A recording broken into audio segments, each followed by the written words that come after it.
Happy Friday, everybody. Welcome in, welcome in. My name is Todd. Thanks for joining me. Whether you're joining live or you're joining on YouTube later, I appreciate you. Nonetheless, thanks for being here, everybody. Happy Friday, of course. We got 5 amazing member requested videos for you today. Looking forward to it. I hope you are as well.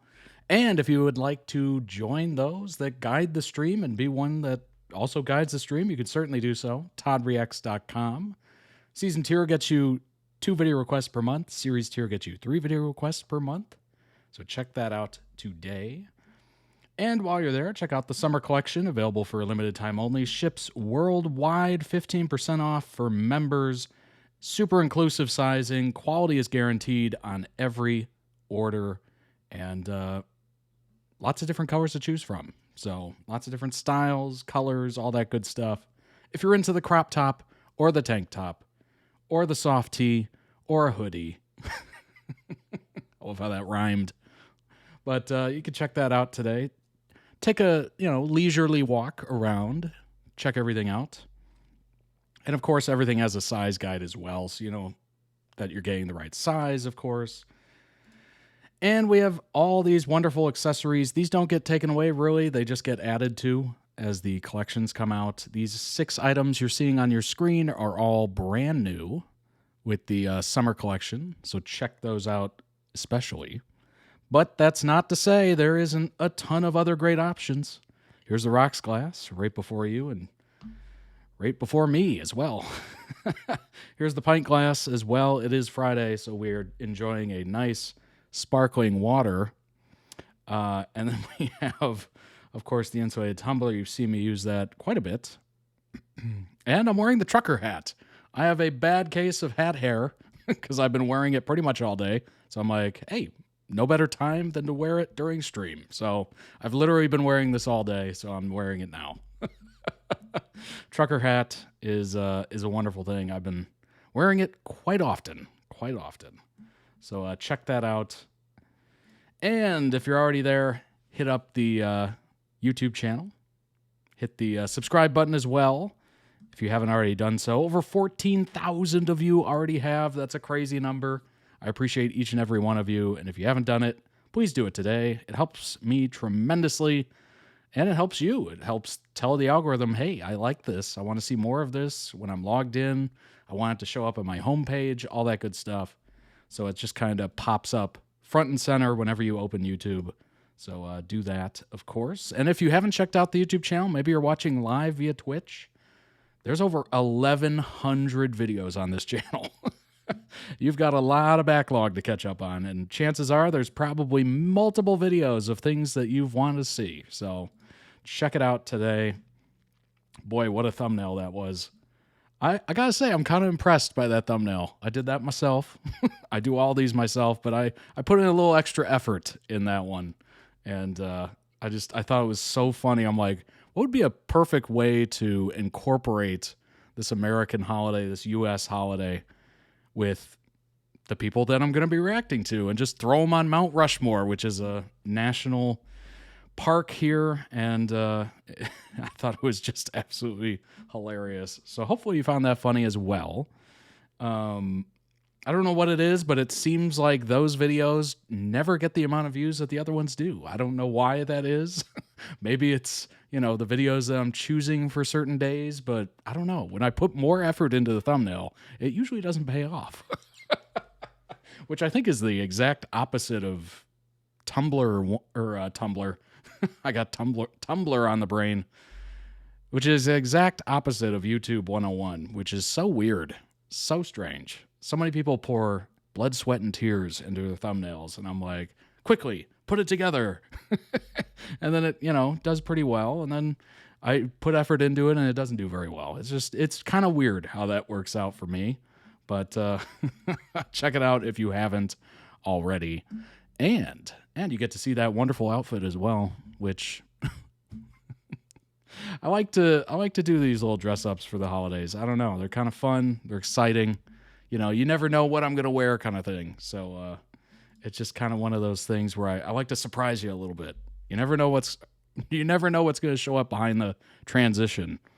But And of course, go ahead and join the Discord. Lots of you have already.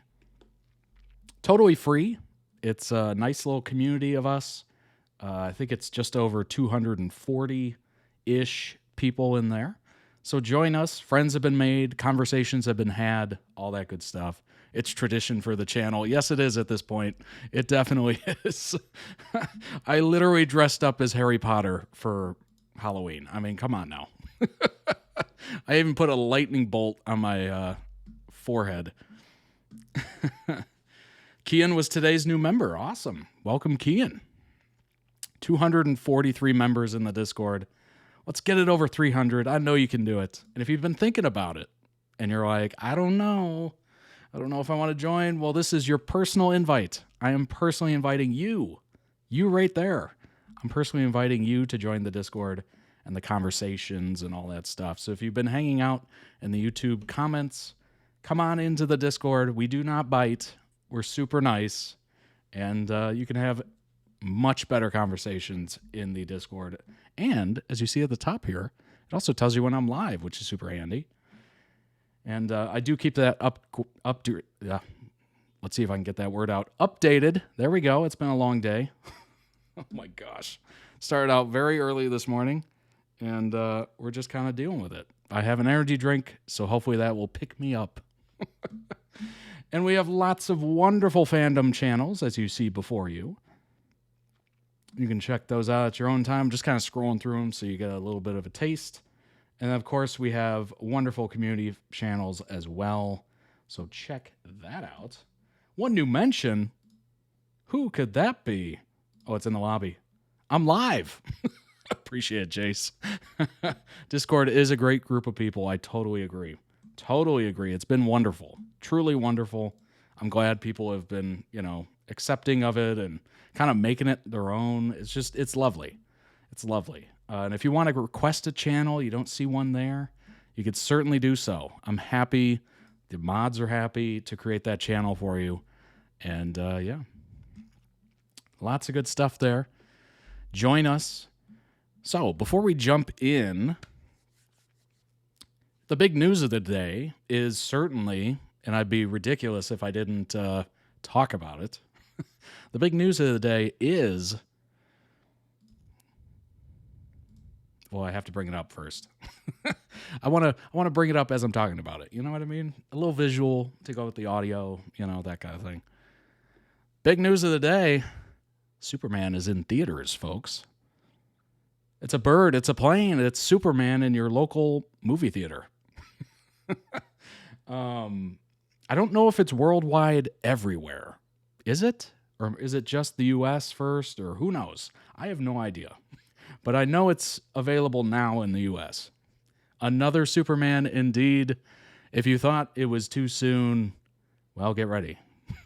Go out to your local theater. Honestly, I've been kind of puzzled by this one. I happen to be part of the camp that adores Henry Cavill. You might have loved Man of Steel.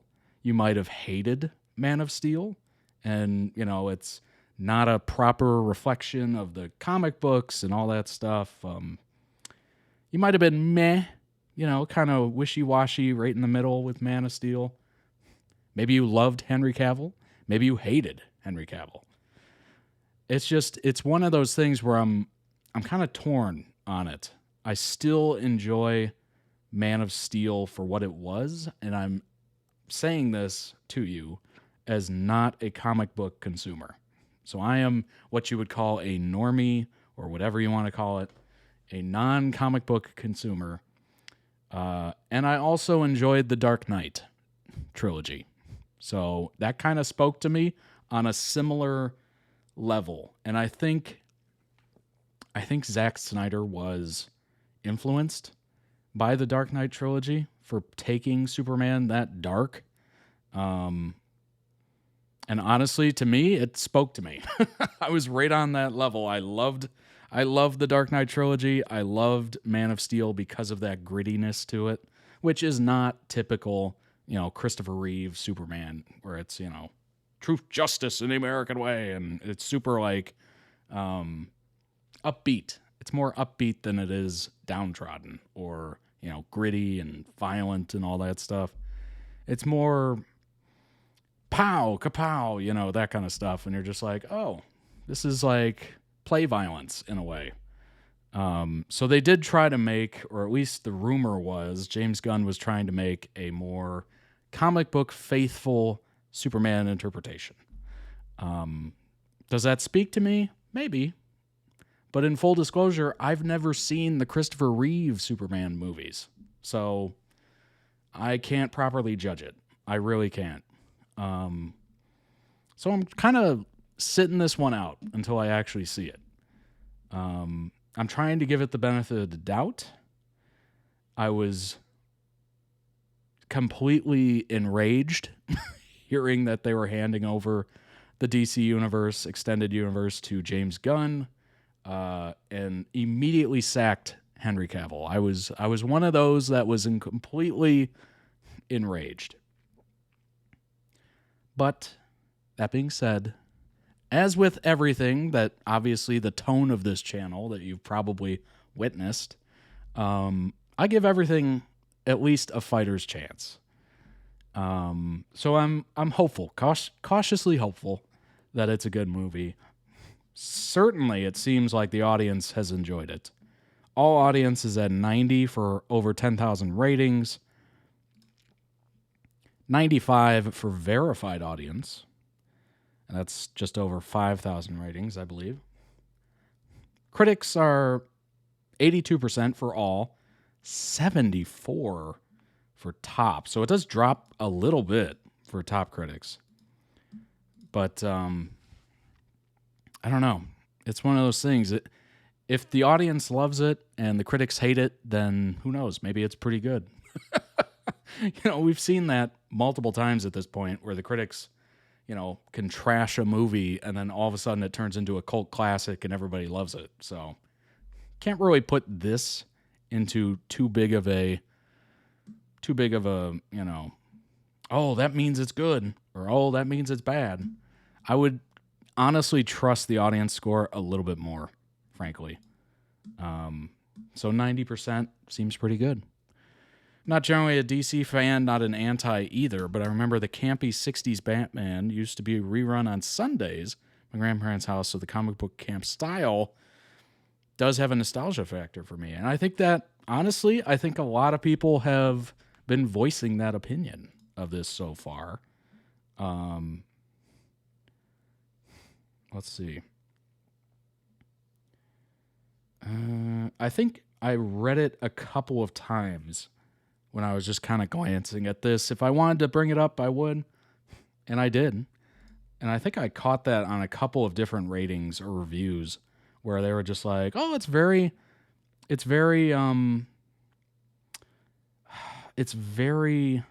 like, yeah, I'm not seeing it right now. James Gunn is now a veteran of making comic book films, and Superman, he distills all the experience into an almost experimental cinema, showing the genre still has a lot of room to explore on the big screen. Yeah, there was a bit of campiness to it, which a lot of people were pointing out, which, hey, if you're around for that and you're a fan of the character, you're a fan of the comic, I'm assuming that speaks to you, right? I did hear one of the complaints that I heard quite frequently was that it's a lot. So because he is in charge of the DC universe, right? The extended universe, he's trying to, and DC, of course, with Justice League, I don't have to repeat this, but they tried to catch up to Marvel as quickly as humanly possible when the Avengers came out. So they rushed through and released the Justice League to try to catch up and catch some tailwind of Marvel's Avengers series. Unfortunately, I think they're trying to do that again, where in this movie, I've heard multiple people voice, there's a lot of characters. Like, it's a lot. And maybe if you're not familiar with everything, it could be a bit overwhelming and certainly it's setting up for other characters to have movies. Certainly what comes to mind, I think the next one is Peacemaker with John Cena. And so they're introducing as many of these, like Guy Gardner right here.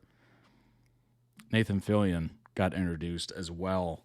It's a lot.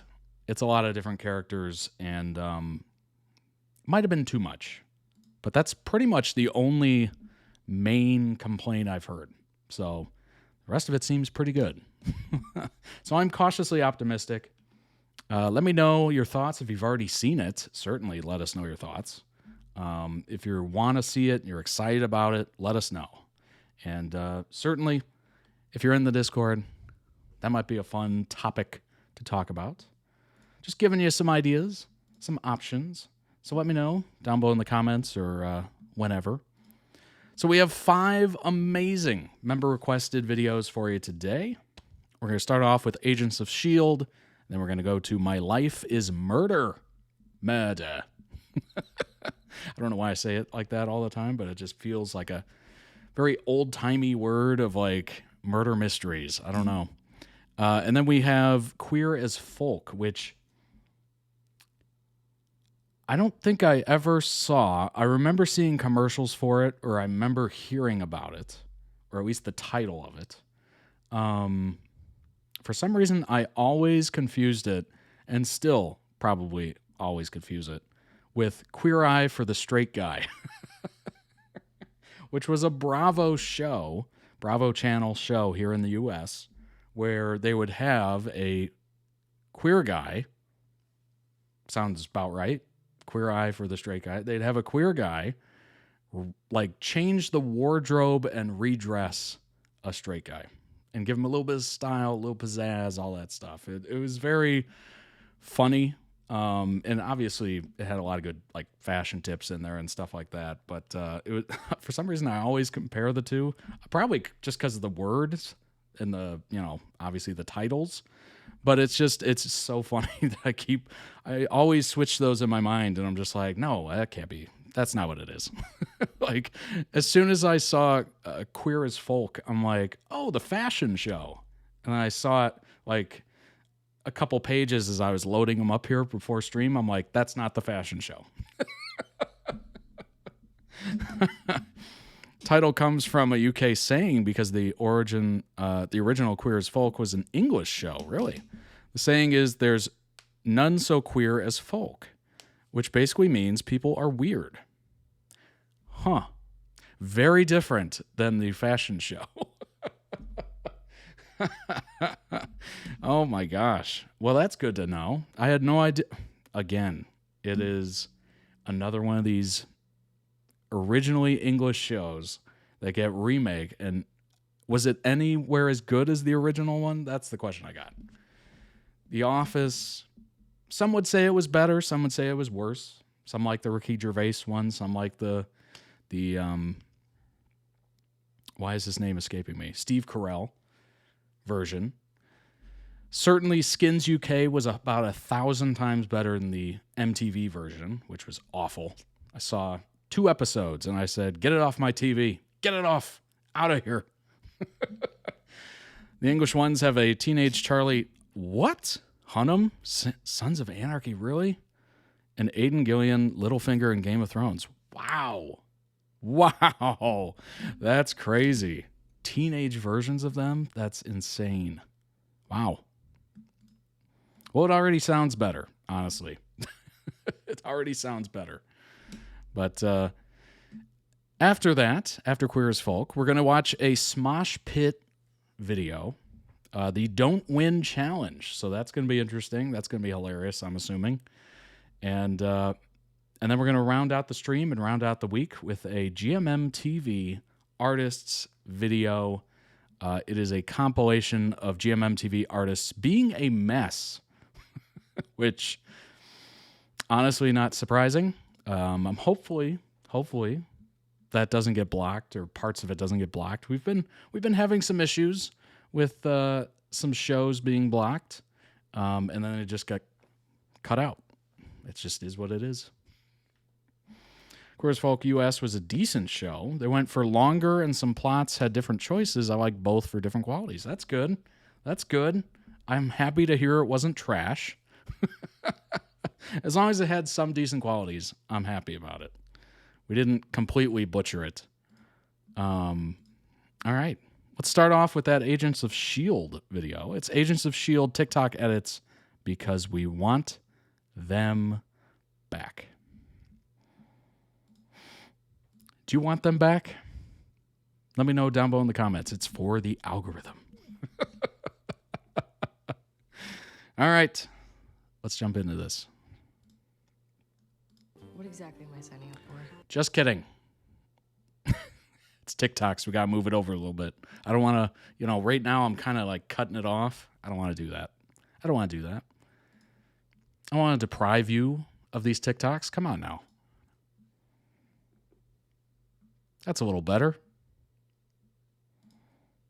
I can't move myself, right? I got to move the TikToks. By Luke, yes it is. Like I said, front row seat to the craziest show on earth.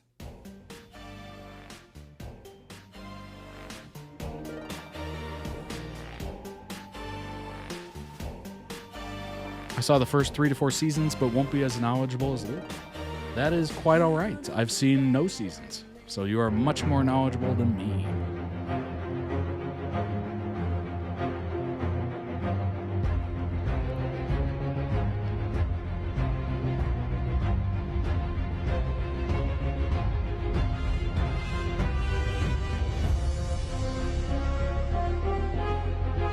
Boy, I went to Starbucks this morning with rare occasion. I don't go there very often.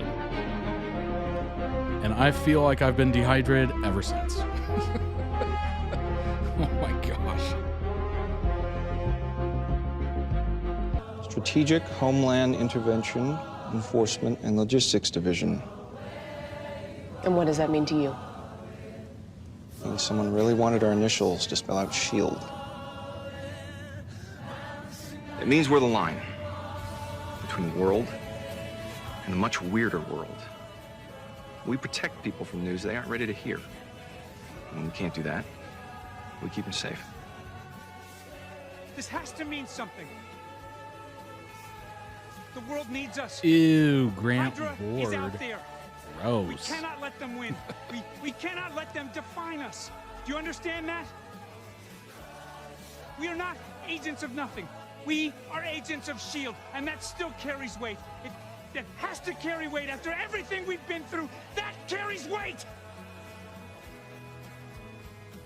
All right, Coulson, jeez. I prefer you not call me Phil. Okay, you're the boss. AC. Are you still needing your you time? There's always room for AC. Slide on in. Welcome to S.H.I.E.L.D., Sky. And we value me. You're the first person to do that in a long time. Literally looks like Pokemon. Come back, come back, come back, come back. Sky. You're not her father. No. But she's the closest thing I have to a daughter. You're the closest thing I have to family. You are the symbol. There's no S.H.I.E.L.D. without you. There's nothing without you. I am so proud. I love you. I love you too. I will be having to step away here soon for just like a couple minutes, a couple seconds even. Just a heads up on that.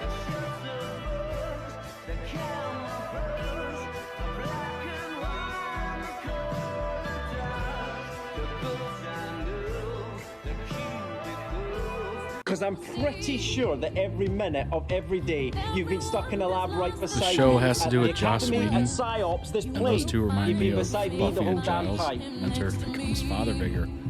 Next to me,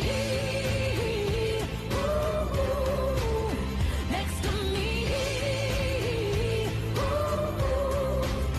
next to me. You'll find him next to me. Honestly, that was one of my favorite relationships of Buffy. Just Giles and Buffy.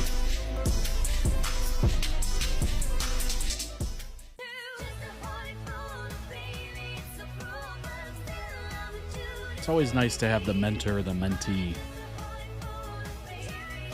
the Jedi, the Padawan.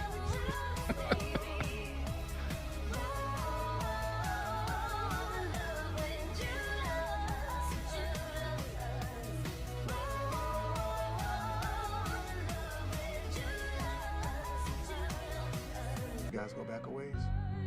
Not really. A few months. We have nothing in common. Couldn't be more different. But you can't imagine your life without her. Yes.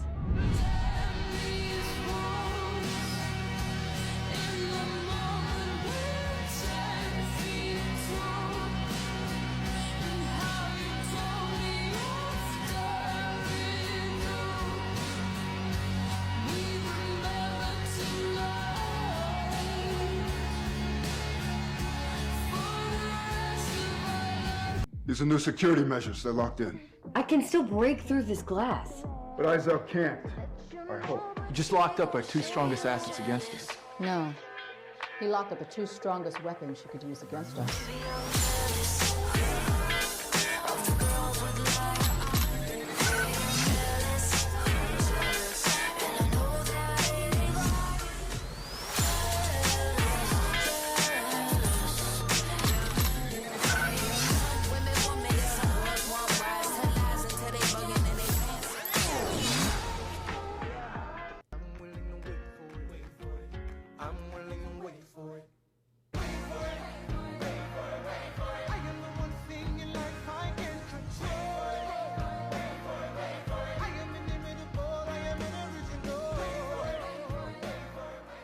That looks a bit like our van. Even if it's... No, it's wonderful. You must be very excited. That's funny. That looks like our van. Oh, shit. No! You made me a sandwich. Yes, it is that. Is this your first mission together? No, of course not. It's our second. Oh, wait, no. No. Yes. No! I can't be a part of your bad girl shenanigans. Without a man inside, it's impossible. Unless you're immune to pulse laser emissions. If we had a monkey. I've heard a lot of downtime lately. That and Fitz really wants to talk. Thought he wanted a monkey. Guess you're really adjusting his expectations. What are we seeing? Well, the man is angry at the other man. I could go in. Did you hear the deadly lasers pop without a brave monkey? It's not like we haven't opened up our doors to other people. People with questionable track records. Cool, but true. Nice call out there. No! We have something for you. You made me a sandwich. Yes, it is that. Did you never learn the thing where boy parts and girl parts are different? And our parts aren't penis parts? It's not funny. I was sleeping peacefully. Isn't nearly as terrible as watching Mom and Dad fight downstairs. That shouldn't have happened either.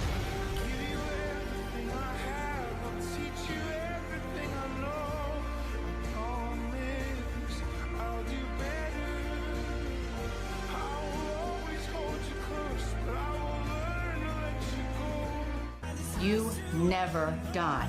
You always come back. You know how many times I've warned you? I'm not doing it again.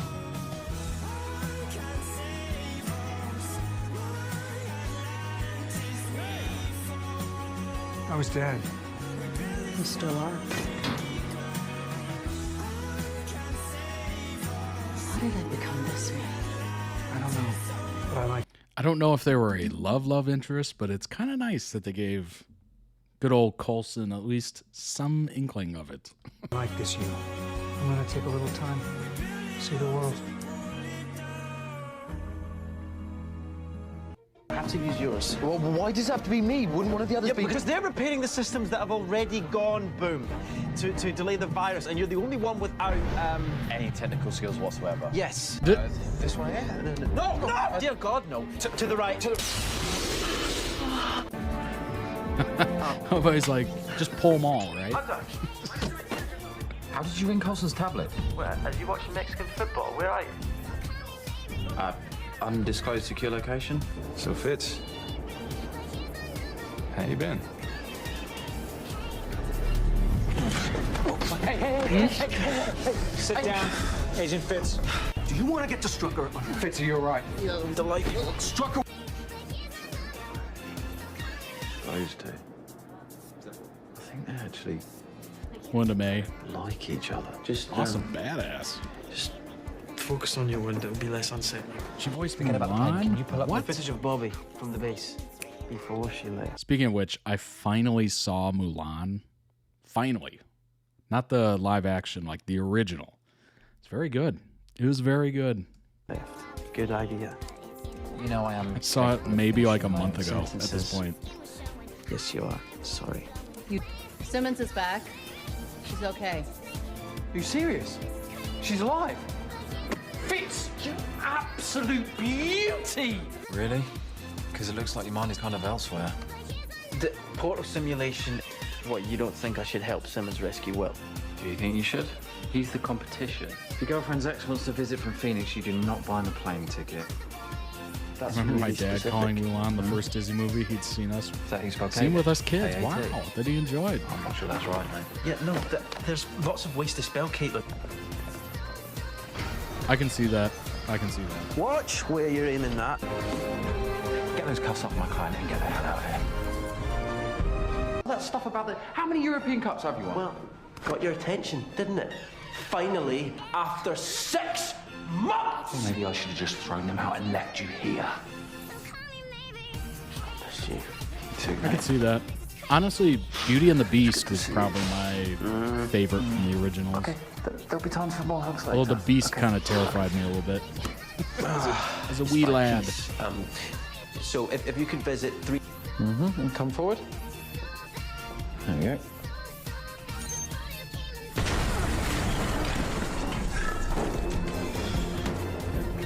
What the bloody hell? The best getaway pilot money can buy. Oh god. Oh no. Well, the best getaway pilot my money can buy. Please tell me your escape plan involves an actual escape. Except for the sexy robot that you made that became human once you stick the old floppy in a Scottish is a great accent to yell things in. Please. All the surveillance Agreed. cameras within it. Bloody hell. Jimmy Futterman. That's us. Okay. It's probably why I like watching or listening to Craig Ferguson yell or Peter Capaldi. Isn't he Scottish? And it was just so funny listening. What was that show? Oh gosh, I did a reaction to a show he was in. It was so funny. Oh my gosh. It was so much swearing. I was like, it's almost poetic, honestly. Release the ferrets. Yeah. Yeah, I remember learning We'll be that. together again soon. Pretty crazy. Yeah, of course I am. It's a cryo freeze chamber. The thick of it. Yes. What? Yes. I That is still the get most comments on that insane video, idea in by our the history of way. insane ideas. Yep. Me and my, not knowing anything was just like, oh, there's so much swearing in this. All the new comments are just like, of course it is. I know.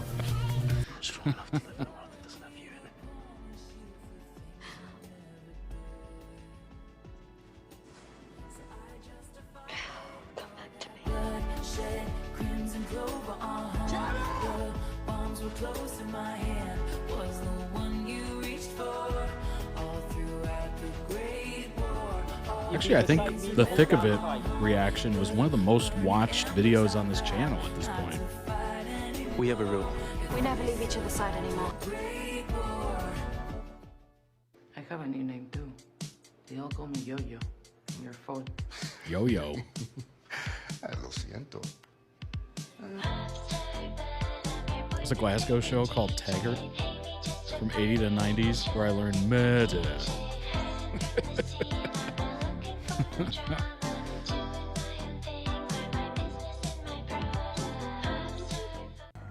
we are again. Us against the world. I gotta say, Scottish accent is probably one of my favorites. We have nothing in common. If I think about it. Scottish, French. Australian's pretty cool. English accent is just classic. Orange scented. That's amazing. Oh my gosh. Oh. That looks like bug spray. Sweetheart, who's your new friend? This is Gideon Malik. Gideon, this is... Her fiance. Honey, I think we need to go. Oh. Oh. Her fiance. Anyway, we're leaving.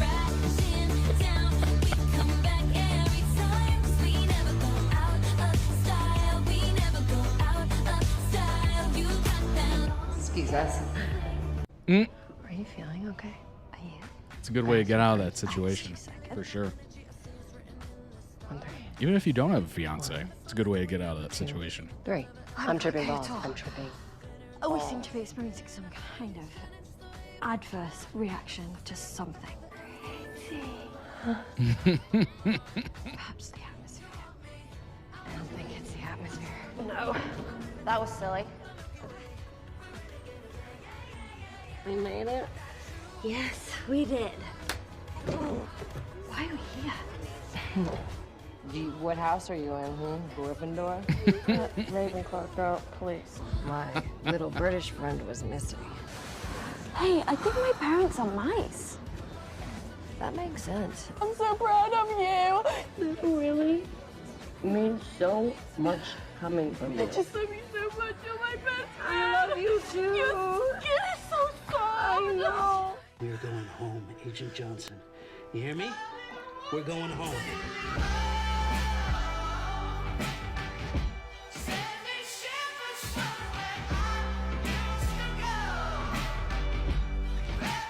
Who spiked their drinks?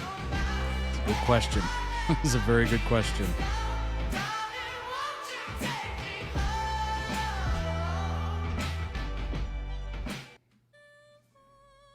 I'm glad it ended in a not terrible way. We'll say that.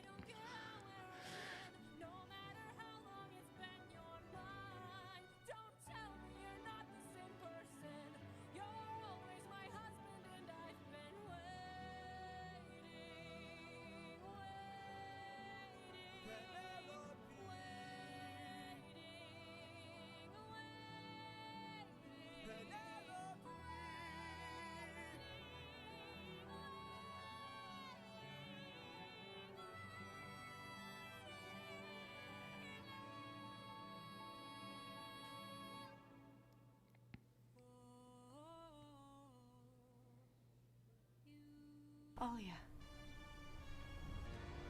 Because my mom used to tell me about her parents all the time. And you're more than that, Gemma. Fit. Simmons, I'm engineering, she's biochem. She's biochem. Ugh. She always spoke about her dad with so much love and admiration on her face. I couldn't find the courage to tell you. Your presence is most welcome. Drop the accent. It makes you sound like a douchebag. Now you know what it feels like for me to live in this country.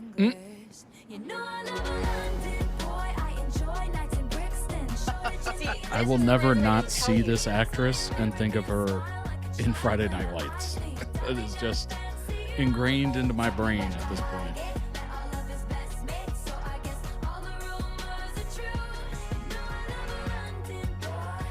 It's pretty cool that, you know, if you ship people before they actually get together and then they do get together, you almost feel like you're writing the show. Like, I saw it before everyone else. I saw it. I acted on impulse. Where'd that rock send us? I don't have any details, but I do know we're in space. Yeah, that makes sense. So one thing we haven't done yet. Wait, it's me. Simmons. What on earth are you Yeah. looking at when I'm naive? Divorced couple. Interesting. Always come prepared. How are we supposed to prepare? That brings its whole, whole other dynamic with it. Prepare for everything, apparently. Look, not a day ago I was trapped inside a computer-generated mind prison, and now, you know, Colson, I'm out. I'm out. We get through this. I am packing it in. Sorry, Mac, you already quit years ago. Yeah, well, I didn't quit hard enough. Jeez, Mac. How hard you hit him? What do you mean? As hard as I possibly could. Look, I don't have to hit people. It's a punch. That's what it's called. We should split up. Oh, hell. No, no, we are sticking How hard did you hit him? What do you mean? Max, it's the best way to cover the most ground. You see, that's exactly what they say before they get picked off on by mom. I love that. I didn't quit hard enough. I'm sure we've all been in that situation with jobs where it's like you quit every day, but you don't actually quit.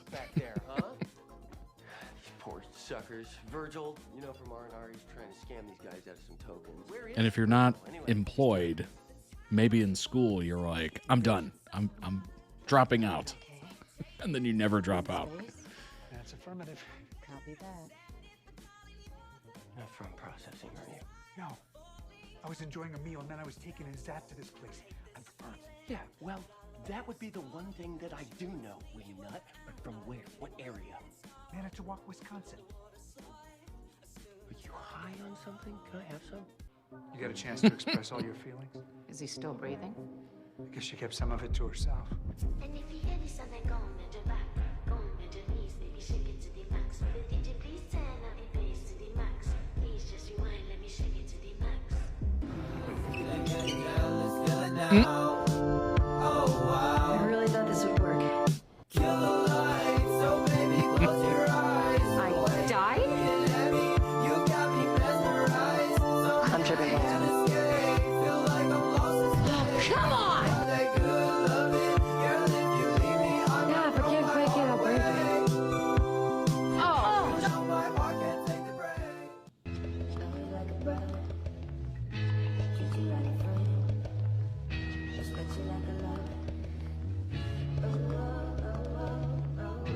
Quit that, never gotta sweat that. You could quit that, never gotta sweat that. You could quit that, never gotta sweat that. You could quit that, never gotta sweat that.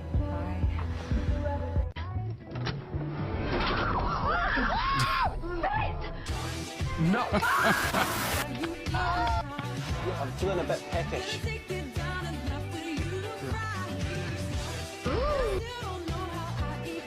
Oh my god. That's smart to juxtapose it with the cast photos. I wasn't the only one. I mean, I thought about it. I didn't actually do it. Rhea was a bitch. You two deserve each other.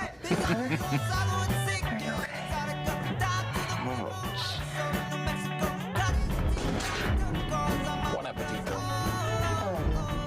Hi. Hi. No. Not here. Not now. Get your mind out of the gutter, woman. Why? You won't just tell me. I don't want to. She was talking Squeak. Strange man in my room wants to abduct me and take me. Shut your... Shh. That's not a good book. That's a bad book, bad story. She's 7. And a half. But if Fitz were here, I believe he would say, you are being the absolute worst. You are being, without a doubt, the supreme, absolute worst. You are a buttface. Oh, that's charming. What is that? Now this is awkward for the shippers. What are you hiding? Give it! No, it's our escape plan. Give it! Now! I'm still learning integrals. Oh, are you? Well, it looks like someone's only gonna have 2 PhDs by the time they're 17, doesn't it? Time travel is science fiction, stupid. Oh, grow up! You're the one that said it was possible, you little... Just means to bounce ideas off. So I'm good at reflecting your ideas back at you. Like a wall. Like a thick wall. Oh, no. A pillow! It was all I had! What the bloody hell is that thing? And they would stay in there nice and neat and crushed. You need therapy. You have some deep pent-up issues. It's been a rough year! That was her. That was her. It was. It was you. It was you. You underestimated repellent's burn You're rate. the one who increased the concentration, and at that level of compression, it was bound To explode. And the powers that be have also recommended. Told you you were getting transferred to one of the poles. You are I one should sick, strangle you twisted right now. piece of work. The true you just cut my heart out with her bone knife. Well, now you know how it feels! Oh, ha ha ha!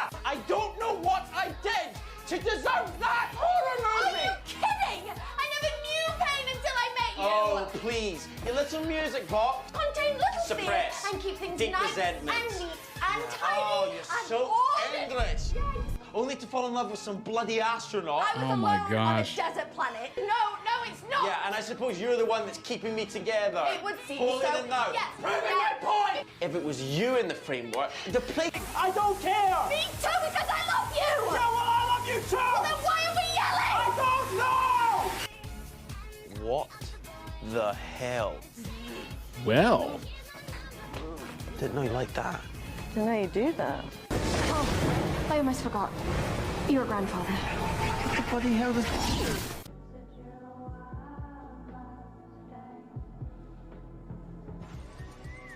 That was a heck of a confession of love, is what that was.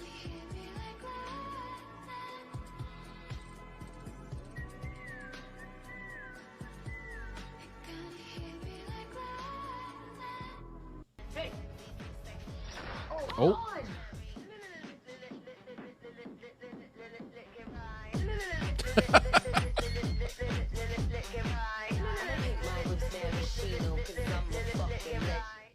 Guy, Trip, get ready for a large file transfer. How large? Oh my gosh.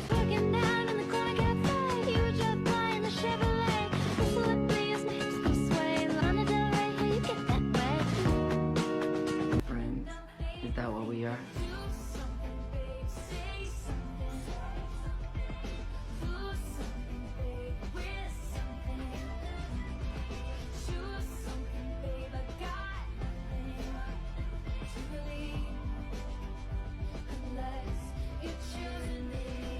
I just realized I'm not sleeping tonight. Espresso shots earlier, and now I'm drinking an energy drink. I'm wired.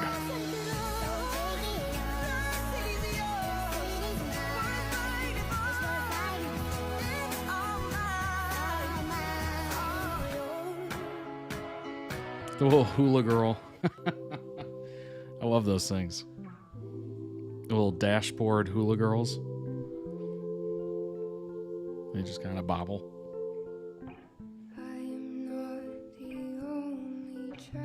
Appreciate it.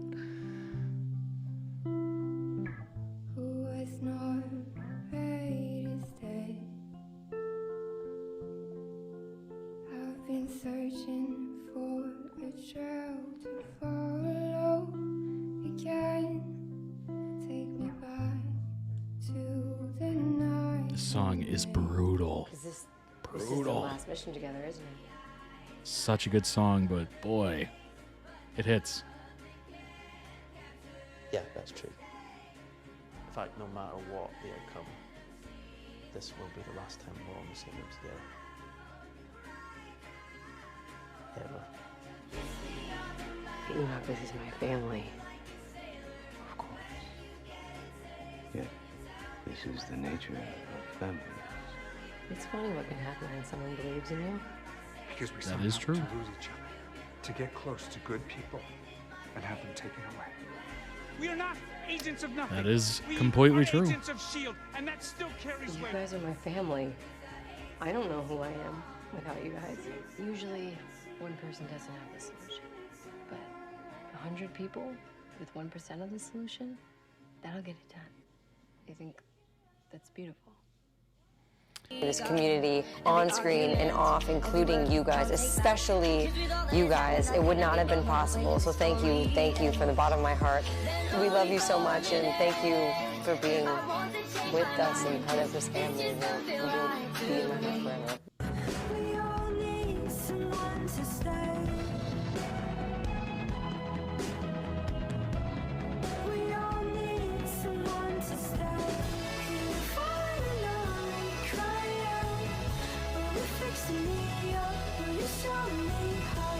The end of the day, we're helpless. Can you keep me close? Can you love me more? Can you keep me close? Can you love me more? While your friends will indeed survive, the team will not. Carry on this mission and cherish it, for it will be your last mission together. Well, party pooper, bring her bad news.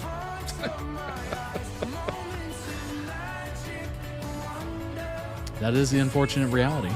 Everybody you invite into your life will eventually leave, or you will leave them. It is an unfortunate fact of existence. But it's not about the destination. It's about how you get there.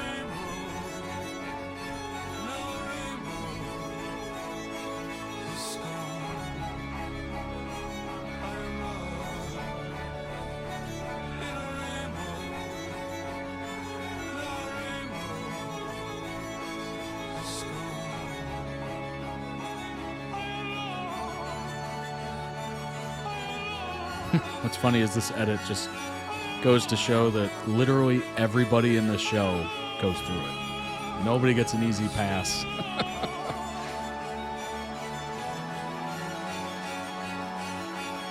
Strife, turbulence, everywhere.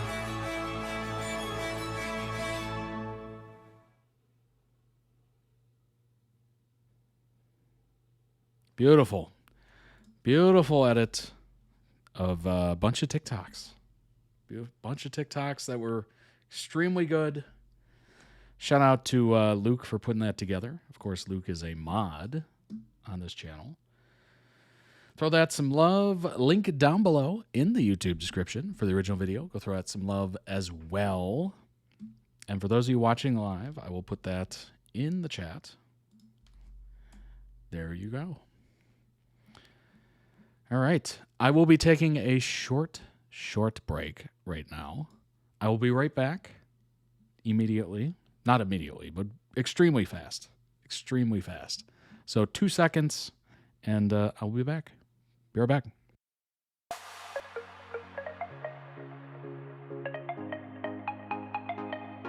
Hello, everybody. We're going to go over some information on Agents of S.H.I.E.L.D. here.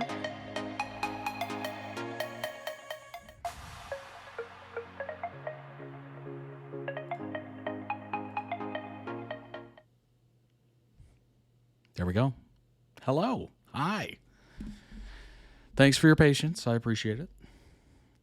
Marvel Agents of S.H.I.E.L.D., American television series created by Joss Whedon, of course. We talked about that 2 seconds ago. Well, more than 2 seconds ago. You know what I mean. Series was the first to be set in the Marvel Cinematic Universe, MCU, and it acknowledges the continuity, boy, there we go, of the franchise's films and other television series. It was produced by ABC Studios, Marvel Television, and Mutant Enemy Productions, which was a company founded in '96 by Joss Whedon to produce Buffy the Vampire Slayer. Hey, shout out Buffy. And the spin-off Angel.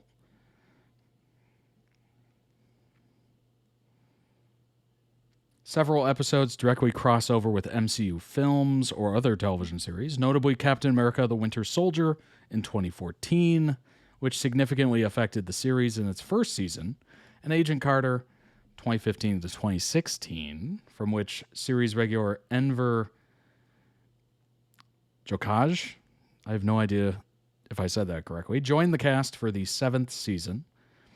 In addition to Greg, other characters from throughout the MCU also appear in guest roles. That's pretty amazing, honestly. That was them doing it right, frankly.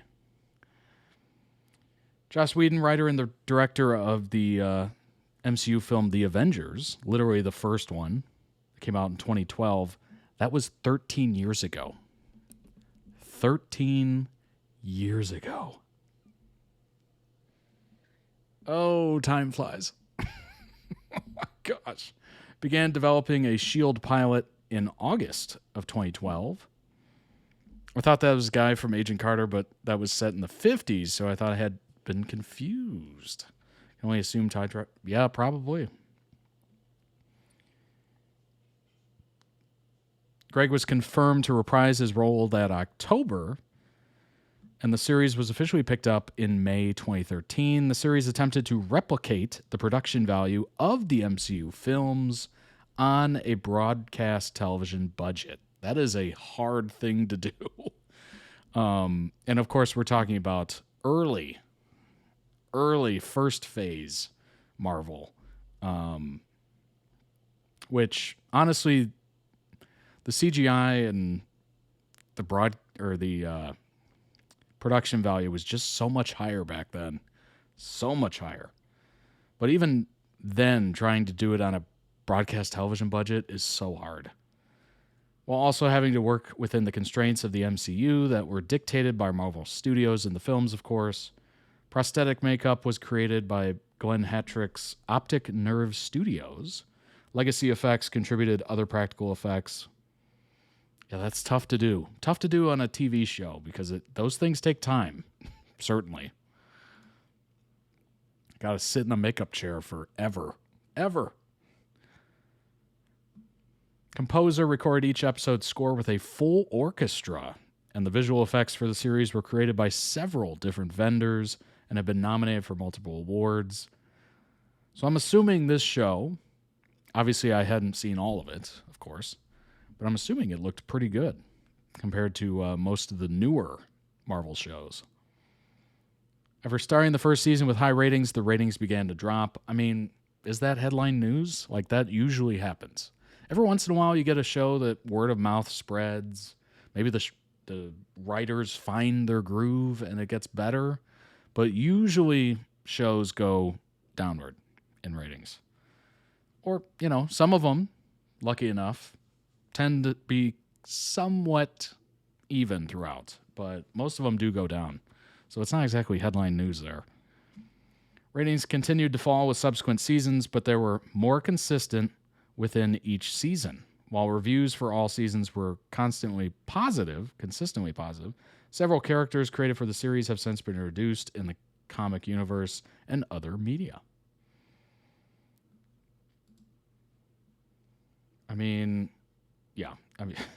Viewership always goes down. Always. Unless there's like really good word of mouth or the writers just figure it out and it just gets subsequently better every season. All right, average viewers. This will tell the tale.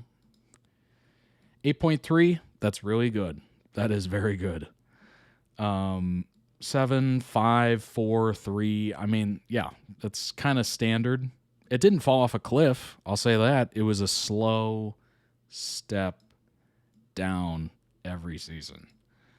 So yes, they were bleeding viewers, but honestly, it's not that bad, frankly.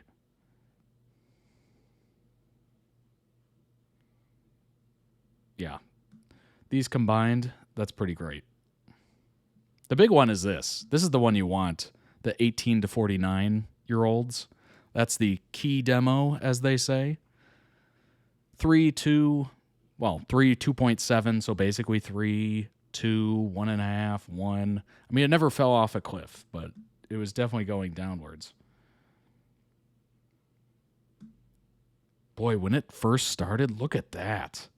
Oh my gosh, the premiere episode. 12 million total viewers. That's crazy. Making it the biggest network drama debut in 4 years. Woo! That is big. Overall, it was the number 3 show among upscale meaning higher earning people, young adults, so rich kids. Like, how young are we talking? Behind Modern Family, which was definitely big, and Big Bang Theory, which was definitely big as well. It also enjoyed DVR ratings that, according to TV Guide, were through the roof. Yeah, I mean, that was certainly around the time where DVR became kind of huge. Because, by that point, we're used to like Netflix and streaming, and I want to watch it when I want to watch it. I want to watch it on my schedule, not your schedule. That kind of thing. You know what? I used to be so against it, too. When it first came out, I think the first iteration in the U.S. was called TiVo. I don't know if it was like a worldwide thing, but it was definitely a U.S. thing. I was so against it because I'm like, the beauty of, having a show come out and be, first run was that you get to talk to people about it. it's hot off the press. It's, fresh. Everybody's talking about it the next day. It's like everyone's talking about it at school or work or whatever. And it's just like this cultural moment thing. And I was just like, no, TiVo, DVR, it's so stupid. Watch it when it's on. Make plans. Make it an event. But then, as I got older, I'm like, oh, people have lives. They can't just make an event, if they have plans or they have kids or they have whatever, or they're too tired to stay up for it because it's at like 10 o'clock at night and they got work at 5 a.m. Like, it's just, life comes at you and you just completely adjust your opinions on a lot of things. But eventually, when I had every fall, winter, I sign up for YouTube TV. And then I cancel in the spring because I want to watch live American football. And that is a way to do it without signing up for some cable company or whatever. So it gives you YouTube TV. This is not an ad, not an ad at all. It gives you unlimited DVR. And I was like, all right, let's give this a shot. So I just select some things and then it records it. And then I check it out a couple days later and I'm like, oh yeah, I recorded that. I'll watch it. I got time. And then you're like, oh, this is pretty nice. It just stays there forever. I'm like, oh, I could watch it whenever I want. I have things to do, but when I don't have things to do, I can watch it and enjoy it. Like, obviously you can't really do that with sports because sports are like, eventually you're going to see the final score or something like that. It's going to ruin it. But TV shows, movies, certainly, that's all things that you can kind of record and watch later. So I've completely flipped my opinion on that, certainly. March 2016, somebody in Forbes discussed the series and its ratings, describing the show as never quite been the ratings hit for ABC that the network had hoped it would be. It's hard enough to write a film script that fits within the continuity of the larger Marvel Cinematic Universe. Even harder to do it with a full-length TV season that must act as connective tissue to the larger world while still being its own thing. Yeah, I can see how that would be difficult, obviously. I think what they were expecting, obviously, right after the Avengers came out and made over $1 billion, $2 billion. How many billions did that make? A lot of money.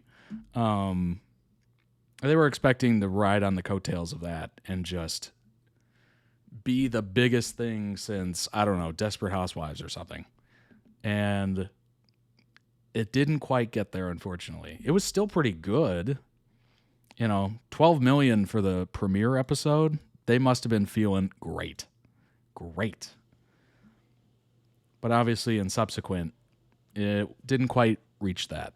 But, it's difficult. It is really difficult. Because a TV show, you gotta plug in for the whole season. It's not like a movie where you can just watch it and then, hey, we earned such and such money for that. That's awesome. You got to keep people coming in every week. You got to keep people coming in. And sometimes it's hard to do with people that, I think what the Avengers and the Marvel Cinematic Universe tapped into was casual viewers. Casual viewers are hard to get. Very hard to get. And Marvel has definitely realized that as of late. The Avengers was a cultural thing. Cultural event. Like, even if you weren't into superhero movies or whatever, you saw it because you didn't want to be left out of the conversations and what people were talking about constantly. Like, it was building and building and building. The hype was huge, huge. It's very much like Game of Thrones. It's very much like, honestly, what I've seen, which is so weird because I didn't expect it to get this big, but Love Island, USA, it literally has gripped this nation by its, I don't know what you want to put there. You can put whatever body part you want to put there, but it has gripped the consciousness. There we go. We'll keep it clean. Consciousness of the American people in a way that I never expected. Like, I'm seeing people post about it, like Megan Thee Stallion was on it and posting about it, and literally everybody I've have any sort of following or whatever, just all over this show. I'm like, what? Why are we all watching this?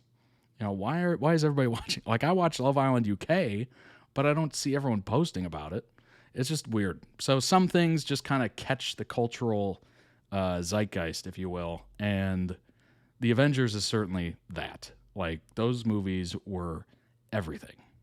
They were being advertised everywhere. Everybody wanted a piece of it. So they were getting people in to those theater seats that had no experience with comic books, no experience with many superhero movies, or no interest even. Maybe they're the spouse of somebody who dragged them in, or the kid who's not interested, but the other kid is. So you take the whole family. You know, it was one of those things.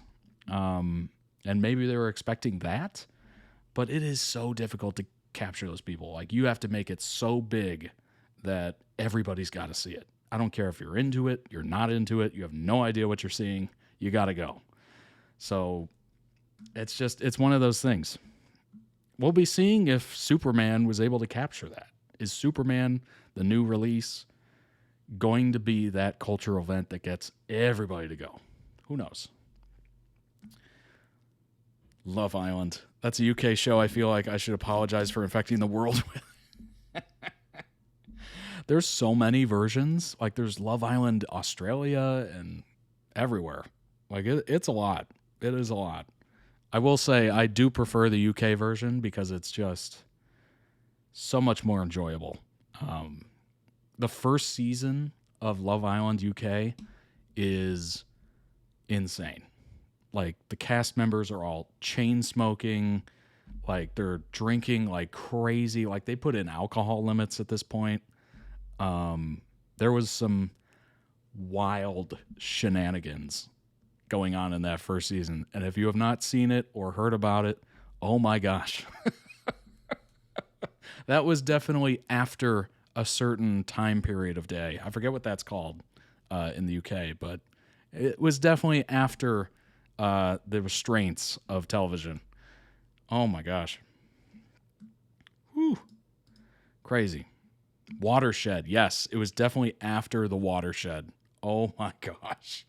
9 p.m. Yeah. Whoo. That first season was shocking because I had seen season 9, I think, and then went back to watch the first season. And oh my gosh, it's a completely different show. Completely different. Crazy. Melinda May, who we referenced earlier. Melinda to Yo-Yo. You two have been through a lot, but now it's been a year, and if last year has taught me anything, it's that life isn't meant to be lived alone. Yeah. Yeah, that's true. That's true. Sometimes we try to fool ourselves and, you know, put on that front and be like, no, I could do it on myself. I could do it by myself. I don't know. I'm independent. I'm a rogue, whatever. But then you realize, yeah, no, life's got its moments that absolutely beat you down, and it's so much easier to have anybody around. Yeah, life is definitely meant to be lived with others. Professor Melinda May, highly skilled SHIELD operative, nicknamed Calvary. It's a good nickname to have. Send in the Calvary. Veteran pilot and soldier with years of experience and a good friend of Phil Coulson. She withdrew from field duty after an incident in Bahrain, which left her mentally damaged. I'm sorry, what? Could you be more specific? Mentally damaged. Are we talking like PTSD? Like what? However, she returned to the field when Nick Fury asked her to secretly assemble a team for Coulson and to monitor his recovery process. She worked with the team on all their missions. When the Hydra uprising began, her true role on the team to be Fury's eyes and ears on Coulson was discovered, leading to a rift between her and the team. Yeah, literally the tattletale, the spy, if you will. Feeling unwanted, she left. searching to find out the truth behind Coulson's resurrection. She found the truth and brought it back to Coulson. She helped the team stop John Garrett and went with the team to the playground to help restart S.H.I.E.L.D. under newly promoted Coulson. As Coulson's unofficial deputy, May helped Coulson in fighting the forces of Hydra. That's probably where the shipping started. Following the battle of Kree City, in which Hydra was dealt a heavy blow and Skye obtained superhuman abilities. May helped them all deal with the situation the best they could. When another S.H.I.E.L.D. faction led by Robert Gonzalez emerged and occupied their base, May helped Coulson to escape, but later accepted a position on Gonzalez's board. When the two factions united, May became a member of Coulson's Council of Advisors. She retired from S.H.I.E.L.D. for a short time to be with Andrew Garner. May's retirement was short-lived, as Lance Hunter would request her help in getting revenge on Grant Ward. I believe Jace said earlier, ew, Grant Ward, by killing him. Though the duo would be unsuccessful in that mission, May would fully return to S.H.I.E.L.D. to stop Ward and newly discovered Hydra cell led by Gideon Malik from bringing Hydra's founder, an Inhuman named Hive, back to Earth. There you go. How does it all end? That's the question.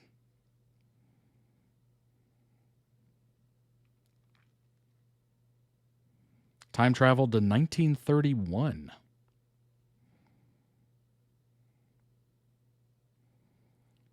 After a team's victory, S.H.I.E.L.D. would be rebuilt and May would retire from field work to become a teacher at the new school, the Coulson Academy. Nice. That's a happy ending. Very happy ending. Grant Ward was shown to be a Hydra turncoat after seeming to be a member of the S.H.I.E.L.D. team in the finale of season 1. There we go. I finally figured it out. He was not a good person. Oh, turncoat. Gotcha. That's unfortunate. That is unfortunate. Leo Fitz and Gemma Simmons. Unlike other wikias, Marvel Cinematic Universe Wiki does not dedicate articles or subsections to characters' main relationships, which I found both understandable and regrettable. As an ardent supporter of the Fitz-Simmons relationship, I've been craving to create an article which specifically focuses on the relationship, and it seems that a blog post could be a great place to start. A love like that is stronger than any curse, and you and I, we are unstoppable together. Leo to Gemma.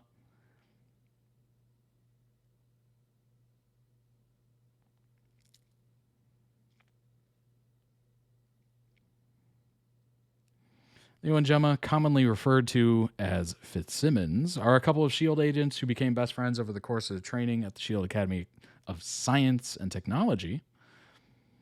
Having both joined Phil Coulson's team, progressively discovered and declared their feelings for each other in a very aggressive way. Trying to tell you I love you. Despite being repeatedly kept apart, physically and or emotionally speaking, causing Fitz to call their relationship cursed by distance. Acknowledged by both their friends and their enemies, their powerful love culminated in their engagement during the time the S.H.I.E.L.D. team spent in the 2091 Lighthouse, which was quickly followed by their wedding once the team got back into their time. Fitz's death during the Battle of Chicago marked the end of this marriage, but Simmons embarked on a quest to find another version of Fitz who was supposed to be in space. She was successful in finding Fitz, and despite their capture by the Chronicoms and Fitz's shock of his own death, wait, what? They renewed their engagement and love towards another and were able to return to Earth together. Wow, that's weird. That's wild. Could you look at that person the same way? I guess, right? I mean, after seeing Fitz literally die, wouldn't that be weird a little bit? Like at first? Maybe. Then Fitz and Simmons were once again taken apart to fight the Comms until they were eventually reunited. Then they retired from S.H.I.E.L.D. to live a peaceful life with their daughter. Oh, that's a happy ending. Happy ending indeed. My husband is dead, so let's go get a clone. Yeah. There's a little weirdness to that, I bet. A little weirdness. Like, could you imagine if somebody you knew came up to you and was just like, hey, I'm from the year blah, blah, blah. You're from this year. This is not the same timeline, but in my timeline, we got married, and then you died. So you want to get married in this timeline? Like, what? Excuse me? Gemma and Phil, she's a lot. She's the best. Watches her husband and daughter play together. Well, husband. With the threat of the Chromocoms being removed, and after numerous adventures they had been through as S.H.I.E.L.D. agents, eventually decided to retire from the agency so they could live life as a family and raise their daughter, Alia. Teaching her how to swim and having picnics with her in their garden, their family was not forgotten by their friends as they received countless presents for Alia. Fitz and Simmons thus finally had their happy ending. The birth and raising of Alia being the culmination of the love they had been building for nearly 2 decades. Wow.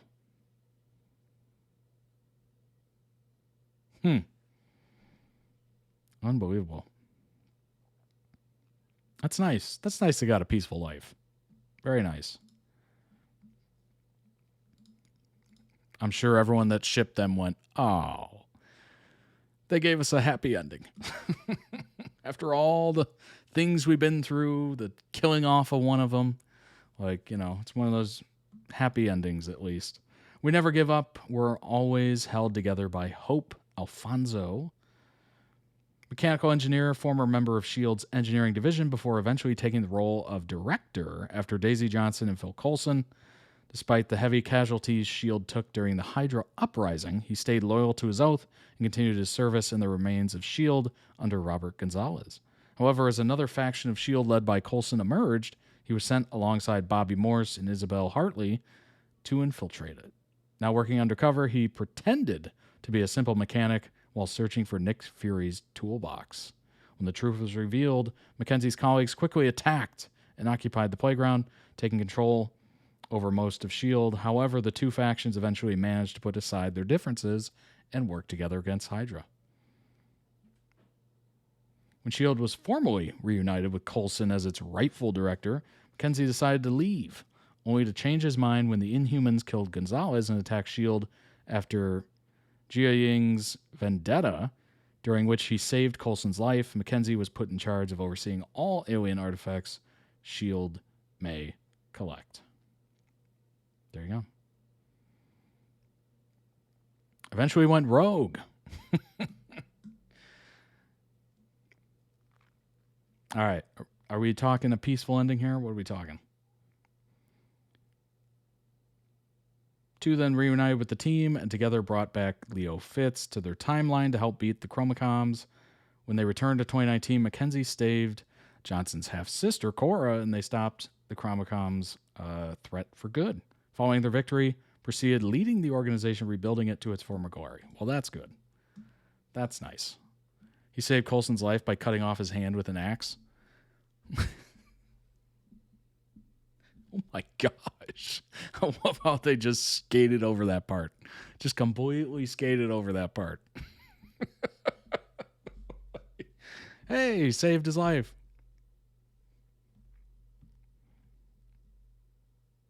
By chopping off his hand, basically. The most popular agents of S.H.I.E.L.D. ships ranked. Number 10, Gemma and Grant, the turncoat. Ward was actually a Hydra mole. Put a bit of a damper on things. Yeah, I bet.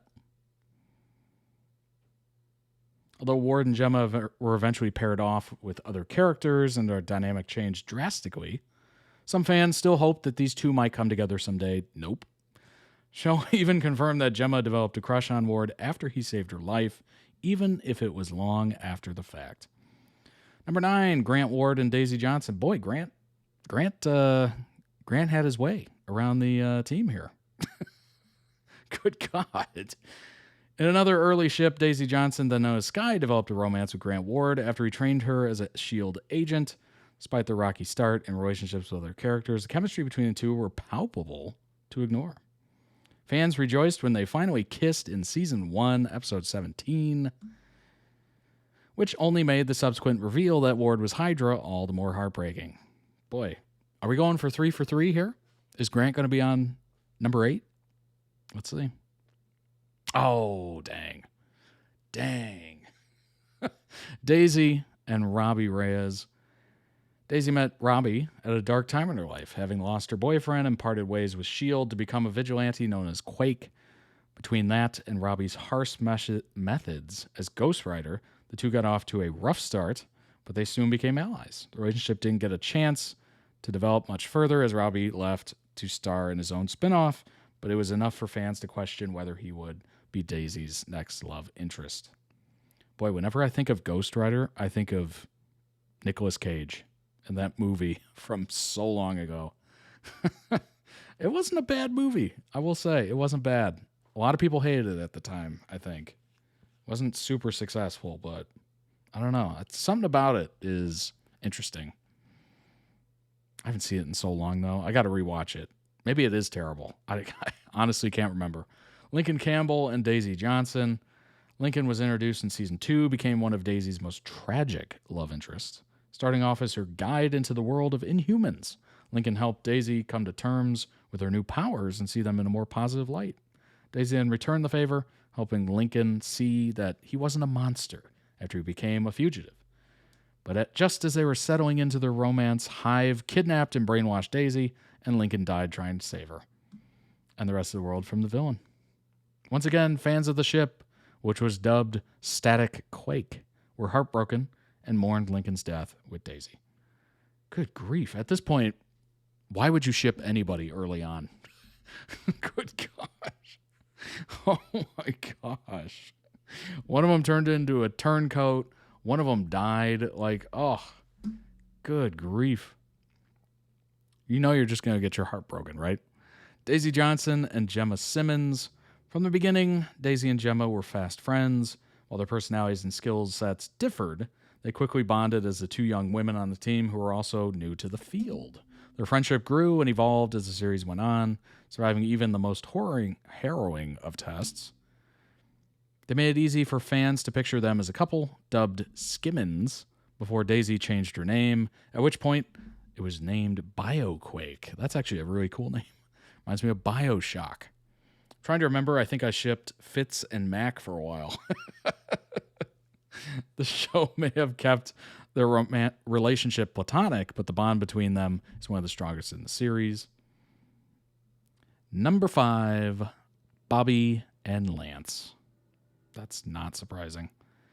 From the moment they reunited, Bobby, aka Mockingbird, and Lance Hunter's relationship was a roller coaster that fans couldn't get enough of.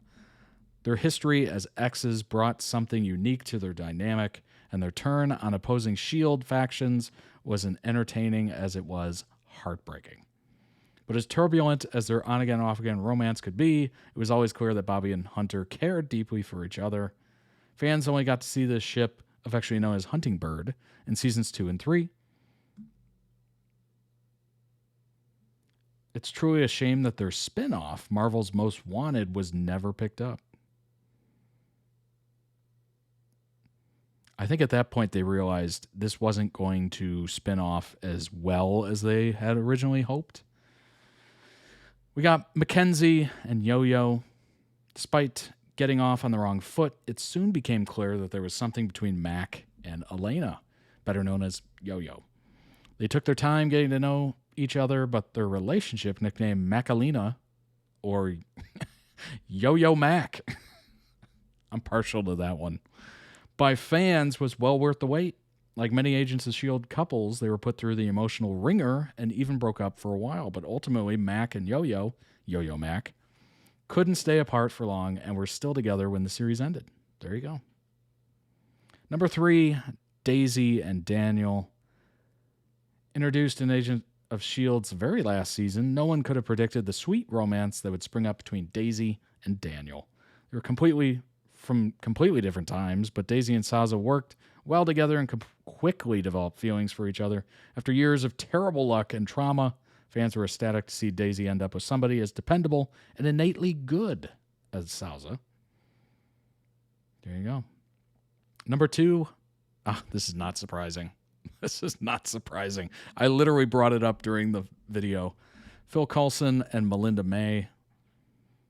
Romance was, quite literally, years in the making. From the beginning, the two shared a mysterious history that fans found intriguing.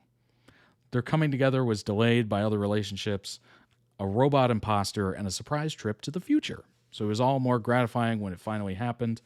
With the depth of their shared past teased from the beginning, fans were shipping Coulson and May long before they showed either romantic interest in each other.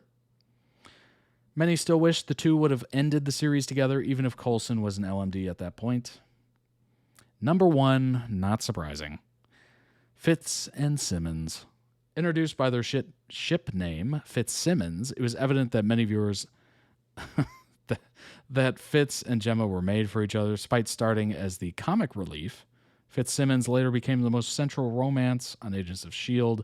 Fans saw the couple through many major milestones as they went from best friends to more than that and beyond, literally a daughter.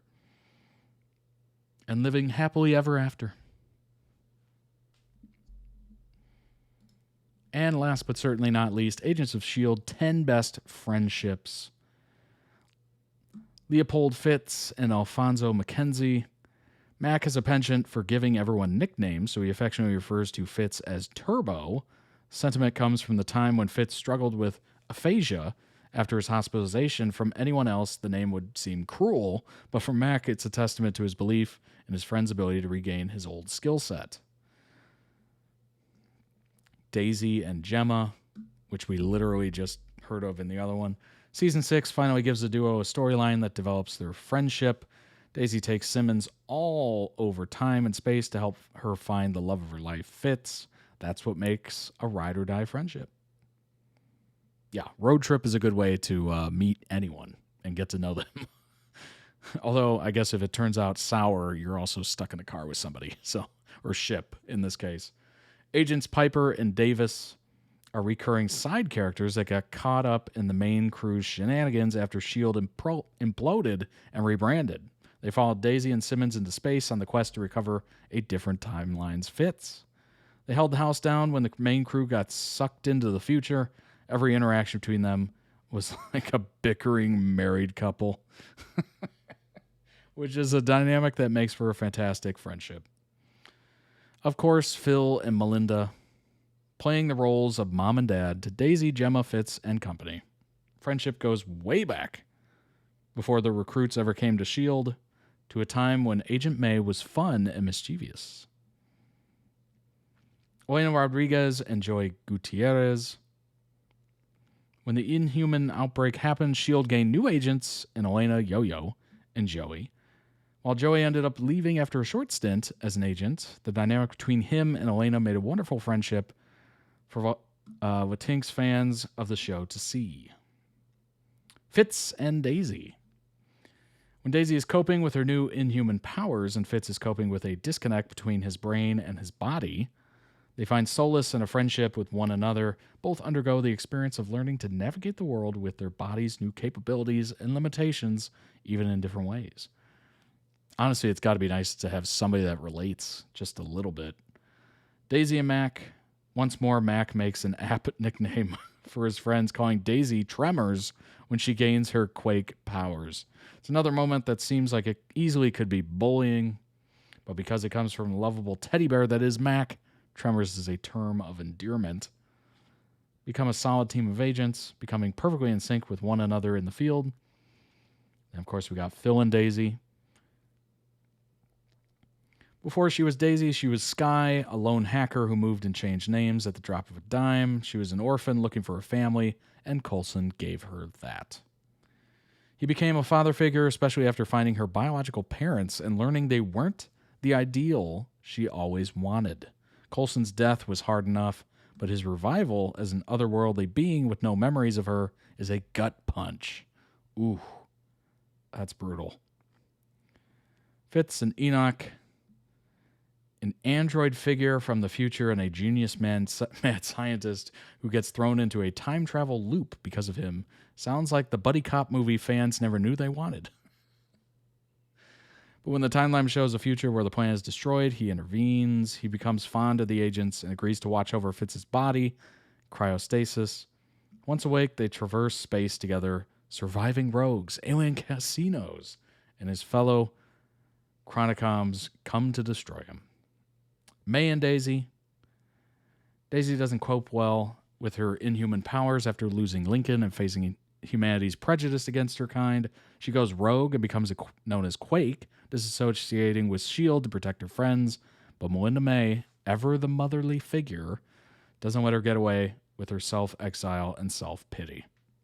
Quote, "You don't get to decide who cares about you. Tough love has always been the way of the relationship." That's true. That is true. But you can decide who's in your life. Just thought I'd throw that out there. All right. That was amazing. Let's go ahead and move on to something I've literally never heard of, I don't think.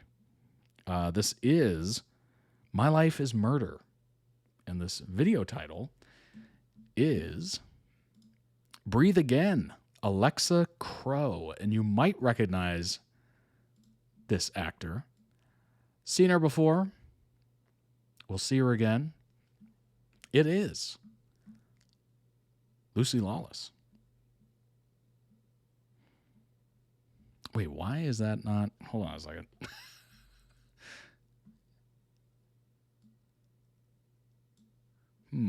Showing too much of the other stuff. We got to do this.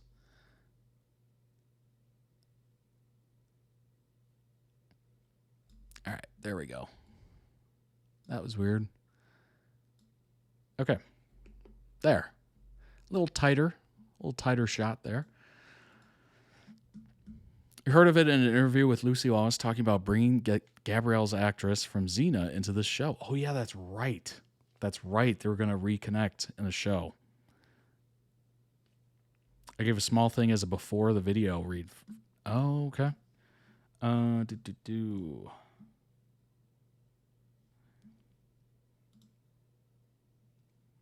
Let's see.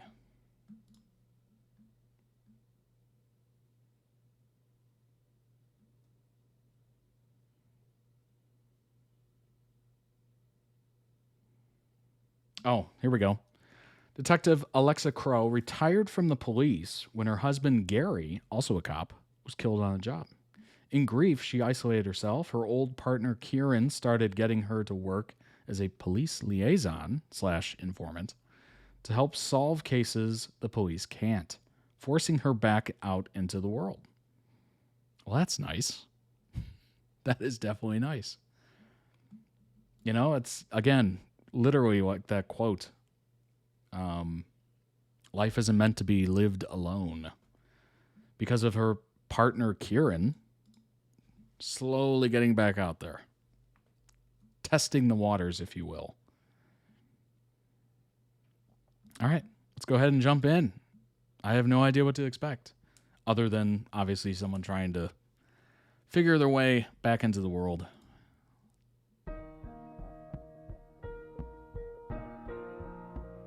There were 4 people at my wedding, and my dress was purple because I didn't own white and I couldn't afford one. And the first dance was in the car park while the Datsun cast area played Crowded House. Cars parked, bags are packed, but what kind of heart doesn't look back at the comfortable glow from the porch? I never paid the pasta. The one I was still That was Gary. yours. All those words. I'm retired, Karen. You were in the room when I did it. Now I'm not the only one facing the ghost. Single, no kids, like margaritas, Crowded House, and watching Roger Federer. Crowded House. I like Crowded House. All I have, all I need.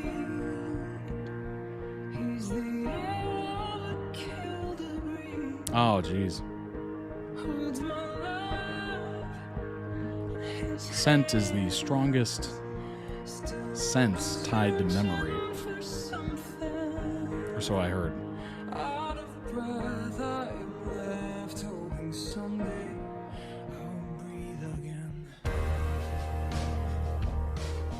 I've got a data analyst for you, Madison. Madison's a kid. I can pay rent. Yes, you will.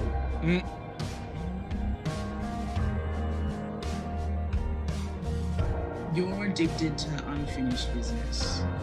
If a friend can't tell you, then who can?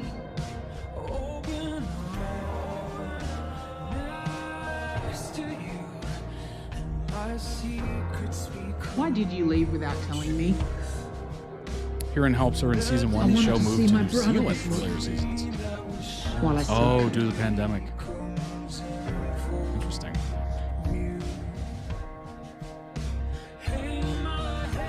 I smell them occasionally.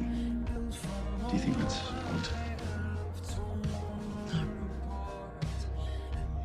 I need to move on, and I can't. Yeah, I know how that feels.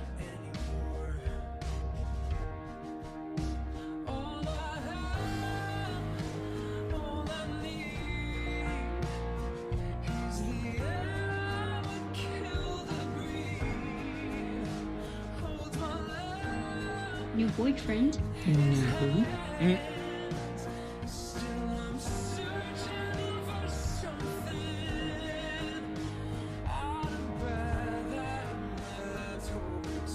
Oh, it's a very colorful show. So do you.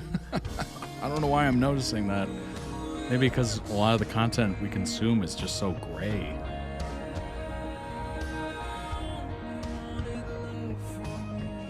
We are not doing this now. We are taking a break and we're checking on our friend. Well, he doesn't need us both to do that, does he?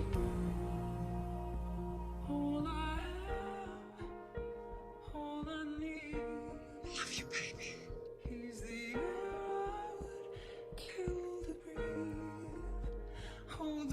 I love how I say that and then the edit turns to black and white.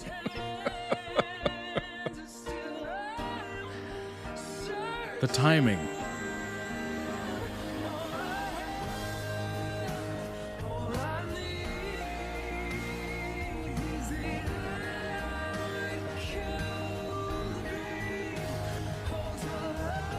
Harry, I am glad you're okay and you're really scared.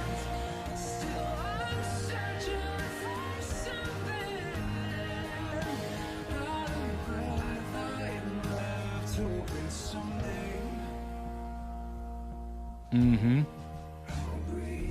This is a beautifully edited edit. It's criminal this is under 1,000 views.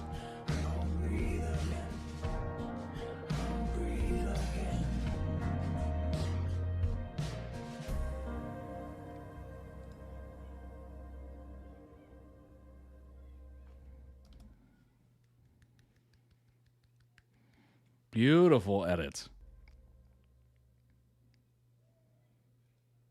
Wow. Comfort show for you? Nice.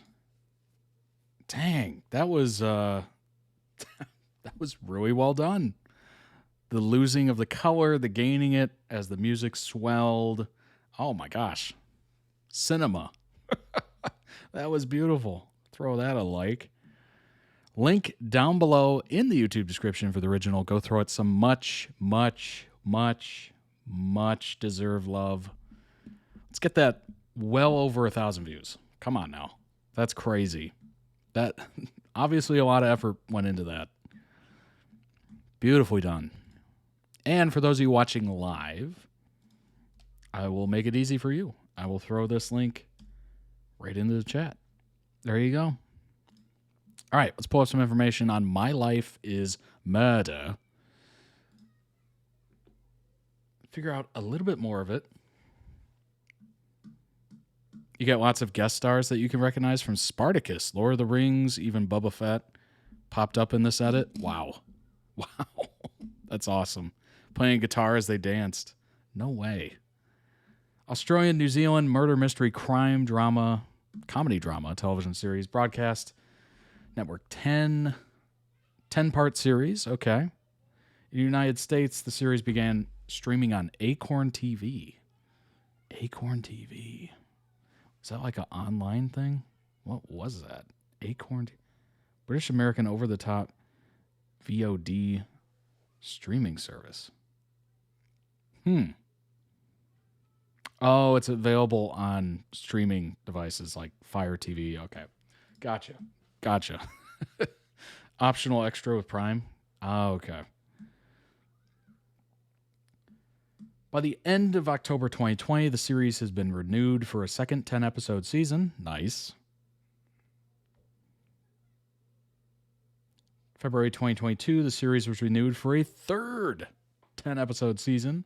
Nice. 2023, AMC Networks announced via a press release that there would be an 8-episode fourth season. Wow. AMC coming out of nowhere. February 2025, an 8-episode fifth season was announced by AMC Networks. Dang. Look at them go. That's crazy. My Life is Murder follows the adventures of a fearless former detective, now PI, private investigator, Alexa Crowe, who assists DI, Kieran Hussey, and Detective Harry Hanair, I have no idea if I'm saying those right, in solving a variety of complex homicides with the help of tech-savvy assistant Madison, convicted felon brother Will, and cafe owner and friend Reuben Wolf. So there's 4 seasons currently with 38 episodes. Soon to be a 5th. Former detective of the Victoria Police Criminal Investigation Branch, CIB. As a side hustle, she bakes bread in her kitchen for Barista's Cafe, hence the friend who owns the cafe. From the second season, she moves to Auckland to be closer to her brother, Will. She also starts bread deliveries to Reuben's Cafe. There you go. Hour-long shows with commercials. Notable guests. Bill Bailey sounds familiar. Let's see if I can recognize anybody. Unfortunately, I probably have seen some of these people. Okay. Renee O'Connor, we know exactly who that is. Gabrielle from Xena Warrior Princess. Richard Davies, that sounds very familiar. Nope. I thought it was somebody else. Wait a minute. William Shatner, I know exactly who that is. Captain James T. Kirk. The guy who plays Reuben was in Game of Thrones. Reuben.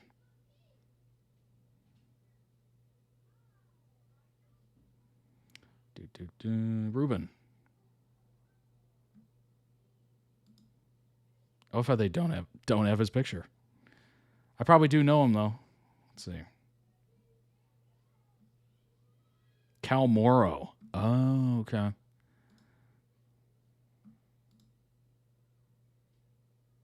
Bernard Curry. I don't know why that sounds familiar. Interesting. Boba Fett.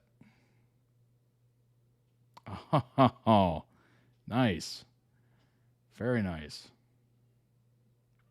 So it's still going strong. I mean, they dropped the amount of episodes, but that's fine. As long as they keep renewing it, right? Australian viewers. 500,000. Honestly, pretty strong. Stayed pretty consistent there.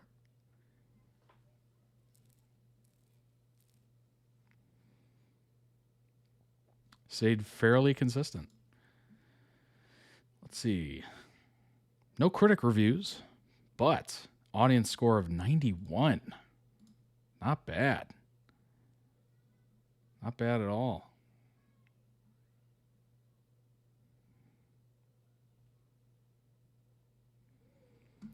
She acts on instinct, demonstrating both empathy and blunt rudeness. That sounds very funny. Other than the fact that her husband died a few years ago, few people know how much know much about Alexa or why she left the force. Interesting. In truth, she can't resist. Yeah, well, once you're in it, you know, it's hard to give it up, especially if you find joy in it.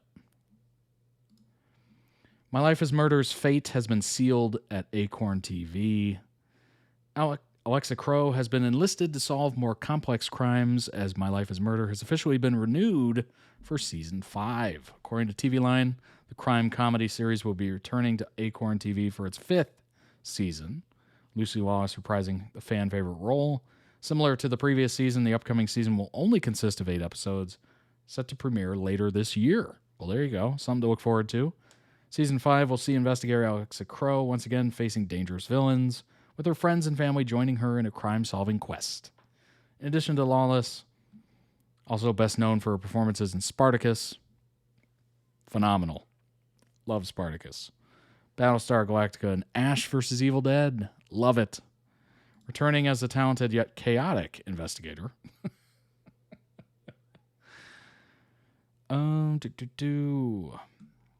Apart from the show's undeniable comedic appeal, it's also known for featuring a slew of notable guest stars. That's awesome. That's really cool. The fact they got William Shatner on there, too. That's kind of surprising. Honestly, for as old as William is, he is still like with it and sharp and still able to do all this stuff. Like, it's really impressive. My Life as Murder is Acorn TV's surprise hit. Lauded for its own brand of mayhem, amplified by the exceptional performances of the dynamic trio Lawless, Henderson, and Vaguelins, I think. Series debuted in Australia back in 2019. Very first season received positive feedback from the audiences, with the following seasons also garnering great responses. Show has been a success for Acorn TV, so much so that it's now in its 4th season, soon to be 5th. Sadly, while the first 3 seasons consisted of 10 episodes, total of 8 episodes for the 4th and 5th season, no release date has been set for Season 5. The video is the more dramatic and heartfelt moments, so this clip shows a bit more of the vibe of the show. Okay. Let's restart it.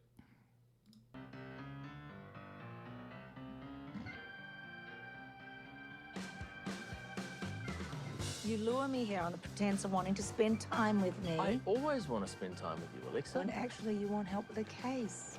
Well, it's ballet, Harry, and a man in tights. Someone is killed with a bow and arrow and the archery guy doesn't hear about it? Death by stir fry, it's kind of in your wheelhouse, Alexa. You seriously want us to investigate a ghost? There are easier ways to solve a crime than turning the murder weapon on yourself. I'm here to see the landlord. The cat. Cat people. I'm feeling a bit overdressed. I got a theory. I'm not playing your little game, Alexa. I love it when you get that little frowny thing when you're concentrating. I'm not concentrating, I'm trying to block out an annoying voice. You actually made a murder suspect cry. Is that a first? Jury's out. Oh my god, you're so annoying. You know what they say? Happy wife, happy life, eh? Never any beer. Mads, you on your way to see your boyfriend? Which one? Oh, thanks, Ruben. You know what this means, Alexa. Why are you excited? Not going to say it. I'll say it if you like. Say what? She told you so. This is so much more lighthearted than I thought. I'm glad you showed this. I'm glad you picked this, honestly. Yeah, because watching the edit, I was very much like, that's kind of serious. Like talking about like dead husband and all that stuff. You're watching that and you're just like, it seems a bit, more dramatic than comedic. So that kind of put a nice little spin on it. If that's the vibe of the show, it's much more lighthearted than I originally thought. All right, these are some bios for some of the characters. Alexa Crow, former police detective, can't stop investigating, bakes great sourdough, prefers cats to some people, has secrets. ... Madison, police data analyst, amazing personality, Alexa's best mate, very smart, would make a fantastic detective, probably wrote this herself. Oh my gosh. I'll talk about it later, but heartfelt and, serious moments, but it's more joyful than you'd think. It's good to know, honestly. I mean, obviously with edits, of course, it kind of comes with this, that, the edits can hold whatever mood or tone the editor wants to make. They can make it serious, they can make it goofy, they can make it, sad, whatever. So it's kind of interesting to see the actual vibe of the shows, because that's happened so many times. I watch and edit and react to it, and I'm just like, oh, this is a very serious show. It demands serious comments. And then I see a totally 180 actual clip of the show, and I'm like, oh, this is goofy. This is meant to be funny in a way. And I just feel like an idiot for making it seem so serious.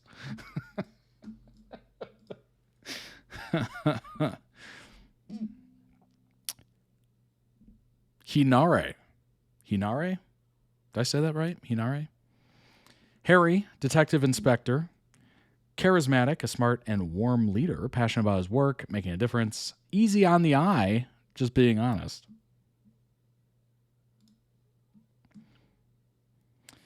Ruben, which is also my favorite sandwich, fun-loving chef and business owner, left the high-end restaurant game to open his own cafe, passionate about great food, good sounding board, and supportive friend to Alexa. Hernare, got it. Chowder. Yes, Chowder, of course. Alexa's cat and confidant. Smart and a bit sassy. Very confident. Will accept all attention and scratches or scritches. Good boy. Good boy indeed. Oh my gosh. Anyway, I had to make one of these. I applied for a position, a job. And part of it was you had to create a bio card. You had to create a bio card. So I had to literally make something like this. I had a picture of myself. I had facts about myself, and had graphics and whatnot. It was so ridiculous. It's amazing what some of these companies will make you do to just grovel for a position. It's so insane. So I have one of these basically. Just ridiculous. I think I put my favorite food is barbecue. It's so stupid. Freddie generally adores watching Chowder on screen. That's awesome.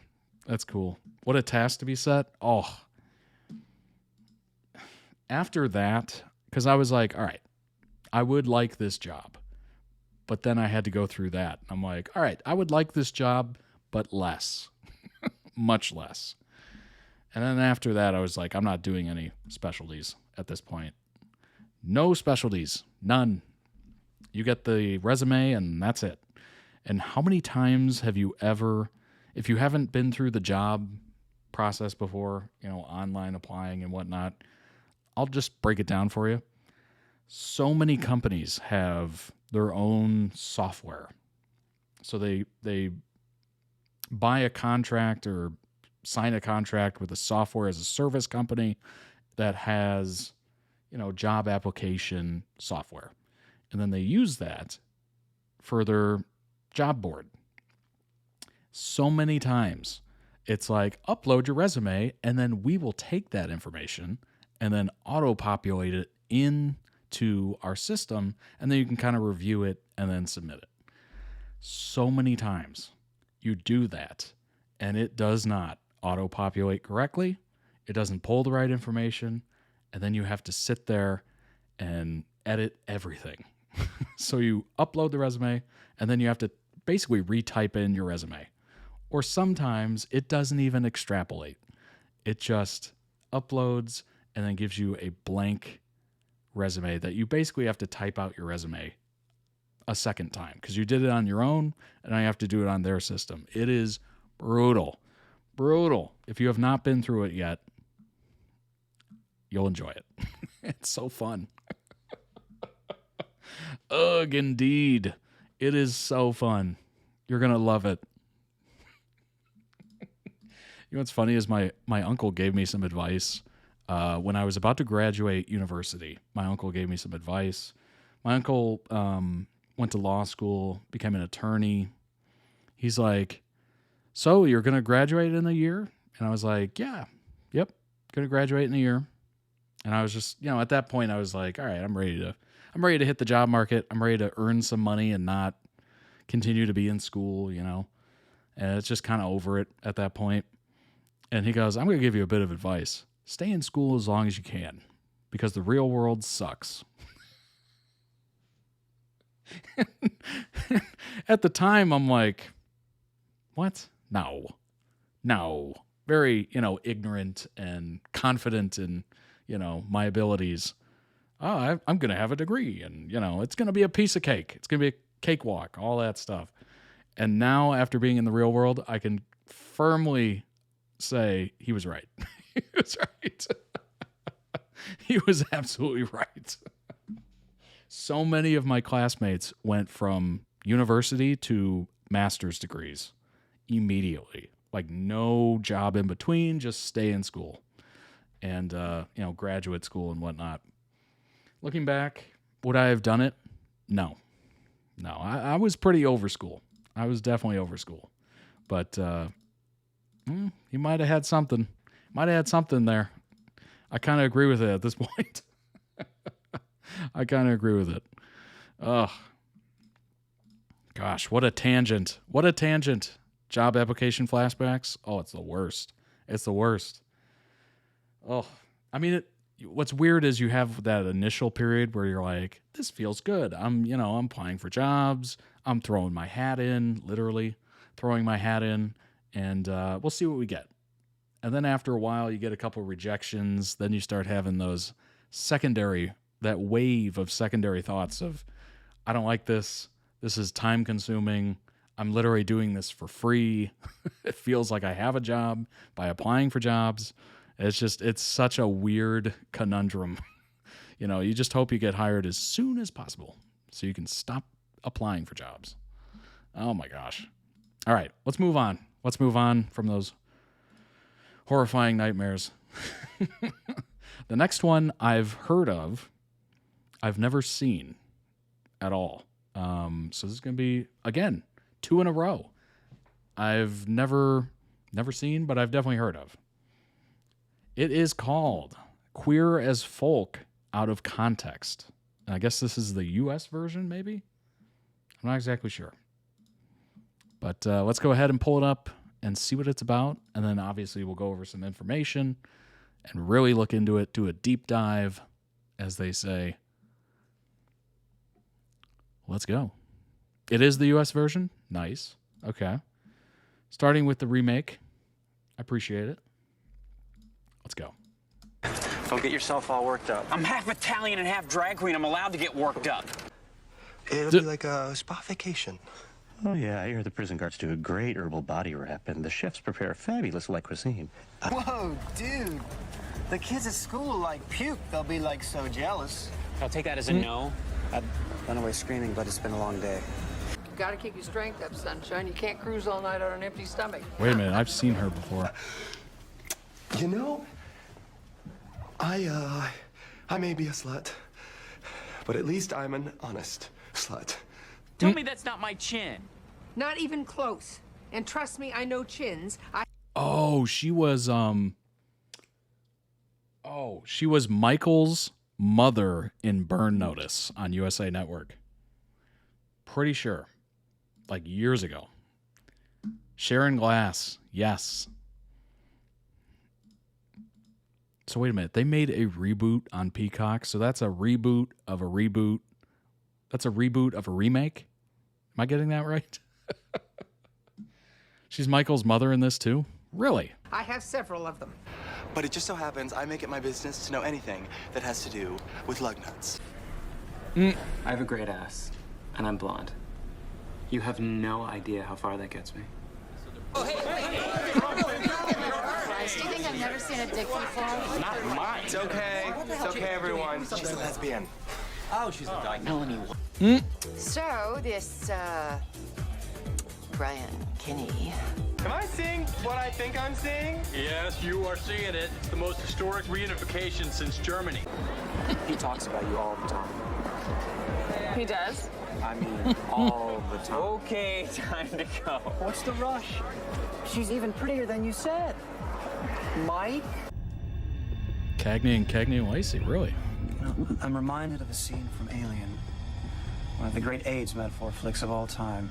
What is this place? From the crowd, I suspect it's a homosexual drinking establishment. What are you studying in school? It's called conversation.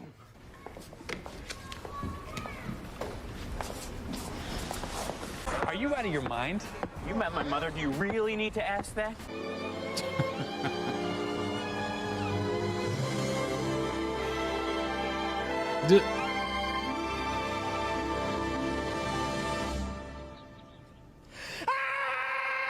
Mr. Howard Bellwether!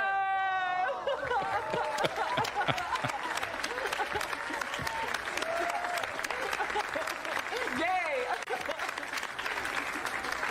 He was dying of AIDS. Okay, thanks for sharing, but looking for a date, not a therapist, all right? The truth is, detective, we're the sluts. Speak for yourself. It's a piece of shit. It's symbolic of love and pride. Symbolic of stupidity and bad taste. You take that back. I can't. I got it off a blanket. Wrong, boy. I've done enough for the facts of this burg. Let someone else lead the charge. So you're just gonna take it lying down? That's generally how it's done. Debbie. Get back in your robe. Huh? Or better yet, find a train to fall under. At least I'd get the insurance.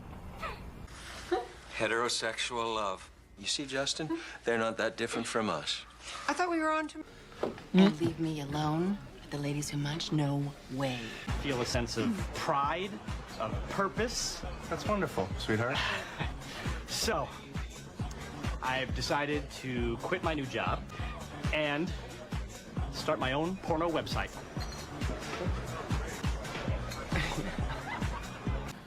You fucked a murderer? What's the big deal? I used a condom. Well, your safe sex lecture paid off. Shut the fuck up! Let's try to stay calm. Yeah, the professor's right. What do you know about it? You're the one who put him up to this. He didn't put me up to shit. I was trying to help. You were trying to impress Brian. Yeah, That well, was he such wouldn't a be good- the first one. Well, he already Such a has good conversation boyfriend. right there. That's so funny. You do? In a non-defined, non-conventional way, yeah. Let's not lose focus here. You need to understand that what you did was extremely dangerous. This guy could have killed you. They all could. Well, if you know that, then why do you do it? I have low self-esteem. I was sexualized at too early an age. It's exciting, fun, and a great way to make non-reportable income. I would like an honest answer, smartass. He just gave you one. Well, we're not going to let you throw your life away. You are going to stop hustling. You're going to take care of yourself. Respect the curfew, not sleep till noon. Go back to school. Think about your future. Christ! I'd rather get killed and tossed in a dumpster than listen to the two of you.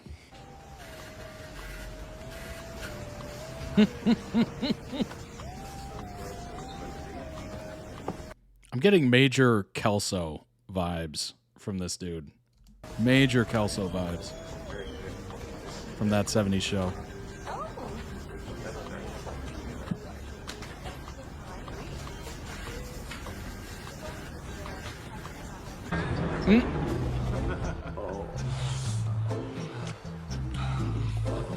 Another quiet evening at the Kinney residence. Take off your goddamn pants. The problem is that unless Mr. Taylor is allowed to continue his studies, the world is going to be deprived of his staggering gift. That would be a shame. I'm Mother Superior. And I'm Friedrich. I can only dream of what perversions go on in your house. Okay, I won't spy on you anymore. Thank you. I say we go over and let him insult us for a little while. Good idea. Might make him feel better. The board decided that the student population had to be more diversified. Well, we're going to sue. This is discrimination. Against who? Heterosexuals? Mom, what are you doing here? Same thing you are. Cruising for a blowjob? Jeez, except for this strange cryptic message. Don't worry, Ma. I'm all right. Doesn't sound strange or cryptic to me. Her shirts are hilarious. Flannel. Isn't that lesbian lingerie? Well, so far you should have no trouble. Mikey's never talked about religion, politics, or the market in his life. Oh, you gotta lie down for a bit, okay? Legendary indeed. Promise me you'll come alone. Oh, jeez. Okay. What a freak. I still have an erection. What do you mean you still have an erection? Thank you, CNN. Wanna fuck? Nice to meet you, too. You sound surprised. No, surprise would be if I won the lottery or if an asteroid hit the Earth or if Richard Simmons was straight. Now, try dumbstruck. R.I.P. Richard Simmons.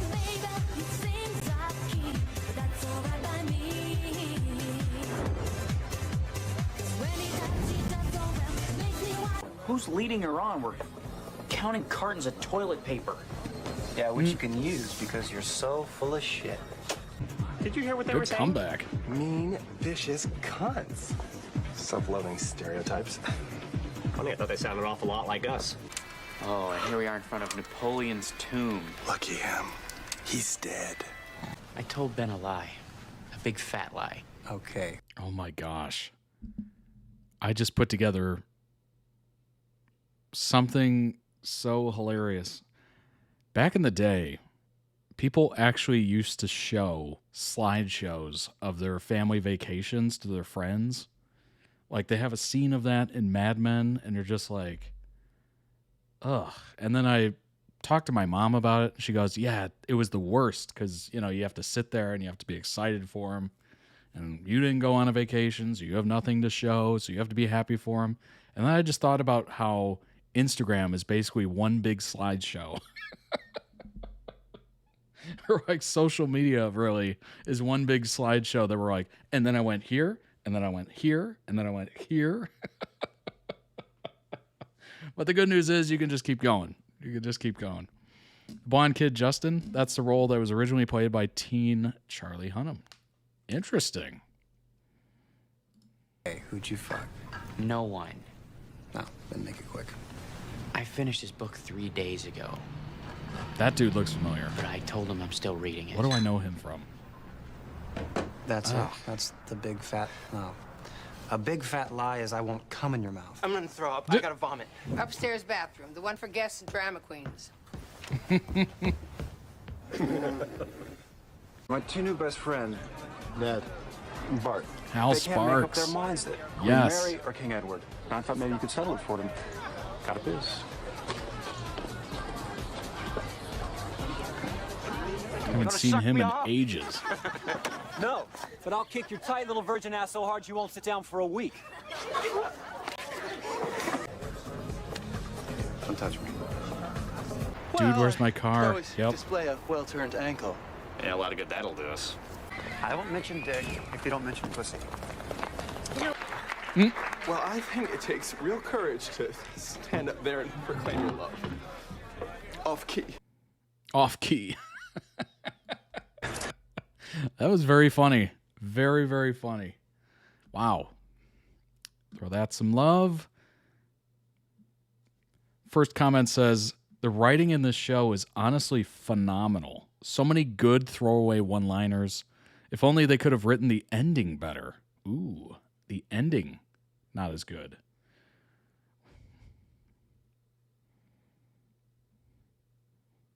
I like how most of these scenes are very serious, but out of context, it's hilarious. Oh my gosh. That was absolutely hilarious. Good grief. The ending was a little polarizing. Ooh. Link down below in the YouTube description for the original video. Go throw it some much-deserved love. Also, check out their channel. They might have other videos that might interest you. And, of course, I'll throw the link in the chat for those of you watching live. Let's go ahead and find out a little bit more information as Queer as Folk. Here we go. Drama television series that ran from December 2000 to August 2005. Series was produced for Showtime. Yep, that makes sense.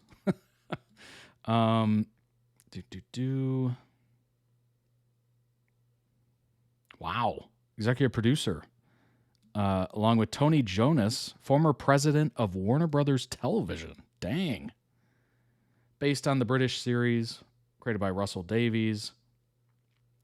Although it was set in Pittsburgh, Pennsylvania, most of the series was actually shot in Toronto. That makes sense. A lot of American or U.S. television is shot in Vancouver these days. Russell T. Davies is the guy who brought back Doctor Who, is in charge of it again. Oh, yeah. I've definitely heard that name before.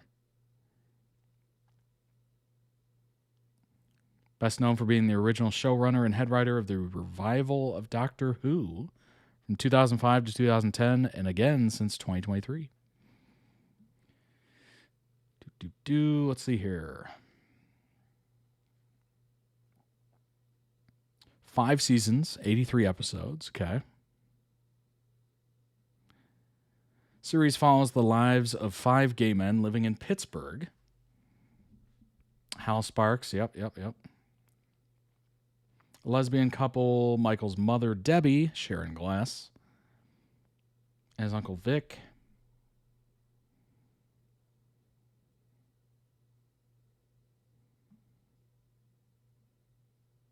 Living life for the now.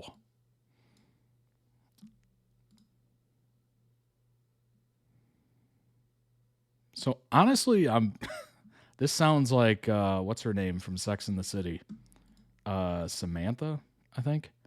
Just living life for the now, being wild and free, basically, for Brian. Actually, hold on a second. Let's see what else we got here. All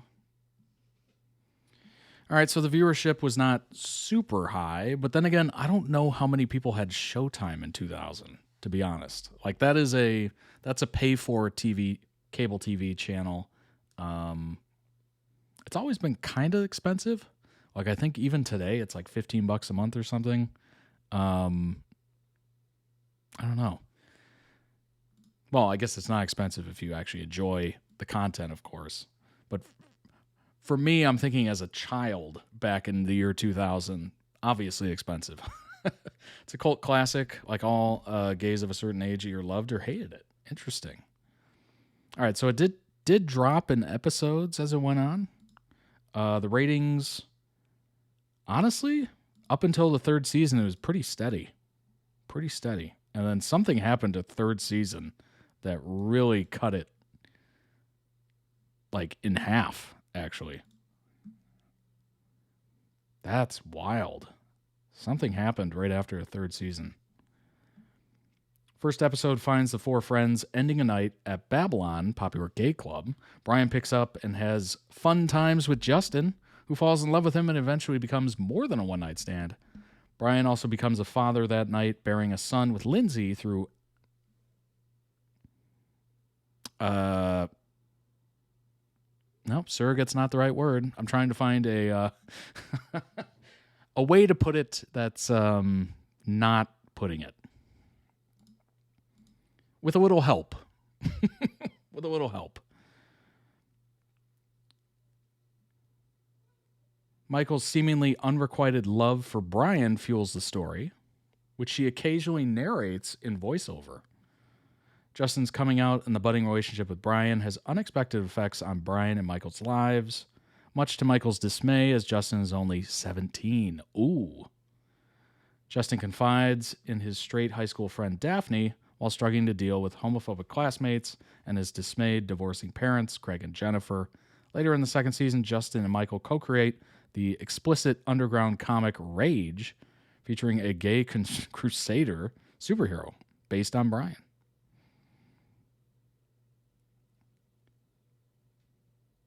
Oh. Somebody gets addicted to some pretty hardcore drug.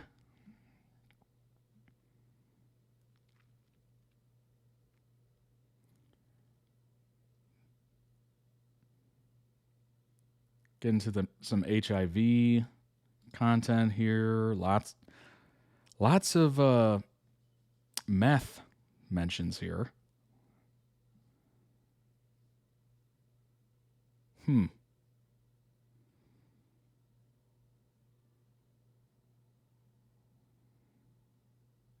Tackles political issues head on.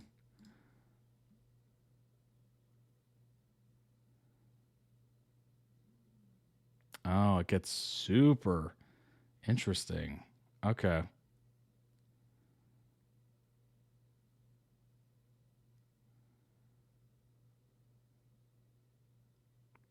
Very interesting. Addiction issues, HIV, homophobic bashing, serious plot points with the silly moments. Indeed.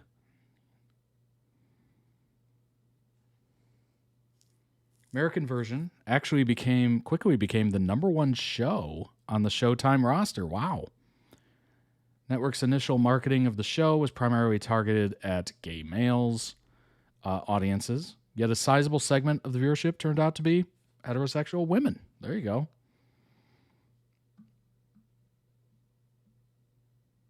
Wow. Groundbreaking scenes abound, beginning with the first episode, which depicts the first intimacy scene between two men shown on American television. Though not as graphically as the scene in the UK version that was based on, that's not surprising. Despite the frank portrayals of drug use and casual fun times in the club scene, the expected uproar and backlash and all that stuff never materialized.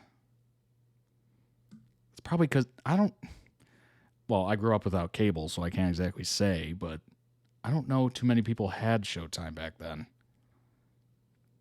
Like, I don't even think I heard of Showtime until middle school. Controversial storylines. Oh my gosh. It's an entire paragraph. Wow.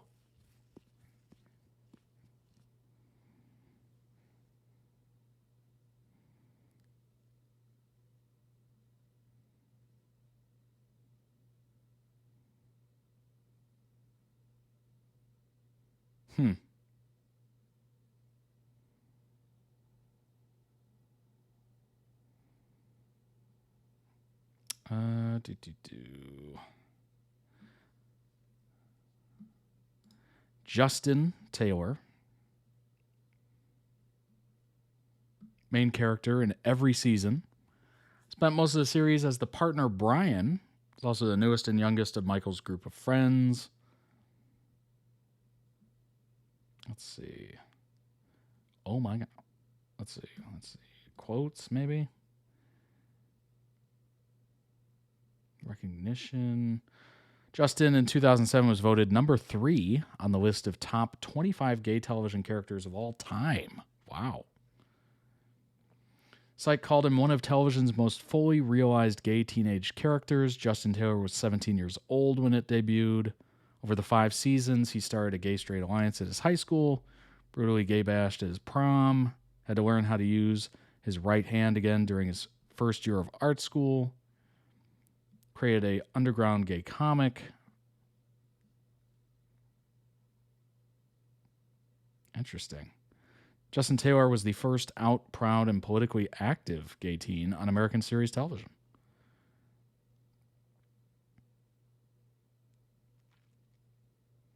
Most intelligent of his friend group, high IQ, skilled at art and illustrations, obviously with the comic book, right? In the UK version, the character Ted is based on overdoses and dies. In the US version, he survives. Well, that's not surprising, right?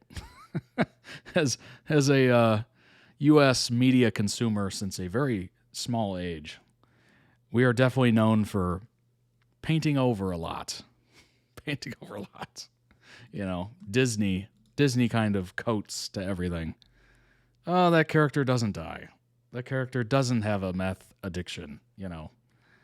It's not surprising the UK version's a little more gritty and real at this point. I've seen enough UK version, US version, and it's always softer over here. Michael, aka Hal Sparks,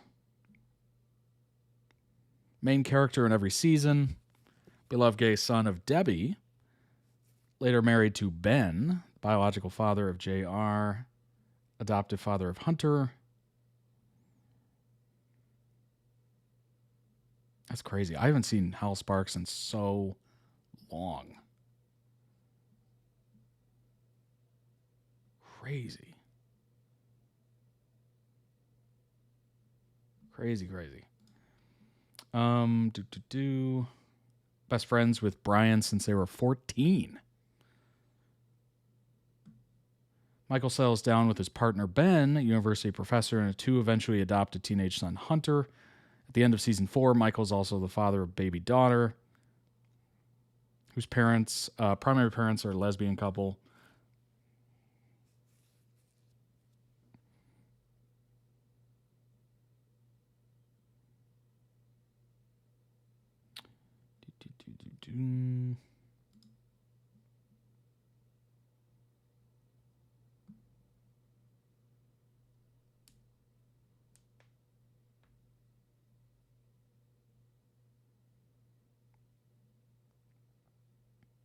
Michael's loved comics and superheroes since a young age. Implied that Michael is skilled at writing despite not pursuing community college past one semester, as he narrated the comic Rage and was good critique at Ben's books and stories. Dislikes Saturdays and football due to never having a father to watch the football games or play catch with. Michael is the character who started the story in the series premiere, as well as the character who voiced the last line in the finale. That way, he closed the circle. He was closer to 35 years of age by the finale.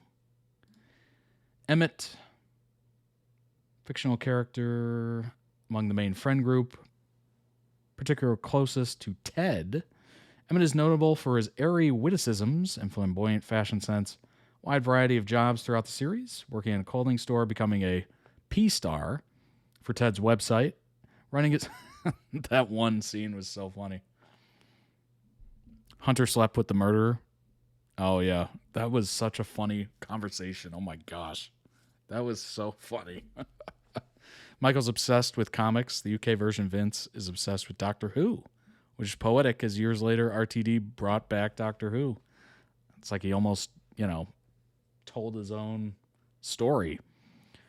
Running his own catering business and delivering television news segments to the queer guy, as the queer guy.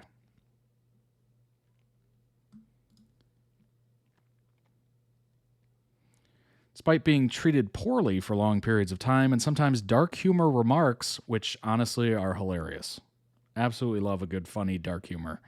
He's known for a certain integrity and decent moral upstanding. This show particularly how he stands up for Ted's wrongdoing in Gus's college fund, how they didn't get his sincere apology from it, and when he refused to have anything to do with any more meetings with Drew after he wasn't honest with him about where they stood.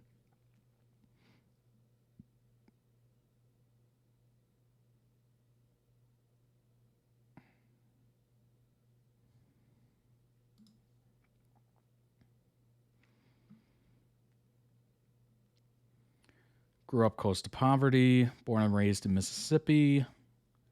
Due to growing up impoverished, he often has big, lavish dreams, including the fairy tale stories that are displayed on Disney, such as having a dashing prince, living in a castle or mansion. He was known as the town's sissy boy, where he grew up. Postal guy once spit at him in passing. Ooh. Despite having a traumatic childhood, he has great integrity and a faith in God, as he sometimes prays to God due to some family members who loved him despite him being gay. His aunt, Lula. He gives the mink coat away to prove he never needed money to be happy with his late ex-boyfriend, George. Knowledge about design, fashion, apparel, catering, dining, and etiquette. As to why he slaps Justin's hand when he puts his fingers in their glasses of water while taking it to their table. Oh, God. Oh, God. Oh, that's brutal. Most changeable, absent-minded, and even forgetful of all the characters. According to Michael, he forgets his keys to the apartment on multiple occasions. Good grief. Queer as Folks, 4 creators on 23 years of 3 groundbreaking shows.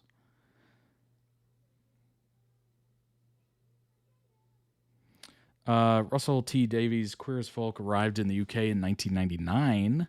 Series marked a turning point for the depiction of gay life on TV, as the drama about a group of friends became the first to focus exclusively on the LGBTQ community. 2 years later, Showtime followed in the US with the US version.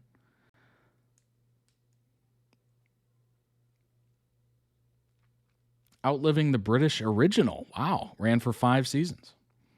Now nearly a quarter of a century after both, Peacock will break new ground June 9th with its take on Davies' iconic series. Updated for 2022. The new show is the most diverse of all 3. Innovative storylines for transgender and disabled characters.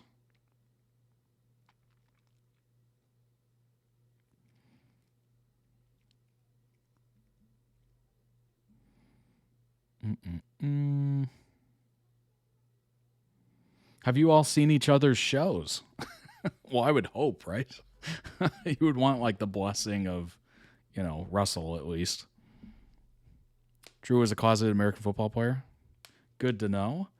Daniel said, Stephen, in the great tradition of Queer as Folk, yours is very brave and very bold. Really followed the tradition of all the previous series.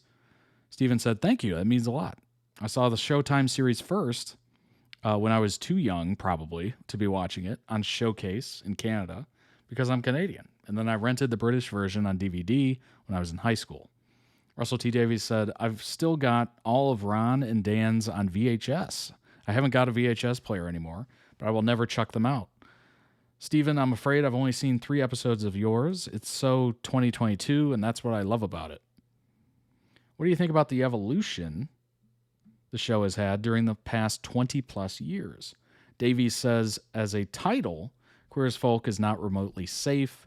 The word queer all those years ago was death. Even some people today don't like the word. I love the fact that there's a big queer franchise that has existed now for nearly 25 years. It is not and has never been safe. These lovely men I'm looking at here, these torchbearers who have done work beyond my imagining, are never taking safe options. Cohen said, each show represents what was going on in the world at the time we were writing it. It's almost a quarter century of observing gay life from 3 different perspectives. Can't think of anything else on TV that's done that. Davies, what I love about this is that we're short of our own myths and stories. No one ever blinks when there's a new version of Hamlet or Little Mermaid. We're thousands of years behind. Cohen, it's a historical document that exists and that hopefully will always exist because Russell's was toward the end of the 20th century. We're at the turn of the century, and Stevens is the 21st century. It's a phenomenal history. Lemon says, in 20 years, there might be a 4th Queer as Folk. Culture, when we started our show, was so different than it is today, even in terms of acceptance. I remember Showtime was saying, people have never seen this before. Hopefully the majority of people have grown to accept the gay community. When we did Queer as Folk, I don't think people were trans aware at all. In 2000, probably not. Well, then again, I was a child, so I guess I was honestly oblivious to everything. Davies said, the story of these 3 Queer as Folk is the increasing diversity. Everyone thinks we're in some sort of gay golden age now, and it's not at all. I think 25, this is done. I think 21% of Gen Z adults identify as LGBTQ plus right now. I didn't go to high school with a single queer person that was out at the time. Now it's a completely different generation, but we're still facing similar persecution. It's baffling. Russell, Your Queer as Folk was the first show with an entire LGBTQ cast of characters. What made that possible? Davies said, there was a rising feeling of acceptance. I was very lucky there was a channel, Channel 4, which is now being sold off by our government because it's too independent, radical, and diverse, whose entire existence was the promotion of radical and diverse voices. I think Channel 4 was the channel that Skins was on, right? I think so. It was still a big risk. There were still so many people in the industry that kept laughing at what we do. How was your gay drama? There was a lot of snickering, like the show was going to be soft, gentle, kissy, and kind, pandering, when the show is absolutely not. That was largely the mainstream industry reaction to it before it went on air. When the Showtime series launched, it was the first time U.S. audiences had seen a show that was entirely about LGBTQ stories. Russell paved the way, but did you face challenges? Lippman said HBO originally wanted to do it, but as a movie. Interesting. And Showtime really wanted the show and gave us 22 episodes our first season. Interesting. HBO wanted to do a movie. Ron and I knew we had to be bold and brave because even in our writer's room, we had very timid writers and had to push them. Agents would not send us actors. People were very afraid of the show. Cohen said the first time we heard about it was in the calendar section of the LA Times. The whole article was about how no one will have the guts to do a show like this in the U.S. People thought it was going to be a much softer show than Russell's, and we knew it had to be outrageous and more sexual. The sex on our show probably was the most political statement we made.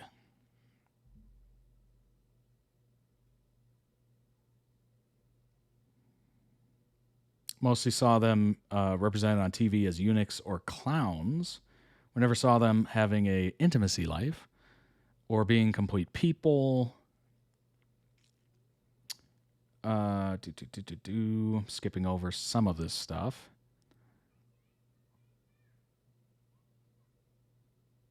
Huge part of the show. Oh, topics were on your list for the new one.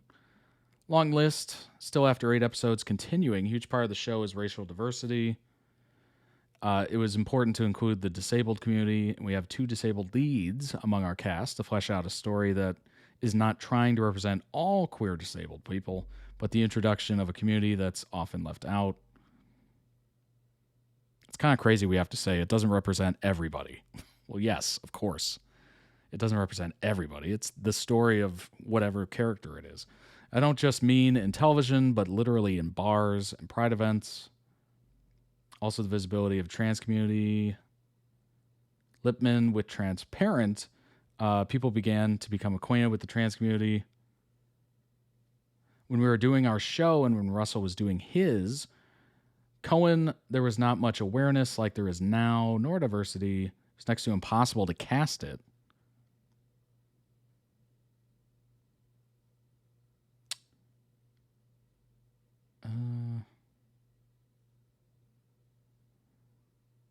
Russell, was your casting experience similar to Ron and Dan's? You said more recently that you only want to cast gay actors in gay roles going forward. Davies said the marvelous straight actors who we cast, Aidan Gillen, Charlie Hunnam, were the foot soldiers and generals that led me to the luxury of being in this position. In 1998, if you would ask agents for a gay actor, there was no such thing. Lots of people we knew were gay, but a lot of actors ran away from it because they couldn't have faced the press launch where they would have been interrogated about it.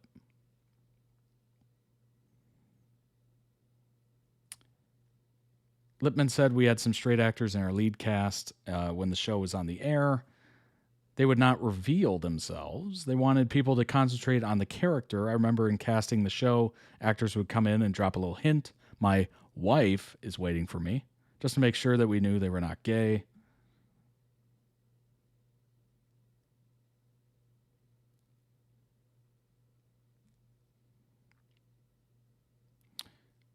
The gay community criticized the first Queer as Folk because it didn't portray HIV/AIDS, though that is the central focus of It's a Sin. Russell, was there a reason you didn't include that? Davies, there was a powerful reason not to do it. Our evening soap operas had tons of gay characters, and the only stories that were being told were HIV stories again and again and again and again. And that's all we saw. Queer as Folk was a massively deliberate and provocative statement to deny that, to say we have other lives. Oh, that's kind of, yeah, that makes sense.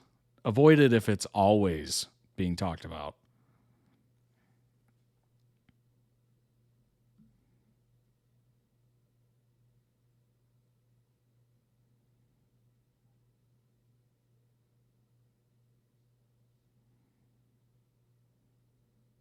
Interesting.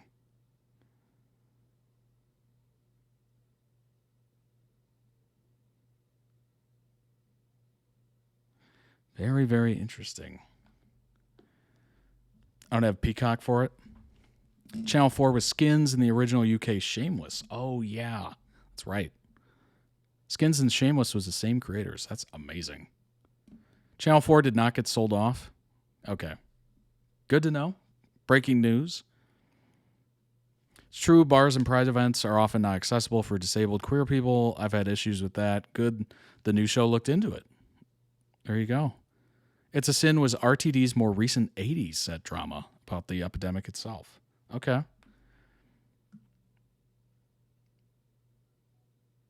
Well, it kind of makes sense, I suppose. When it was, so it sounds like, you know, most of the interpretations or showings of lives was around HIV and AIDS. So he's like, all right, let's show a real life that doesn't involve that or doesn't revolve around that. And then apparently in the 80s, he's like, all right, now that that's not like everybody's interpretation of it, now I can do its own thing. I want to watch it, but I know it'll wreck me. Yeah. I'm assuming it's extremely emotional. Extremely emotional. Boy, this is going to be quite the tone shift. It's always a tone shift with Smosh. Good grief. All right. We got the Don't Win Challenge Pit from Smosh Pit. The real challenge is losing on purpose. I don't know how this is going to work. This is definitely the first one of these I've ever seen. I don't know what it's going to be like, but I know it's going to be chaos just from this thumbnail. Oh my gosh. Oh God. This is going to be very interesting and probably loud. So I'll check the volume. All right, let's hop into it. Over here. Hey, it's Challenge Pit, but it's a little different this time. It's Don't Win. Yep, that's right. We're gonna try not to win. Every Challenge Pit you see, we want to win, but this one, it's a little differently. We're trying to get the loss. You want the L. The L is the W, the W is the L. Do you follow? Yeah. Did anybody? Verse is kick across tic-tac, tic-tac. Kick, hacky sack, tic-tac. Cross across, tic-tac-toe. Toss across. Cross the talk, tic-tac-toe. A buttery, crispy crust. Cross a toss, crossing toss. Better ingredients, cross a better toss. pizza. Toss across. Toss across. Toss across. First challenge, toss across, tic-tac-toe. The way this one's gonna work is we're gonna throw beanbags. Nailed it. And not get a tic-tac-toe. So we are avoiding getting 3 in a row. Oh. Sick. Yeah, okay. First up is me and Shane. Let's go. Let's go. I used to know how to do that very So you well. want to get X's. I want to get X's. O's. Great. Which we were debating earlier are, when people say X's and O's, which ones are the kisses, which ones are the hugs? Hug. Is an X. Hug. Wow. And why is the O a kiss? Whoa. Are you serious? That can't be right. That can't be right. Oh my gosh. I'm having the realization they all had right there. Wait, That's not wait, I thought X's were kisses. Kissing with your asshole? Oh, don't give him that whole. All right, I'll go first. Here we go. Jesus. That was awesome. You don't use O's? What the f? Okay, here we go. Angela's fish. Whoa. Oh, this is crazy. Oh, why did I do that? Get him. All Get I him. gotta do. have a chance right All we now. have to do. Don't. That Get one. his ass. That's all you It's need is that literally- one. I had too much power. No. Angela, don't. Do it, do it, do it. Please don't. Okay, he saved it. He saved it. Loser. Oh! Whoa!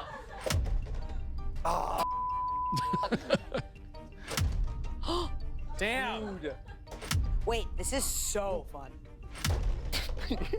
Oh no. Oh, This come is on, actually come on. really Don't fun looking. win. Jesus. Oh, no! Shit. Get him. Come on, come on, come on. Don't. Get his ass. Angela.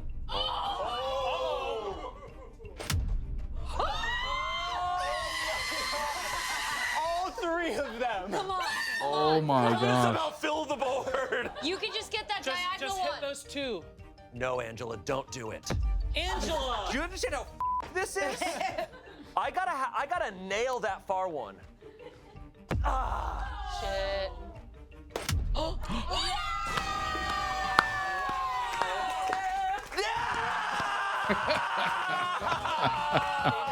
That looks legitimately I clearly won fun. that one. I would want to play that. Next up is Chance versus Rasha. Yeah. I want to be X's. Whoa! Beautiful. Okay, do you guys have any strategy or anything? Yeah, I'm gonna try to get her to get 3 in a row. You both are, honestly, you know what this looks like? It looks like you guys are playing a game at the hotel pool.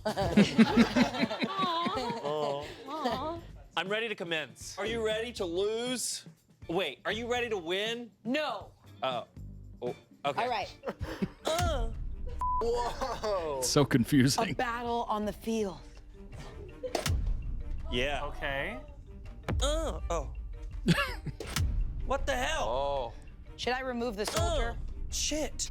Oh. Cease. That counts as one of his. Arash just needs to get. No. Okay. It's looking good for Arasha. Okay. Just bounce off. Oh. Yeah. Okay. That's what I'm talking about. What the heck? Whoa. Yeah. No. Oh, no, You no. Idiot. Oh. It's okay. Prepare you to got this. lose. Oh.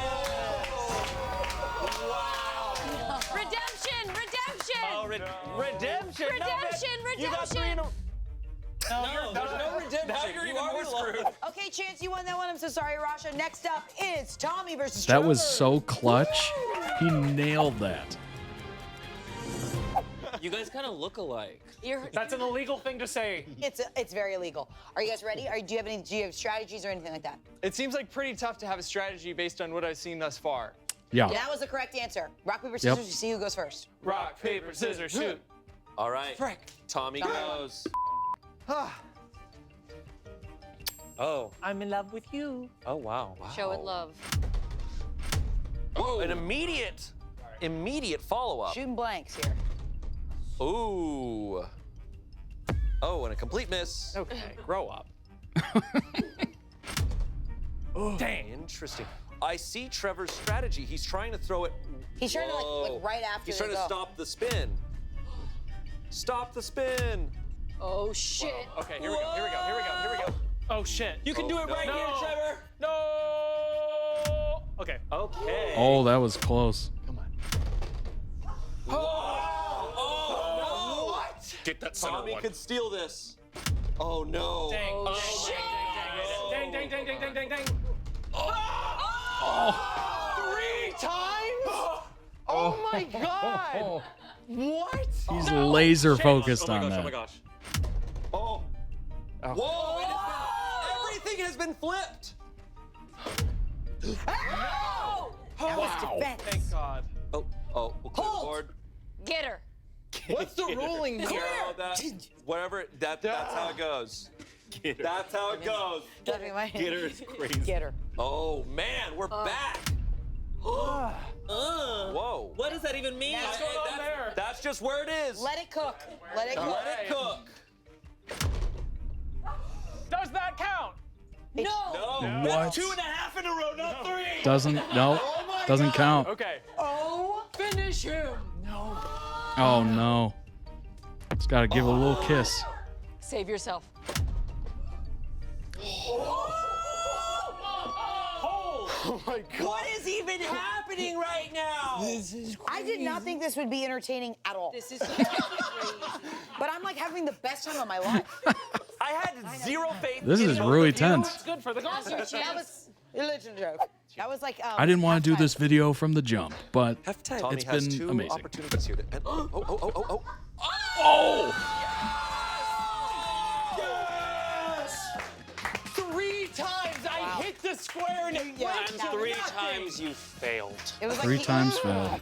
Okay, because me, Chance, and Tommy lost, which means we get a loser point. We won. Moving on to our next challenge, Plinko. You are gonna play classic Plinko, but then towards the end, you don't want points. You want 0 points. First up, it's Chance McCrary. Yes. Chance, any strategy going into this? No. Oh, wow. Oh no, the highest one. I'd say no strategy. No is right. So have a strategy. Okay, I meant yes. No, you're toast. Oh? Oh. What? Say it again. Yeah, I have strategy. Duh. Too much. Too much strategy. You want too Couch much? again. Ooh, I've got some strategy. You almost did it again. Oh. Oh, okay. Good. Ooh, I've got some strategy.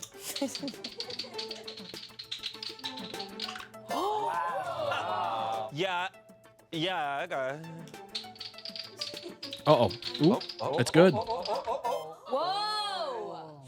You guys, rough start, but once I get my footing. Uh-oh. Okay. Yeah. It's one of the best sounds I've ever heard. Doing both at the same time. That looked like magic. What? Don't do Dude, that. what? Don't do that. Don't do that. That's a bad idea, Angela. Who cares, man? That's a terrible idea. Who cares? To be honest, who gives a f?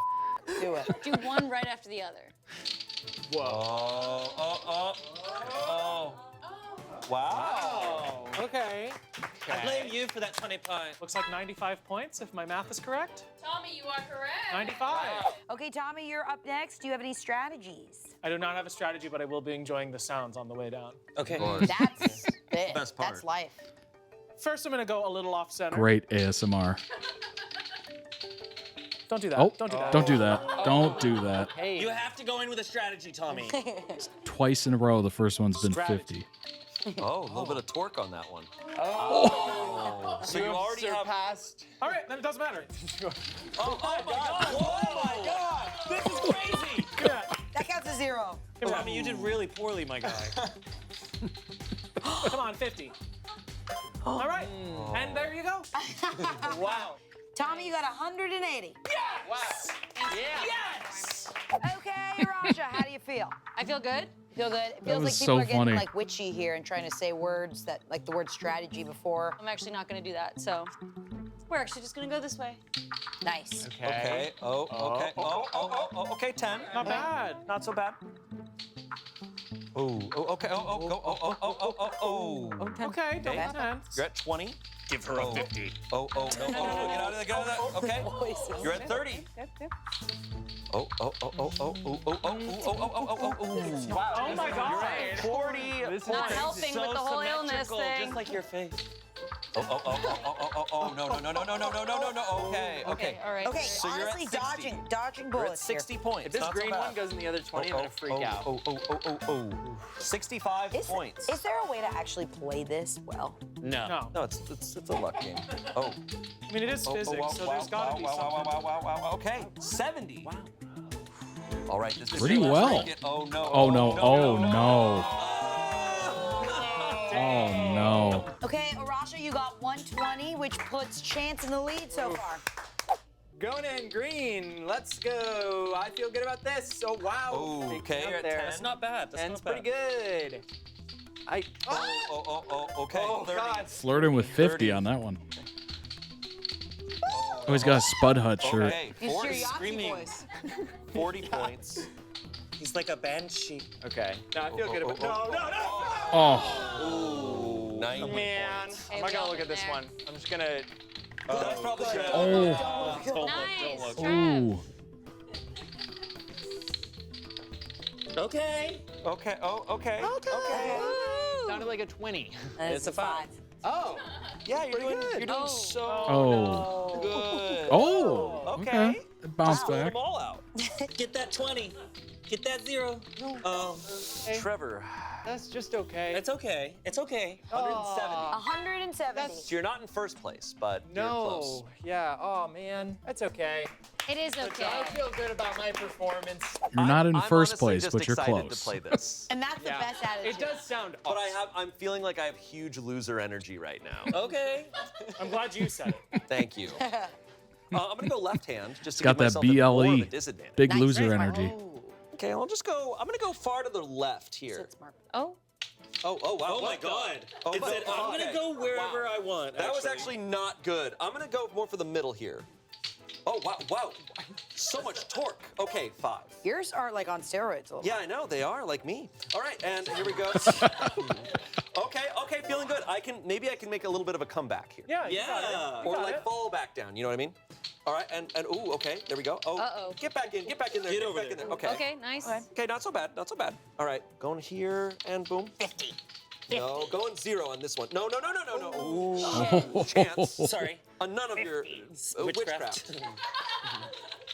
Okay, there we go. I've got to do the witchcraft, Shane. Okay, here we go. Okay. No, stop. Okay. Guys, it's helping. It's helping. Okay, I could win this. You could win this. Or I could completely blow it. You could lose How much this. do you have? Okay. Come on. Oh, yes. Oh, my God. Wow. Wow. 70. 70? 70.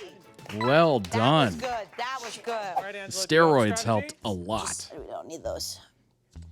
What do you mean?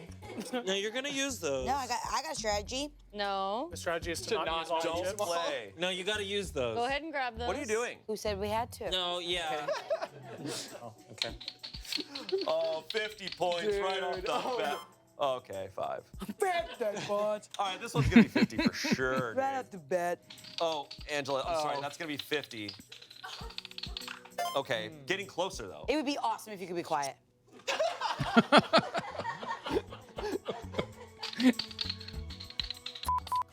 Yeah! That's what I get. Would you like me to be No, quiet? that's what I get for being a cunt. Okay, here we go. Angela. Damn. Ooh, okay. Give her a 50. What are you doing? What are you doing? What was that growl? What was that? If it goes James? fast, does it go to the side? If it goes fast, it's good. So you're at 15. Angela!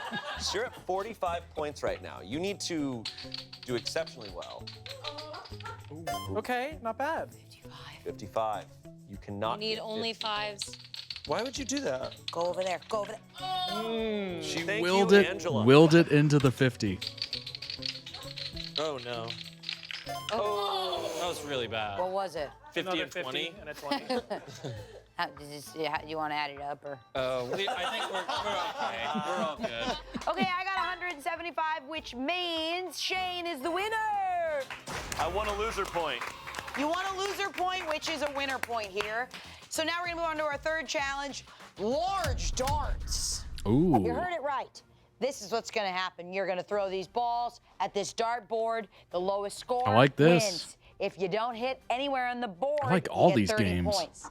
We're doing traditional dart pointing system. Does that work for everybody? Yeah. You get 3 balls. Trevor's up first. Trevor, how do you feel? Feel good.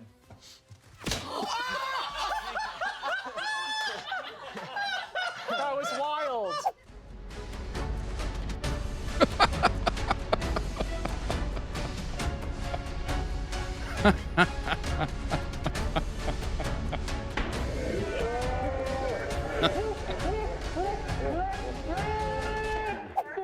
I got scared. And you got 12 points with that. That's not too bad. Okay, Not at do you all. want me to? That was cool. I liked whatever that was. Okay, all right. Wait, I'm sorry. I feel like we didn't get a clean take of that. Trevor, how do you feel? 30 points. Like all the coolness that you got went away. Points. Just completely. Oh, Granny. That was really bad. 72 points, Trevor. 72. Okay, Trevor missed twice. Each time What with 30, was even giving that? him a 72 That was a practice total. round, right? Shoot. Okay, you're awesome. All right, Obviously did it for the memes. That'd be great. Thank you. That was so gentleman of you, Shane. Dude, he's married. Oh, shit. All right. Oh, That's 30 points. That's Wait. 30. Wait. Get it on But I see what board. you're going Wait. for. You're going for 1, right? Okay, I think that's 5. Yeah. Oh. Pretty good. Okay. I'll take it. 38, not bad. Okay, it's really risky to try to get that 1 because it's so close. Next so to the 20 and the 18. I think at this stage, I'm probably better off just trying to hit the board. Hit I'm the gonna go 3. for the 2 area. 2 or 3, yeah. Got 17. 17. Okay. Not bad. Okay. Not terrible. It's not 30. I wonder I'm gonna if go you for can the move 1. it. I think that's 11. So I'm at 28. From here, it looks If I can like get a that. really low one, if I can get that 1. Doesn't all look dead to me. Whoa! 29. Good one. We're all right. No! Wow. Hey! Is that Robin Thicke? No, you're That Robin sucks, Thicke. dude. No, there's no balls back. That's 38. No, Honestly, I'll she just start hit. over. I'll get it clean if you want to just start over. Let's just start over. Are you kidding me? This is How did this happen? This is bullshit. It's just for the editors, guys. It's a clean start. Yeah. That, leave all that shit in. Sorry, I Leave care it all about in. those. Sorry, I care about the people who aren't in this room. I'm You know gonna what I curse mean? this bowl. We are locked Oh, in. he's hexing the shit out of that ball. We are locked in. Angela, go for it. It's okay, it'll come back to her. You did it again. You can't. That's 30 points. You That's have to 30 give her points. 30. And I'm Everyone's taking nodding. it like Everyone's a lady. Yeah. That Okay. might be. That might be on the triple. That's 11. That's 33. Oh. Nice Should to have you all. just. See, I have 63 points so far. 63? Yeah. This all feels like it's connected to the mistake at the beginning, so I think we should do a clean start. And I should go. No, we're not starting this whole shoot over again. Okay. That's one. That's one. It's one. Way to go. No, No, that was the. You did it. You did it. Put the ball down, Angela. Nice. Donna, Drop how the you feeling? balls. You ready? I'm literally gonna aim. I'm bad at these kinds of things. Me too, yeah. I'm gonna aim for the center. The bullseye. Yes. You're gonna play darts for real and hope that Because you just do I bad. don't do good. I like this strategy. That's don't win. Not a bad strategy. Just get on there. Next ball. It's better than 30 points. Next ball. Ooh, jeez. You're at 30. 37. 37? There we go. Not bad. I feel bad Not for you bad. guys because I played one season of baseball. High key in stupid, fourth low grade. key genius. That's hilarious. That's a hilarious shirt. Hype yourself up and then immediately bomb. And there is our YouTube short for this video. And there is our YouTube Flip short. it. Okay. You have like 4 of those in this Okay, that's 12. 12. Whoa. You. 18. So 12 you got plus 30 you got plus 60. 18. Because I played baseball in 4th grade. A point check-in so far. The person getting the least amount of points is Shane. Yeah, it's a How many good points do you shirt. have? 29. What? Whatever. All right. 5. Good. Like 5 to me. It's 5. It's 5. It's 5. Reminder that Trevor, you started with 1,000,000 points. He's like, ugh. Looks like 5 to That's me. 18. That's 18. Yep. 23 so far. That's Ooh, I think that's 18 That's 18 again. Ah! So close to 1. Arasha, Yeah. what's your strat for round 2? I feel like I'm gonna try to find maybe the 3 numbers that are like the smallest together rather than just going for one. Oh, wow, that's like smart. You mean like the smallest clump? It's all kind of balanced what you because mean. there's 5, 1, and 20. There's 2, 3, and 17. I think you were doing girl math and I understood it. Just you freaking. Why are there 2 9s on the board? 6. What? 6. So that's a. Well, this is a. That's a what? 9. That's a So this is a 6. Yeah. He got there. And there's your YouTube short. I played baseball, not math. All right. I love how the shirt just turned out to be true. I think that's a 4. That That's looks a like 4. to me. Sweet. That's a 19. That's a 19. At a Bad. 16. Shit. We'll never know. Kind of right on the middle. Don't look too I don't close. know. No. Unfortunately, I do think more of it is in the 13. Yeah. I tried. think it's a for girl. Is there 13. any camera on this? Ooh, that's 12. All right, I'll take it. It's not that bad. I'm gonna still go for that 1. I don't mind it. Or the 4. Ah, God, that's Oh, no. I think that might be below the triple. I don't think that's fully I in think the that's triple. 18. I don't know. I'm gonna go for just the middle area and the 2. That's probably good. 17. I think it's 17. Okay. Angela, what's your strategy? I can try to aim, but similar to Tommy, I'm bad at aiming. So I think my strategy is just like live and let go. That's beautiful. Get it on the dartboard. Oh, Anywhere. Don't do that. Triple 14. Except the triple Yeah, 14. that's Don't do not- that. So, so 14 times 3 is not that big, right? It's just So maybe like hold 42 on. with 2 balls left. So that's a double. That's a 22. No. That's double, yeah. Give her the Maybe- 11. Maybe Come don't on. let go. Meanwhile, I couldn't play darts to save my life. Okay. 13. Awesome. So, Tommy, I think you can steal this loss I can Yeah. steal this loss. Big by time. purely playing real darts. Yes. Honestly, yeah. Wow. 18. 18. That is 16. 16. The silence in the room How many is points? delicious. How many points does he need to not get? The If I silence is square my delicious. root, 3. What? I need to get less than 3 points. So you're gonna aim for the 1 or the 2? If you get less than 3 points, you will be the loser. You can go for the 1 at the top. There's the 1, there's the Oh 3. my god. And there's the 2. Oh, Tommy, you're This is all so much. Oh my god. All right, I'm going to aim for that 1. You got this. You fucking got this. Do it for the clip. Do it for the clip. Do it for the clip. Third YouTube short coming up. For the clutch. For the championship. It all comes down to this. The release.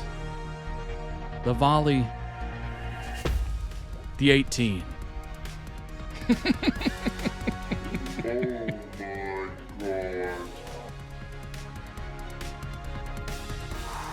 It's right in the middle. Judges? Bailey, did I get a 1? I think you got a 1. Oh, give it to him. Give it to him. That was so good. How much does Chance need to Hey, not don't get? Don't cheer yet. You need, okay, so Chance, if you get less than 12 points total, you become the ultimate loser. Less than 12. You got it. You actually fully First can row, do that. 20. You can do it. 2, 3, 1. Or, 18. You got this. So less than 12. Okay. Why are the balls so big? Okay. Yeah. The other Okay, so that's triple. That's triple 16. So that's 32. There's your clip. But now you get to just have fun. Wait, I need to redo it. Because there was Freeze. What? There's a sound. Over at a table of crew members. What? There was other people. I'm like, help me. There was static. That was just doubles. Oh, that's doubles. That's doubles. Yeah, you guys. Yeah, sorry, I can it's still 32. win. Oh, we got a reading on the rule. I'm done. Now you're done. Now you're done. Okay, I'm going for the bullseye. Go for that bullseye. And that's triple I wanted to 19. nail 1 on that one. Triple 19 for that last All score. right, you can leave them up. You can leave them up. You have to take them down. I didn't get to pull mine last time, and I would like to pull them now. Okay? Go for it, Chance. Thank you. Can we get Can we get quiet on set? Quiet. Hi. This is great.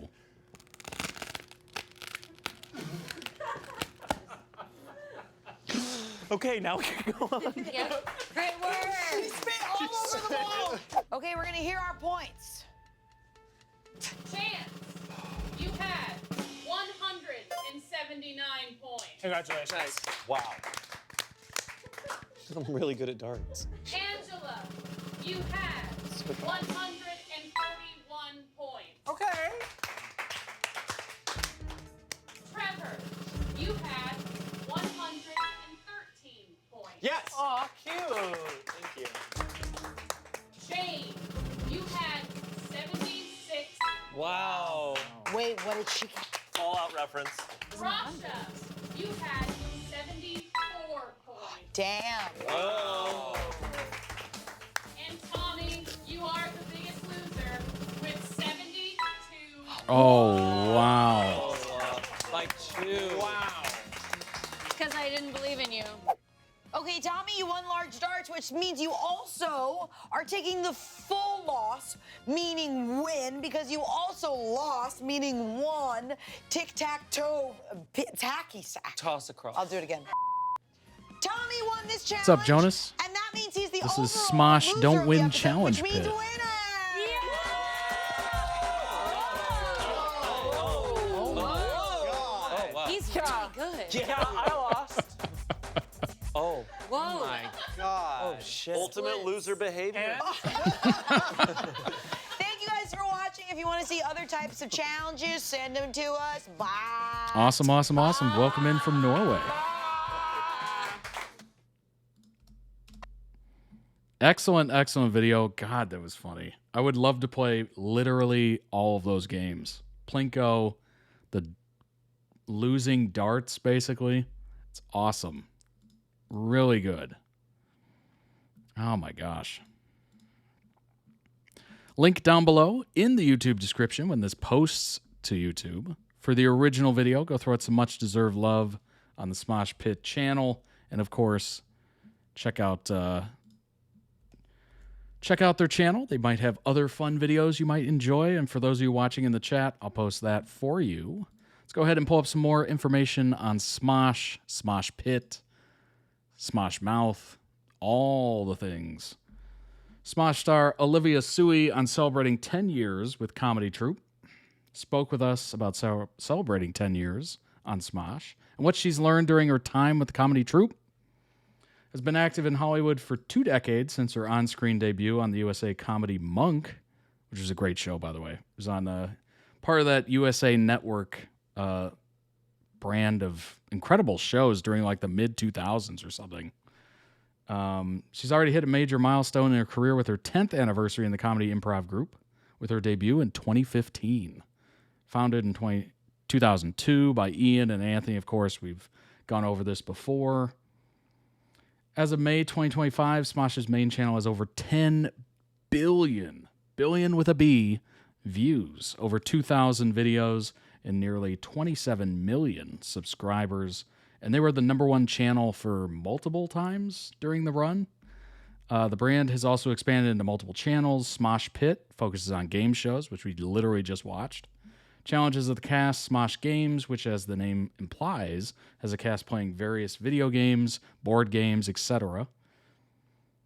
El Smosh, the troupe's programming but dubbed in Spanish, and Smosh Alike, Padilla's channel for her Press-alike but production company under the same umbrella. Sui has appeared in over 300 episodes of Smosh's various content, from sketches, talk shows, games, including Bit City, Eat It or Yeet It, which we've reacted to a couple of those videos, Every Blank Ever, If Blank Were Real, Try Not to Laugh Challenge, and more, while promoting her Quiver music drama Off the Record. She spoke to Bleeding Cool about the invaluable lessons she's learned. Let's get into it.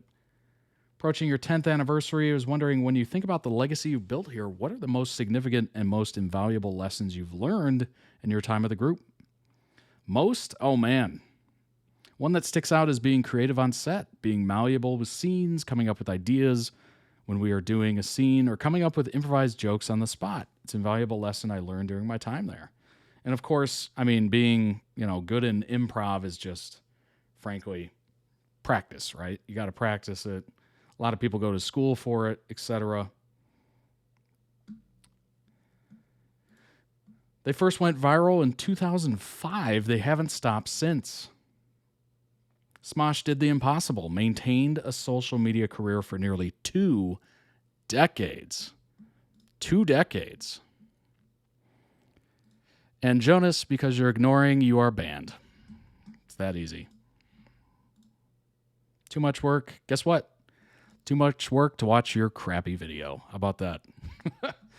It hasn't been easy or predictable. First video I ever liked on YouTube was called Pokemon Theme Music Video. I was about to do that.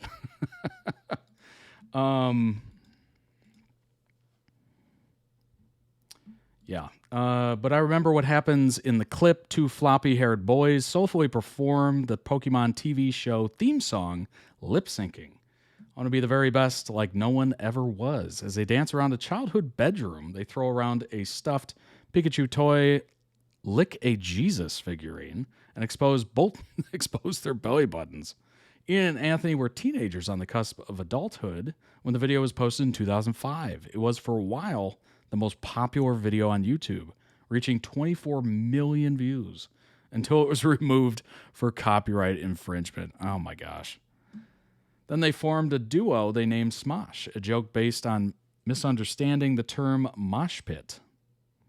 Two legends stand before me now, both 37 years old, with distinctive, no longer floppy hairstyles.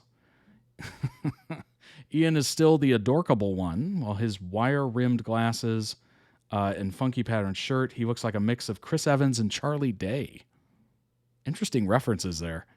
Padilla learns more alternative thanks to his neck tattoos, facial piercings, and tiny braids sticking out of his tousled, wavy hair. They stop to talk minutes before being honored. Let's see here. At the time, there was no way to make money being a creator. It was just uploading weird videos of yourself. Pretty quickly, we started garnering an audience. Honestly, that kind of reminds me of Dan and Phil. That definitely reminds me of Dan and Phil. Eventually, they found a way to make money, dropped out of community college, left their parents' homes, and never looked back. We were on a subway in 2006, and a random guy said, "Are you the guys that made that Mortal Kombat theme song video?" And I said, "Yeah." And he said, "It sucks." Padilla laughs. I was like, "Oh, we're famous." That's so funny. That's your first recognition in public. Yeah, your video sucks. When YouTube was still a novelty, it was hard to go viral, but easier to gain a following. Algorithms hadn't yet mastered predicting what people like, so returning to certain pages was more commonplace. In the early years of Smosh, they parodied theme songs, then began writing and performing sketches that skewered pop culture, like if scary movies were real and Beef and Go. Their posts were scrappy, shoddily filmed and familiar, like they might as well be your school friends messing around on camera, but they were seen by millions, becoming the most subscribed YouTube channel for several months, 2006, 7, 8, and 13. Yeah, that's crazy that they were just kind of becoming the most subscribed and then not, and becoming the most subscribed and then not. Smosh is honestly, that's a lot of resilience for the channel, which is pretty cool. One of the best examples of what long-term success looks like in the creator economy. Liam Parkinson, co-founder at creator payment company Inflaverse. Boy, what an interesting name. They were one of the first YouTube duos to break through in the early 2000s, and 99.9% of creators who broke through as part of that first wave either disappeared or struggled. Smosh continued to reinvent itself. That's what makes it so unique. The duo didn't just survive, they grew into a full-scale digital-first studio. Smosh isn't just here because it refused to go away. It transformed, adapted, despite reaching the brink of death at several points. Yeah, I would say being bought out by Defy Media probably was the beginning of the end.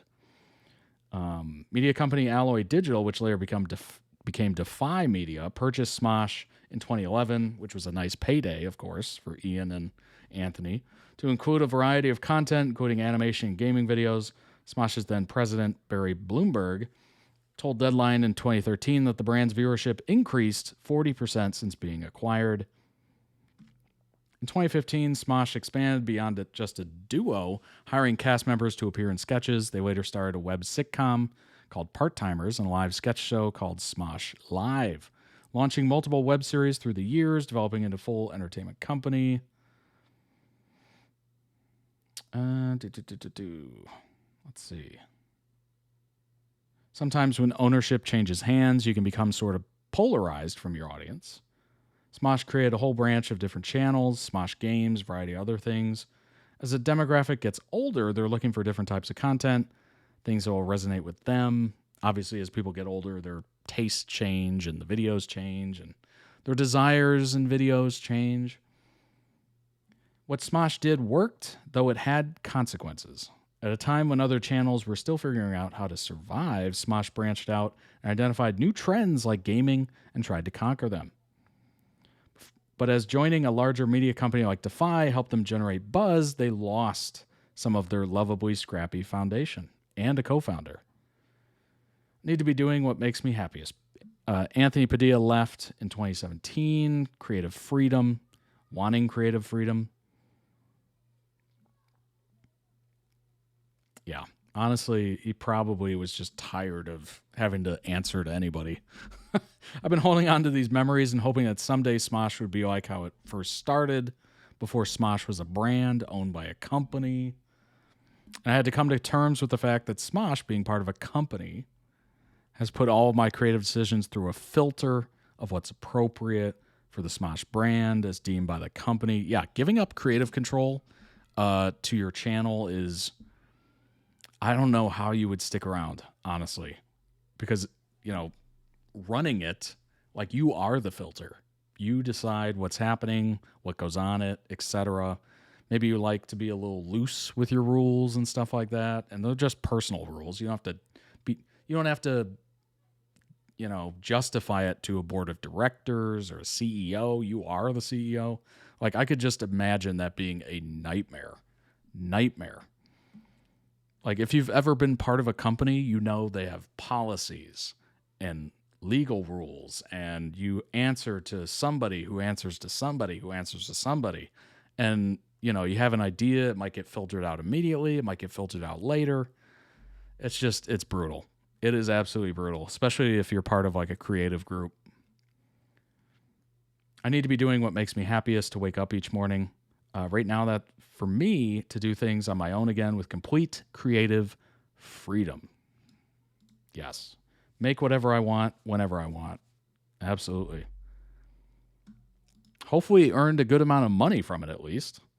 1 year later, Defy Media abruptly shut down, laying everyone off. It looked like it might be the end for Smosh, but after a few months of functioning independently, it was purchased by Mythical Entertainment, Rhett and Link's company. Smosh was able to retain most of their cast and crew and soon launched a weekly podcast, building up the business again. 2023, Anthony came back. With Ian, the duo purchased a majority stake to become an independent entity again. That's all it's about. Shout out to Mythical and Rhett and Link for seeing how big of a channel that was and wanting to keep it going. Like, obviously, there's a big crew there. There's staff. There's, you know, talent. Like, they didn't have to purchase that brand, but they did. And, you know, it might have been for some monetary gain. Who knows? But it saved them, literally. It's pretty amazing. And you know what? I bet the deal between Mythical and Anthony and Ian was pretty favorable. I'm assuming it was pretty favorable.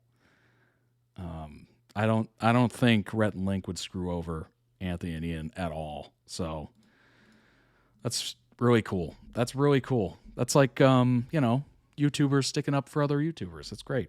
There's nothing we can't overcome.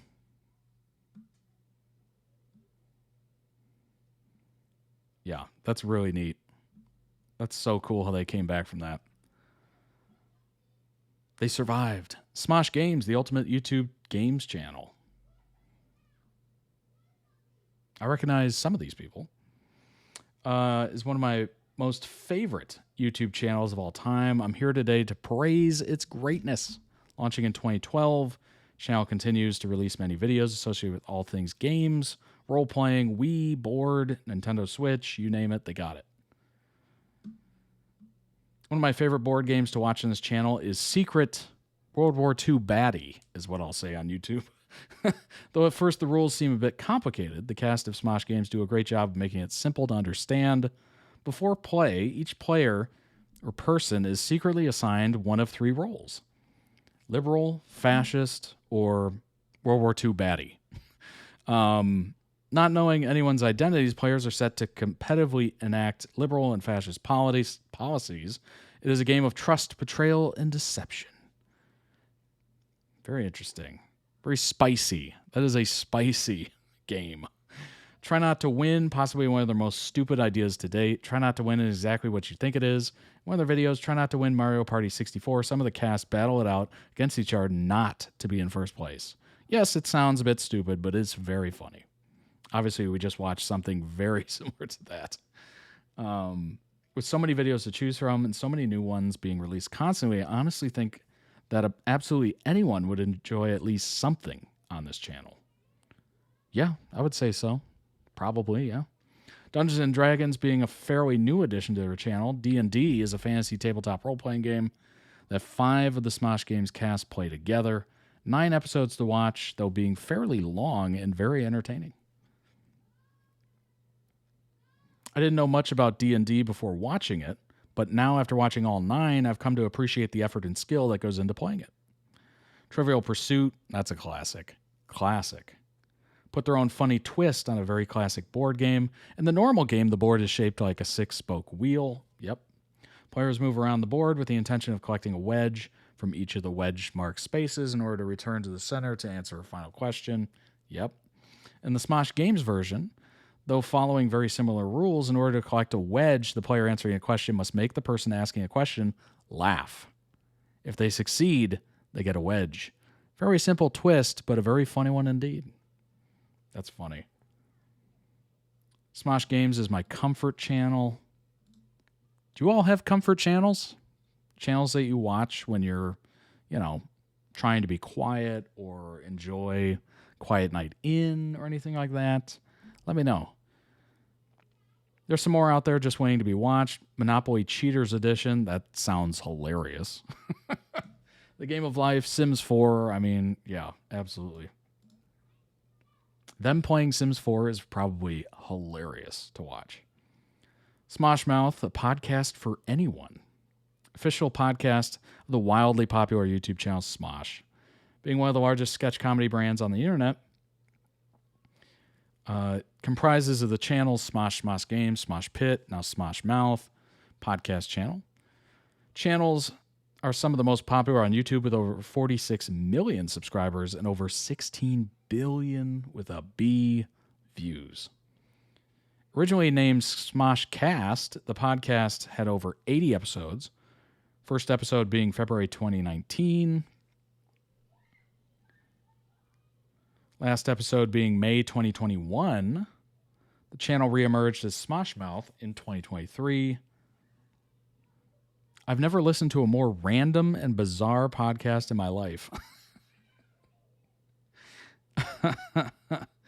Released every Monday, each episode's hosted by 2 of the cast members, Shane Top and Amanda, a pair usually referred to as the short one and the tall one. Every episode, they bring on another one of the cast members from Smosh and literally just discuss what's on their mind. I've never listened to a more random and bizarre podcast in my life. It's impossible to sum up what they talk about, but let me give you a few examples.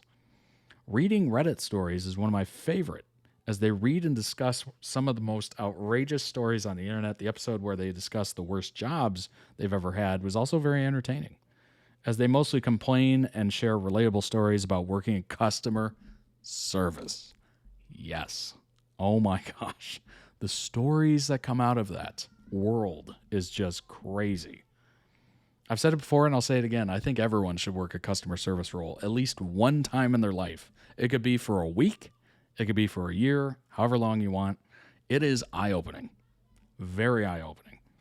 Though the podcast is commonly known for its comedy, it does also frequently address some very serious and thought-provoking topics. D&D, dumb conspiracy theories, tarot card readings, writing comedy sketches, teenage journals, greatest unsolved mysteries. Interesting.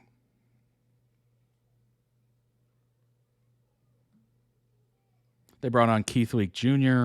To talk about his battle with cancer. They do crack a few jokes here and there. I love that their podcast addresses so many overlooked and unspoken topics that's so important to hear about.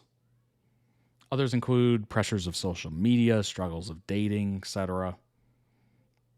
I've never really been much of a podcast listener before, but Smosh Mouth has completely converted me. That's awesome. That's really cool. Very, very cool. Yeah, pretty much all the edits that I've seen of Smosh Mouth have been very funny. Very, very funny. I can't say I've listened to it. I don't really consume a lot of podcasts. Every once in a while, maybe. But maybe I got to get into that a little bit more. Certainly at work. I mean, work is like a prime example. I have ones from when Home Alone is too quiet. Yeah, that is... When I was living alone, I would always have some sort of like music going or TV in the background or something like that. Like it was very rarely just like quiet, because I don't know. If it's too quiet, then you start, hearing random noises and you're like, is somebody breaking in? Is something happening? Like you're just jumpy, very jumpy. The click or one topic particularly, and sometimes Mark narrations. Smosh Mouth is being pushed hard at me by Spotify algorithm. Oh, it happens. It happens. From what we've, reacted to and seen, if you've been watching the videos, I'm not talking to you, Jace. I'm talking to everybody else. If you've seen the videos and whatnot, you've probably been introduced to Smosh Mouth before. It is very funny. And if you're into podcasts, or maybe you just like Smosh and haven't checked it out, probably should check it out. All right. Let's skip on to the next video and last video of the week.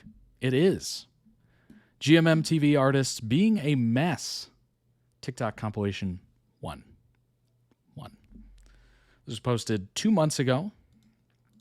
Let's go ahead and jump into this as I move it over, because it is TikTok's. I don't want to cut it off. I'll be over here and I don't want to cut it off. So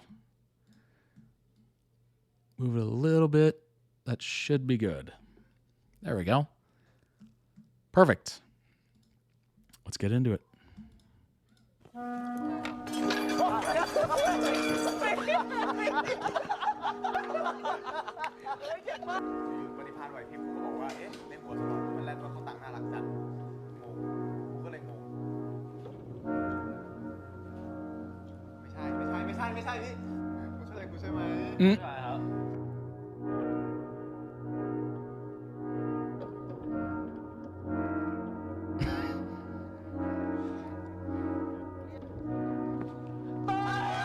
Oh my gosh.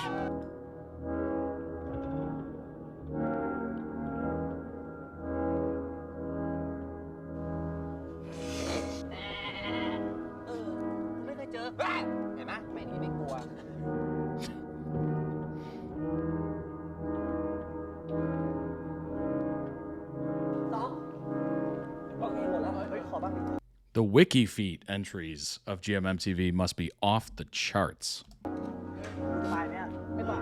We had a show called Safe House. Oh, their version of Big Brother. Okay.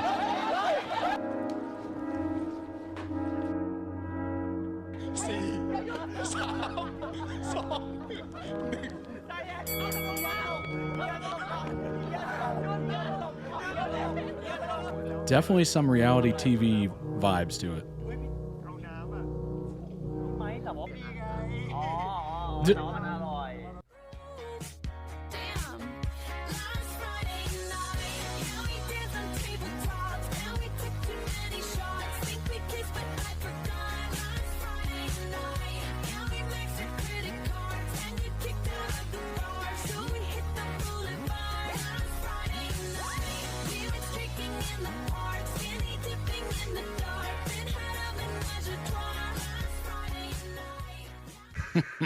That was so much.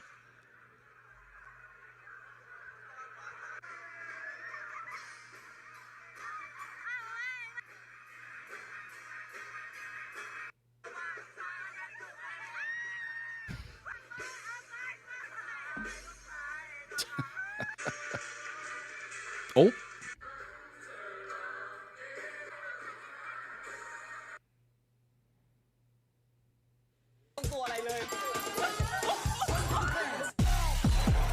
No.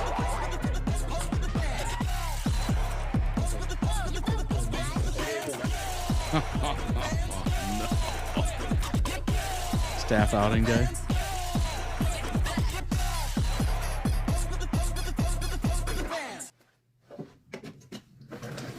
พรุ่งนี้ร้องเพลงอะไรดีนะ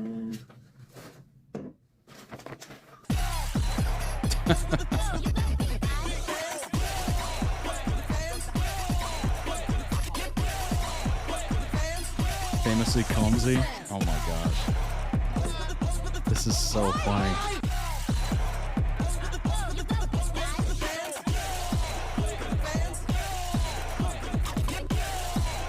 Outings are legendary. What's up, Amos?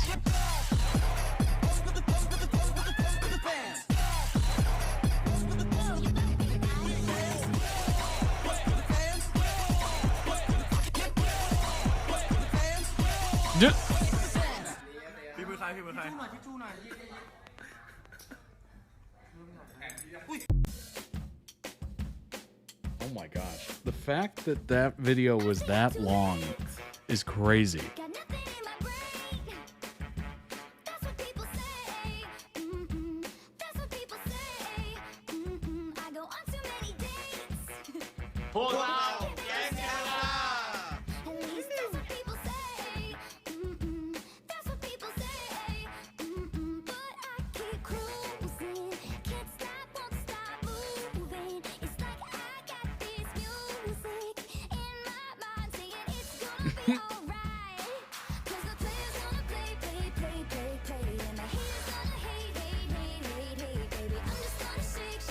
What is going on here?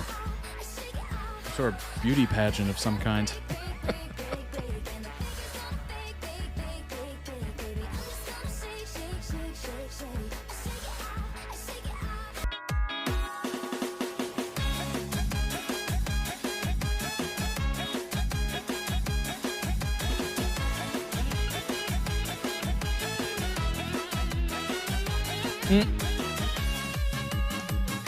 Jung's mermaid origin.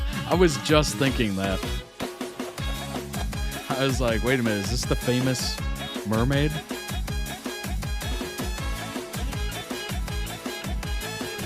A lot of company get-togethers. What's up, Cookie?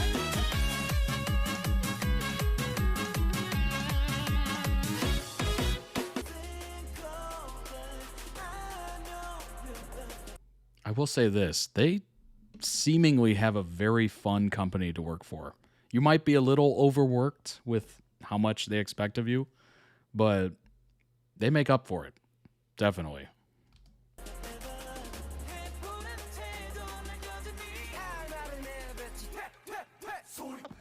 ได้เจอปัญหาอย่างหนึ่งนะครับผมก็คือว่าเราขึ้นรถไฟขบวนสุดท้ายไม่ทัน Work hard, play harder. Yeah. I mean, I've worked for companies where their idea of an outing was a pizza party, and a pizza party where you get like one slice of pizza. They're just like, gee, thanks. Appreciate it. Back to work I go. อะไรนะของอ๋อใช่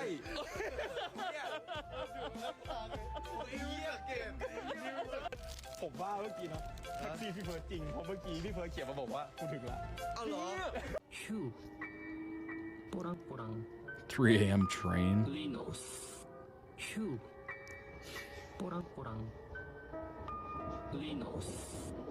Yeah. Here we go, satellite radio, y'all getting hit with the boom, boom. Beat so big, I'm stepping on leprechaun, shitting on y'all with the boom, boom.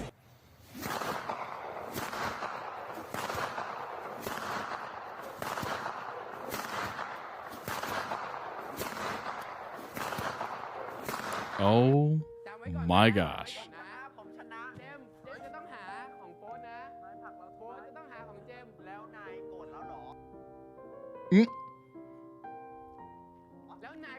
This whole soap opera going on in front of him.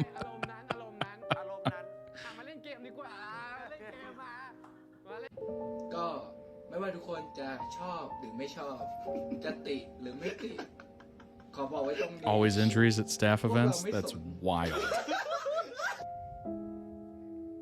I wonder if you know how that even Tokyo. If you see it and need to know, you know you have to go. Fast and Furious. อะไรวะ Drift, drift, drift. Put your hands up in the air. Put your hands up in the air. Hand, oh, hand, hand. Shake your booty, shake your ass. Shake your booty, shake your ass. Shake. ถึงเรื่องที่จะมาเข้าบริษัทเนี่ยมันมีแต่คนแปลกๆนะ ก็ประมาณช่องอยู่แล้วประมาณช่องอยู่แล้วอยู่แล้วนิ้ว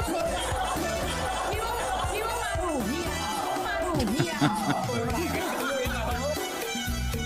ผมรู้สึกว่าผมตื่นเต้นหลอนนะอะไรมันว่าข้างหลังเนี่ยผมน่ากลัวนะครับเฮ้ยทำไมผมมีหนวดอ่ะอ้าวอย่ามาเจอพี่เอ้ยอ้าวใช่ว่าอุ้ย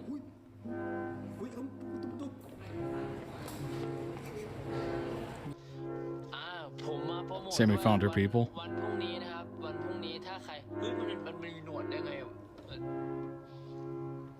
เฮ้ยผมไม่ได้ใส่ฟิลเตอร์นะ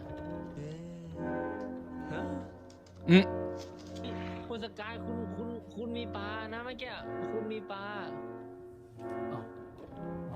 ของในนี้มีแฟนคอนใช่เลยครับแว่นมามันเหมือนไม่ต้องส่งมาก่อนครับเกรงใจครับแย่เกรงใจครับ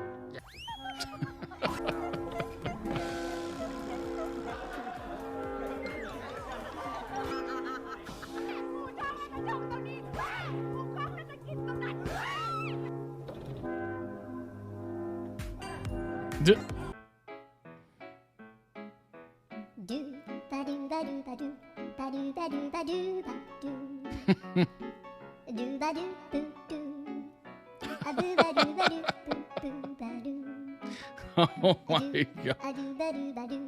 Too much. Too much. Way too much.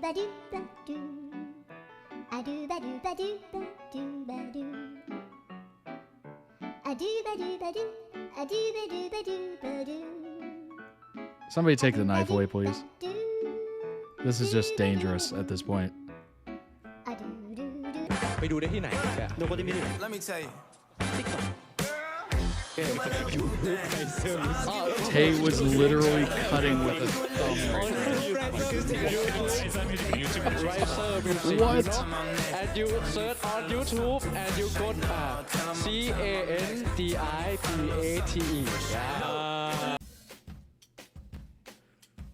Oh my gosh.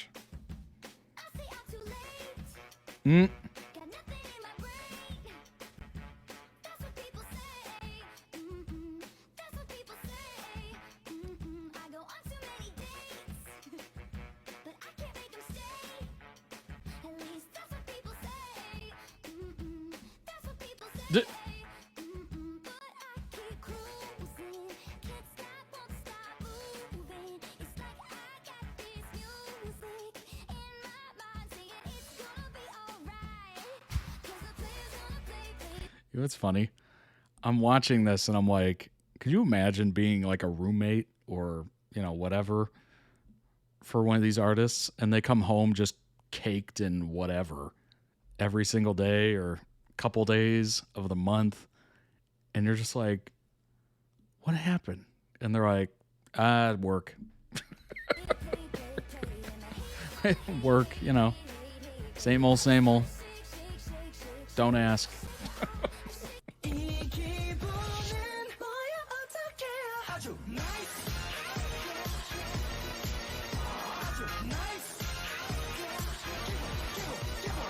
I saw that soap one before. That was very funny.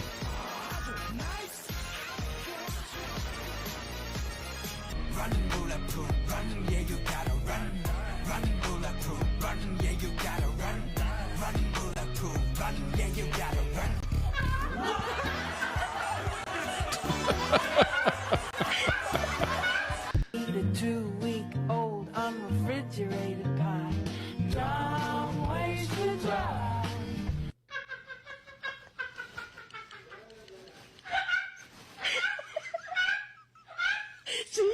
Oh my gosh.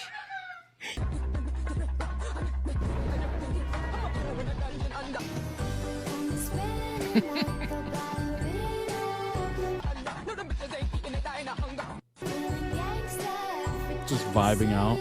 ว่าถ้าเหตุการณ์มันเลวร้ายจริงๆอ่ะไอวินช่วยอะไรได้บ้าง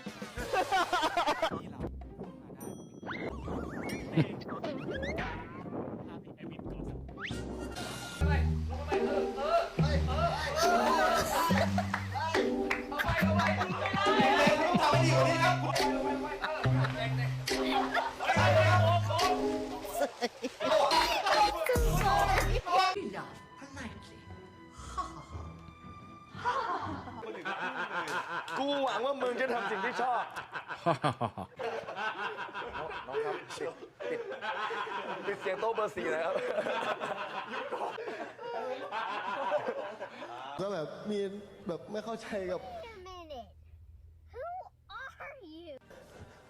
ก็มาบ้าง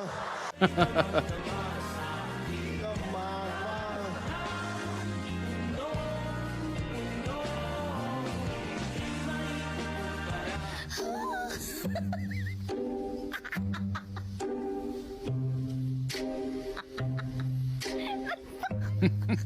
Where is it? อุ้ยเหี้ยเรื่องอะไรเนี่ยโดนยันก่อนไม่ยังไม่เห็นใส่เสื้อนี่หมอทุกคนเห็นผมใส่เสื้อ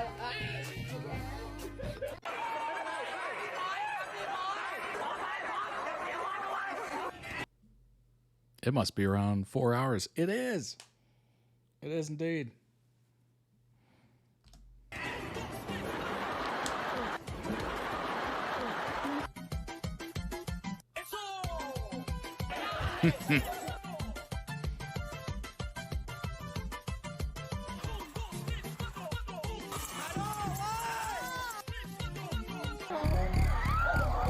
Oh, been there.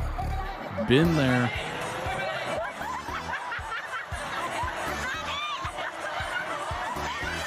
Took a soccer ball right to the face.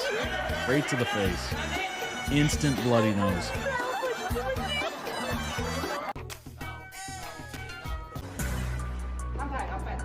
I've never been the same since. Fucking, you are fucking, you fuck.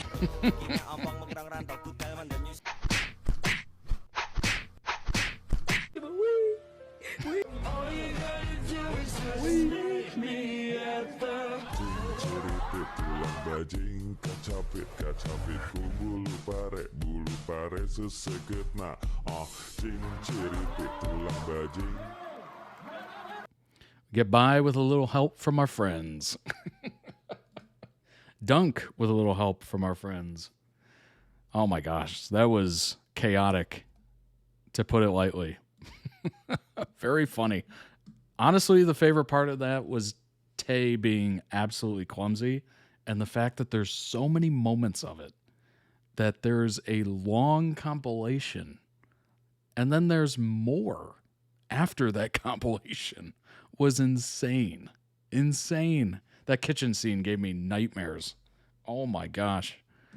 Ooh, that was hard to watch. I was cringing pretty hard at that. And of course, the mermaid origin story. Link down below in the description, YouTube description, for the original video. Go throw out some much-deserved love. And of course, for those of you watching live, there's your link. Oh my gosh. Let's pull up some information on GMMTV and artists and all the what's happenings. All right. What is GMMTV outing? Oh, this will be good. A little bit of information on it. 2024 event goes viral and wild.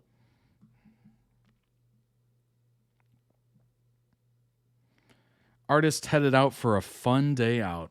Well, tragic in some cases. For this year's GMMTV outing 2024, the Thai production house is well known for its highly successful BL drama releases over the years, has given viewers many popular series like Soda's Together and Bad Buddy, among others. Furthermore, the production house branched out into the GL segment with the new Thai drama 23.5.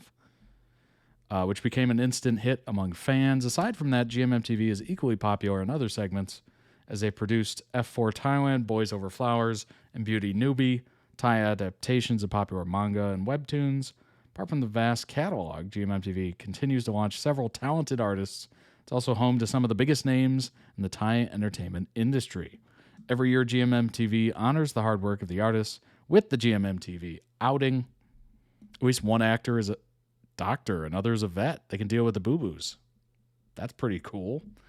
It's a private event for the company where the actors get to enjoy several activities and a fun-packed day out.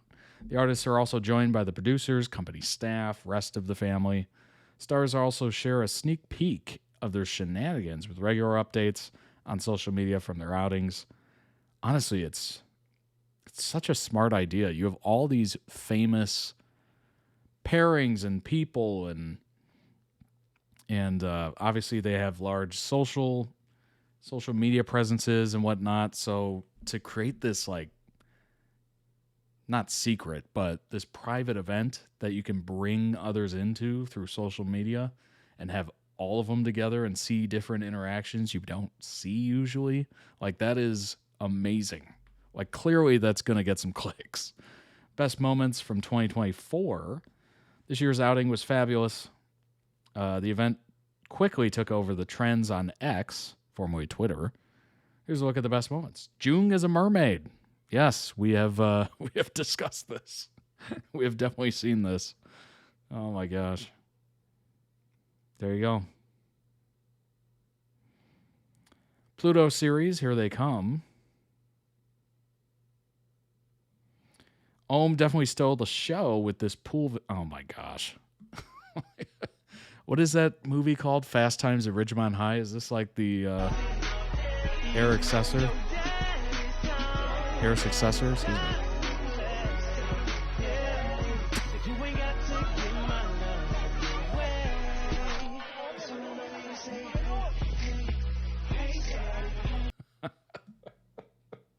And his suit just happens to be red too. That's hilarious. An album full of memories. Very cool. Obviously, big fans of Milk. This article. Summary of how the day ended after all the shenanigans. Exhausted. Yep. Fans are ecstatic to see the stars enjoy a much-needed break amid all their hard work.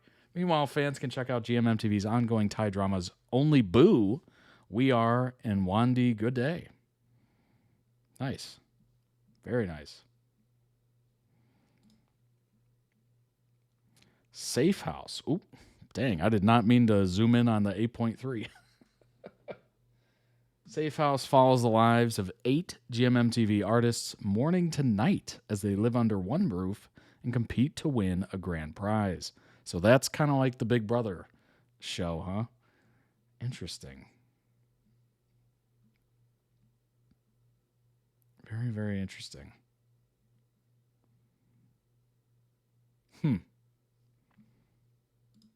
I'm assuming that would be very funny. Gunte, Earth, Luke, Mix, Pond. Yeah, it's got tons of people in there. Doesn't want to load that. Weird. Oh, it's only 5 more, I guess. GMMTV's version of Big Brother. There you go. Take a house with 8 actors in it, fill it with cameras and sound equipment, then give them some games, challenges, let the cameras roll for hours at a time. This is what you get. There's been a lot of postponements because of the pandemic.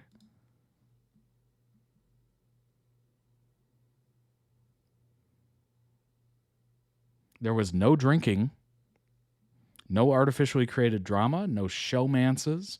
All the challenges were simple, inexpensive party games that anyone could do with their own group of friends. This is an exceptionally done reality show that easily becomes a smash hit among fans from around the world. All 7 of the 6-hour long streams have reached over 500,000 views. Cool. Most wholesome reality show. Cool. Very nice. Yeah, a lot of reality shows are like marred. Well, depending on your point of view, marred with like drinking and just forced showmances and relationships and all that stuff. Obviously, Love Island is one of them. Is it real? Is it fake? You know, how many Love Island couples actually continue to be in a couple? Not a lot, right? A lot of shows like that don't typically have good success rates. Official couples and their mascots. Wesley.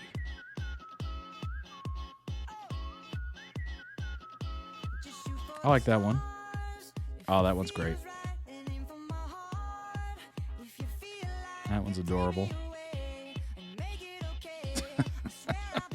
This one terrifies me. This one is so funny looking. Oh my gosh.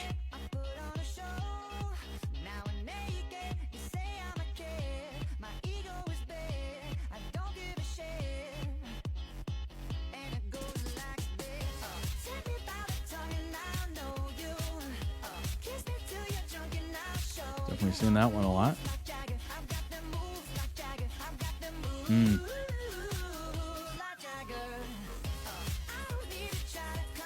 Oh, I like Gemini 4th's one. Big time. Baby. JD. JD. Speaking of JD. JD. With the no arms. Oh, gosh.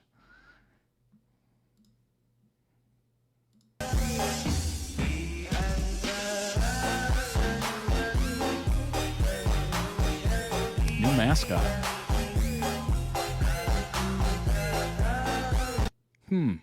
Not bad.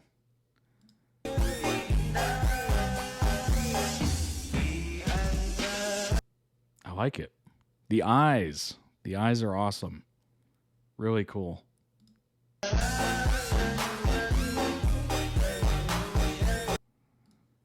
These are newly announced ones. Okay. We'll check these out. Ooh, all right. I like that. Basketball influence. Josh Gawain.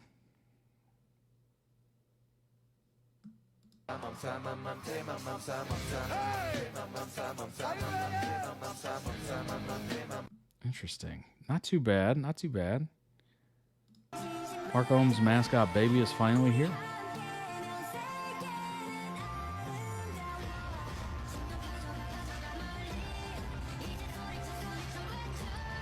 I'm just now realizing if I had to draw my own mascot, it would not go well. Like, if you can't draw, I don't know how you're supposed to do this. Like, I don't even know where to begin. That's the problem. I feel like the Todd Reacts channel needs a mascot. Couldn't find an up-to-date list or TikTok. Momo. Not bad. Not bad at all. I like that one. That's how JD didn't get arms. Yeah, I feel like that would be very similar. The GL mascots. Okay. Oh, you know what? You know what's funny about this? They're somehow like really creative and detailed. They're all amazing. They're all amazing. Oh, the Peach. The Peach is the channel mascot. And it has arms, too, which is good.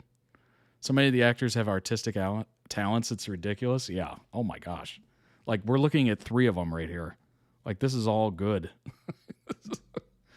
Oh, my gosh. Thanks to Milk Love, the rom-com genre is in good hands.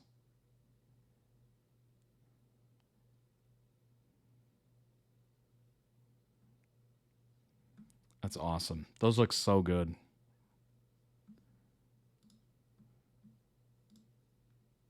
Hello, I'm Simon, the smart one. He's Alvin, the awesomest one. And I'm Oh.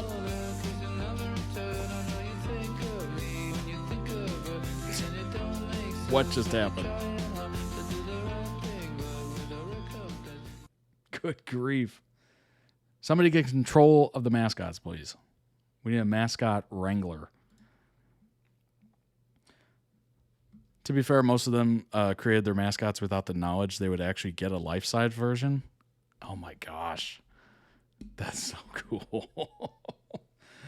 Could you imagine the surprise on that? Just seeing it like in real life as opposed to just like a drawing or, you know, obviously graphics on the internet, on merch, of course. That's so funny. What's up, Rack? Sky Nani fan club mascot Smiley and Neona. I really wish to know what's GMMTV's strategy here. Is it a way of them promoting Sky Nani equals bromance, double joys, double spends? I'm quite confused at this point. Could someone please enlighten me? Are they a couple? Because they are doing so many CP kind events and all. Or are they just individual artists, Sky Nani and with a hyphen? Or GMMTV has really planned the heavily venture in bromance couple now. I'm not their hardcore fan. I'm not trying to shade any of them. It's just, I wish to know GMMTV's strategy around this.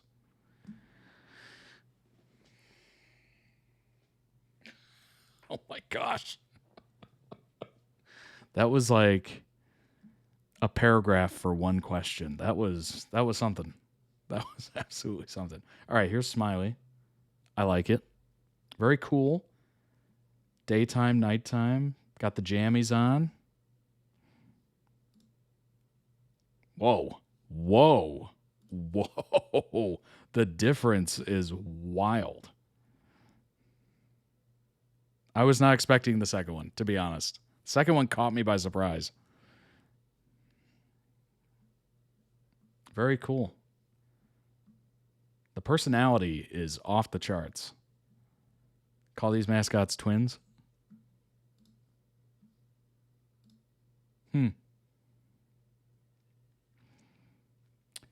They don't have a strategy. They're trying to cash in on their unexpected popularity and probably hoping Sky and Nani agree to do a BL eventually.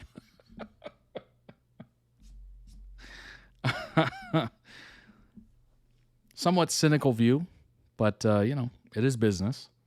I don't think GMMTV has a strategy when it comes to them except make as much money as possible. Sky and Nani weren't paired together like a BL ship. I don't think anyone expected them to blow up the way they did. So GMMTV is just doing what they can with them being individual actors who happen to have worked incredibly well together and ended up with a large and continuously growing joint fandom. I don't think anyone needs to worry about GMMTV trying to move into bromance. It's not like it's a growing trend they can tap into or anything. On another note, I love their mascots. They're super cute. I'm also confused. Maybe this was for now, so then if they ever do a BL, they'll have even more promo material, like making a new mascot together. The mascots are cute, though. Suits them.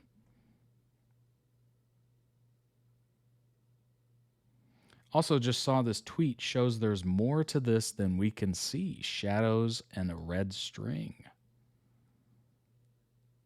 Oh. Interesting.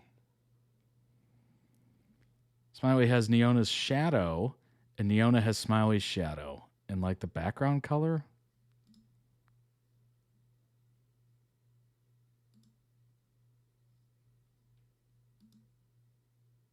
Huh. Interesting. Let the conspiracy theories flow. Very interesting. They're going hard on these two are individual actors who happen to just work together a lot now. That's kind of funny. Their strategy is get that money. Woo! It's working, so why not? GMMTV have added a few more solo mascots since these were announced, so they're just expanding their merch for those not paired. Honestly, it makes a lot of sense, and I don't think it's weird to have like a solo mascot. I think that's kind of cool. Like it's creating a brand for you as an actor, right? It doesn't have to be shaped around a couple or pairing or whatever. And they can carry it with them throughout their work. If they do couple up, maybe they get a different one, but they will always have that individual one, which is kind of fascinating. I don't mind it. I think it's kind of a smart idea, frankly.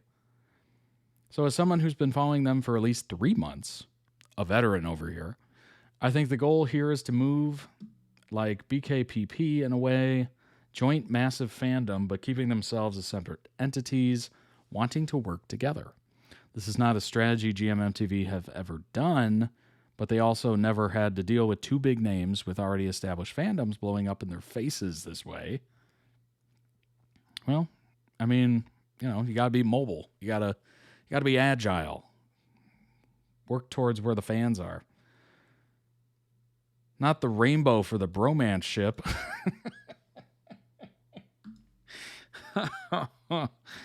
They're literally riding the Skynani wave.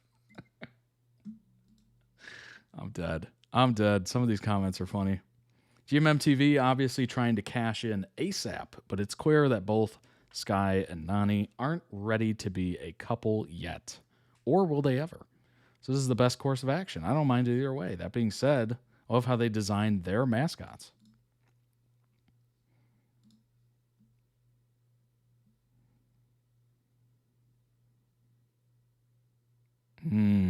Interesting. They deleted this one. Kind of interesting. Making money is their strategy since some fans believe that they're a ship when they're not. Well, I mean, that would be the case if they had a couple mascot, joint mascot. Waiting for these two mascots to do a fusion dance and become one. Yeah, probably. If they ever do get together, then yeah. I confess. I must confess. I thought it was beautiful. I thought it was a chaotic cloud. We call them the twins. Not gonna lie, when I saw this earlier, it kind of made me laugh, especially the bro fist bump. It'll be interesting to see if GMMTV try and replicate this marketing strategy with anyone else in the future. Oh yeah, that's right. They are doing a frickin' bro fist. Yeah. One of these two mascots fell off stage recently. Oh my gosh. They got to be careful. I'm assuming, well, obviously it's the vision is not good in these things. Like they just have those little like holes or slits or whatever. Terrible. I don't know if you've ever had like a Halloween mask where, you know, you can barely see through it. You're sweating profusely into your own eyeballs. Your eyes are stinging. You can't see through the mask. You're just like, where am I? When I was younger, I went as Cartman from South Park. And I got a big Cartman mask, like literally his face, in like this rubberized kind of thing. And it was kind of expensive for, you know, my age. And I could not see out of it. Like literally the only vision was the pupils, and they were tiny. And then for some reason the eyebrows, or like right above the eyes, were cut out. What am I seeing with that? Like the sky? Like it was just ridiculous. Smiley fell during a grab event, I think. Oh, geez. Had to feel sorry for whoever was inside. Yeah, absolutely. It's brutal. It's absolutely brutal. It's not easy to be a mascot. That's for sure. Absolutely not. Yeah, it was, it's difficult to see out of those, like Halloween masks or whatever. Certainly mascots as well.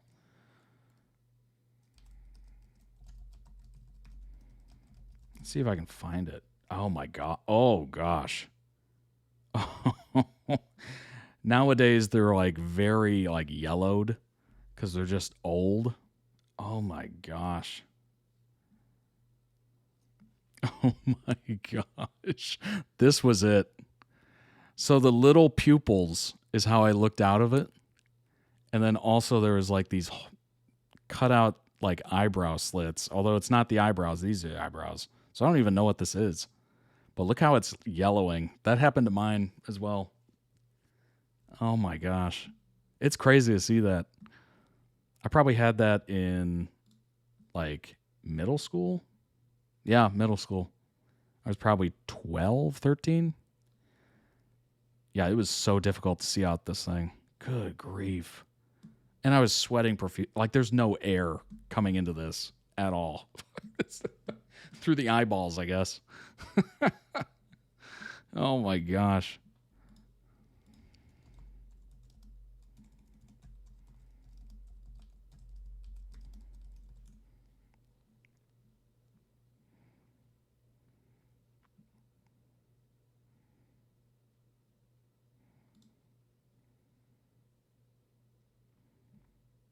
Let's see.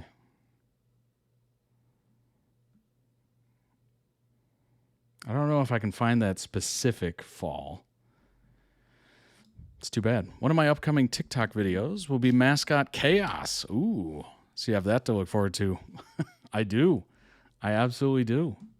That was amazing. Amazing. I appreciate you being here. It was a lot of fun. I hope you enjoyed it as well. We ended on a very funny note. Hopefully, the mascots take care of themselves. We got to get better wranglers, make sure they don't fall off stage and do something crazy. Like, I know the pairings or, the actors, the artists are supposed to, keep an eye on them, but we need some wranglers out here. Maybe like a mascot wrangler who has better vision. Or at least pick a leader or something like that. But I hope you enjoyed that as much as I did. Links down below in the YouTube description for all the videos, all the channels that we reacted to here tonight or today or this morning, depending on time where you are. The mascots have nannies. Oh my gosh. They have nannies and they're still falling off stage? Ay. The wranglers take care of them backstage. It doesn't help. Oh no. Oh geez. Oh my gosh. Well, hopefully they come. You know what? They could have like safety nets. Safety nets on stage. Just kind of keep them up there, corral them a little bit. Oh my gosh. If you'd like to request your own videos, you can certainly do so. .reacts.com. Season and series tiers are the ones you're looking for. And now I'm just picturing mascots falling all over the stage at this point. Join the Discord. Friends have been made. Lots of great community conversations going on over there. If you've part of a fandom and you want to talk about it with other people that are interested in it, there's literally always somebody awake to talk to you, no matter what time of day it is, because it is a very international group. So lots of great people in there. Come join us and join the conversations. Subscribe to the YouTube channel if you haven't already, and follow the Twitch channel if you'd like to join live, of course, and join these wonderful people in the chat. You can see them right there. All these wonderful people. And check out the summer collection of merch available right now for a limited time until fall, winter comes around, and then bye-bye summer, right? Chat about State Fair food in the lobby atmosphere. Ooh, nice. I appreciate Rocco Kitty for sharing that. That's awesome. That's really cool. Oh my gosh. All right, everybody. I hope you have a tremendous weekend. Do something fun. Do something interesting. Stay safe out there, of course. And I will see you all back here on Wednesday. So take care. Enjoy. Watch a comfort channel. Watch some comfort videos, all that good stuff. And I will see you back here. Bye, everybody.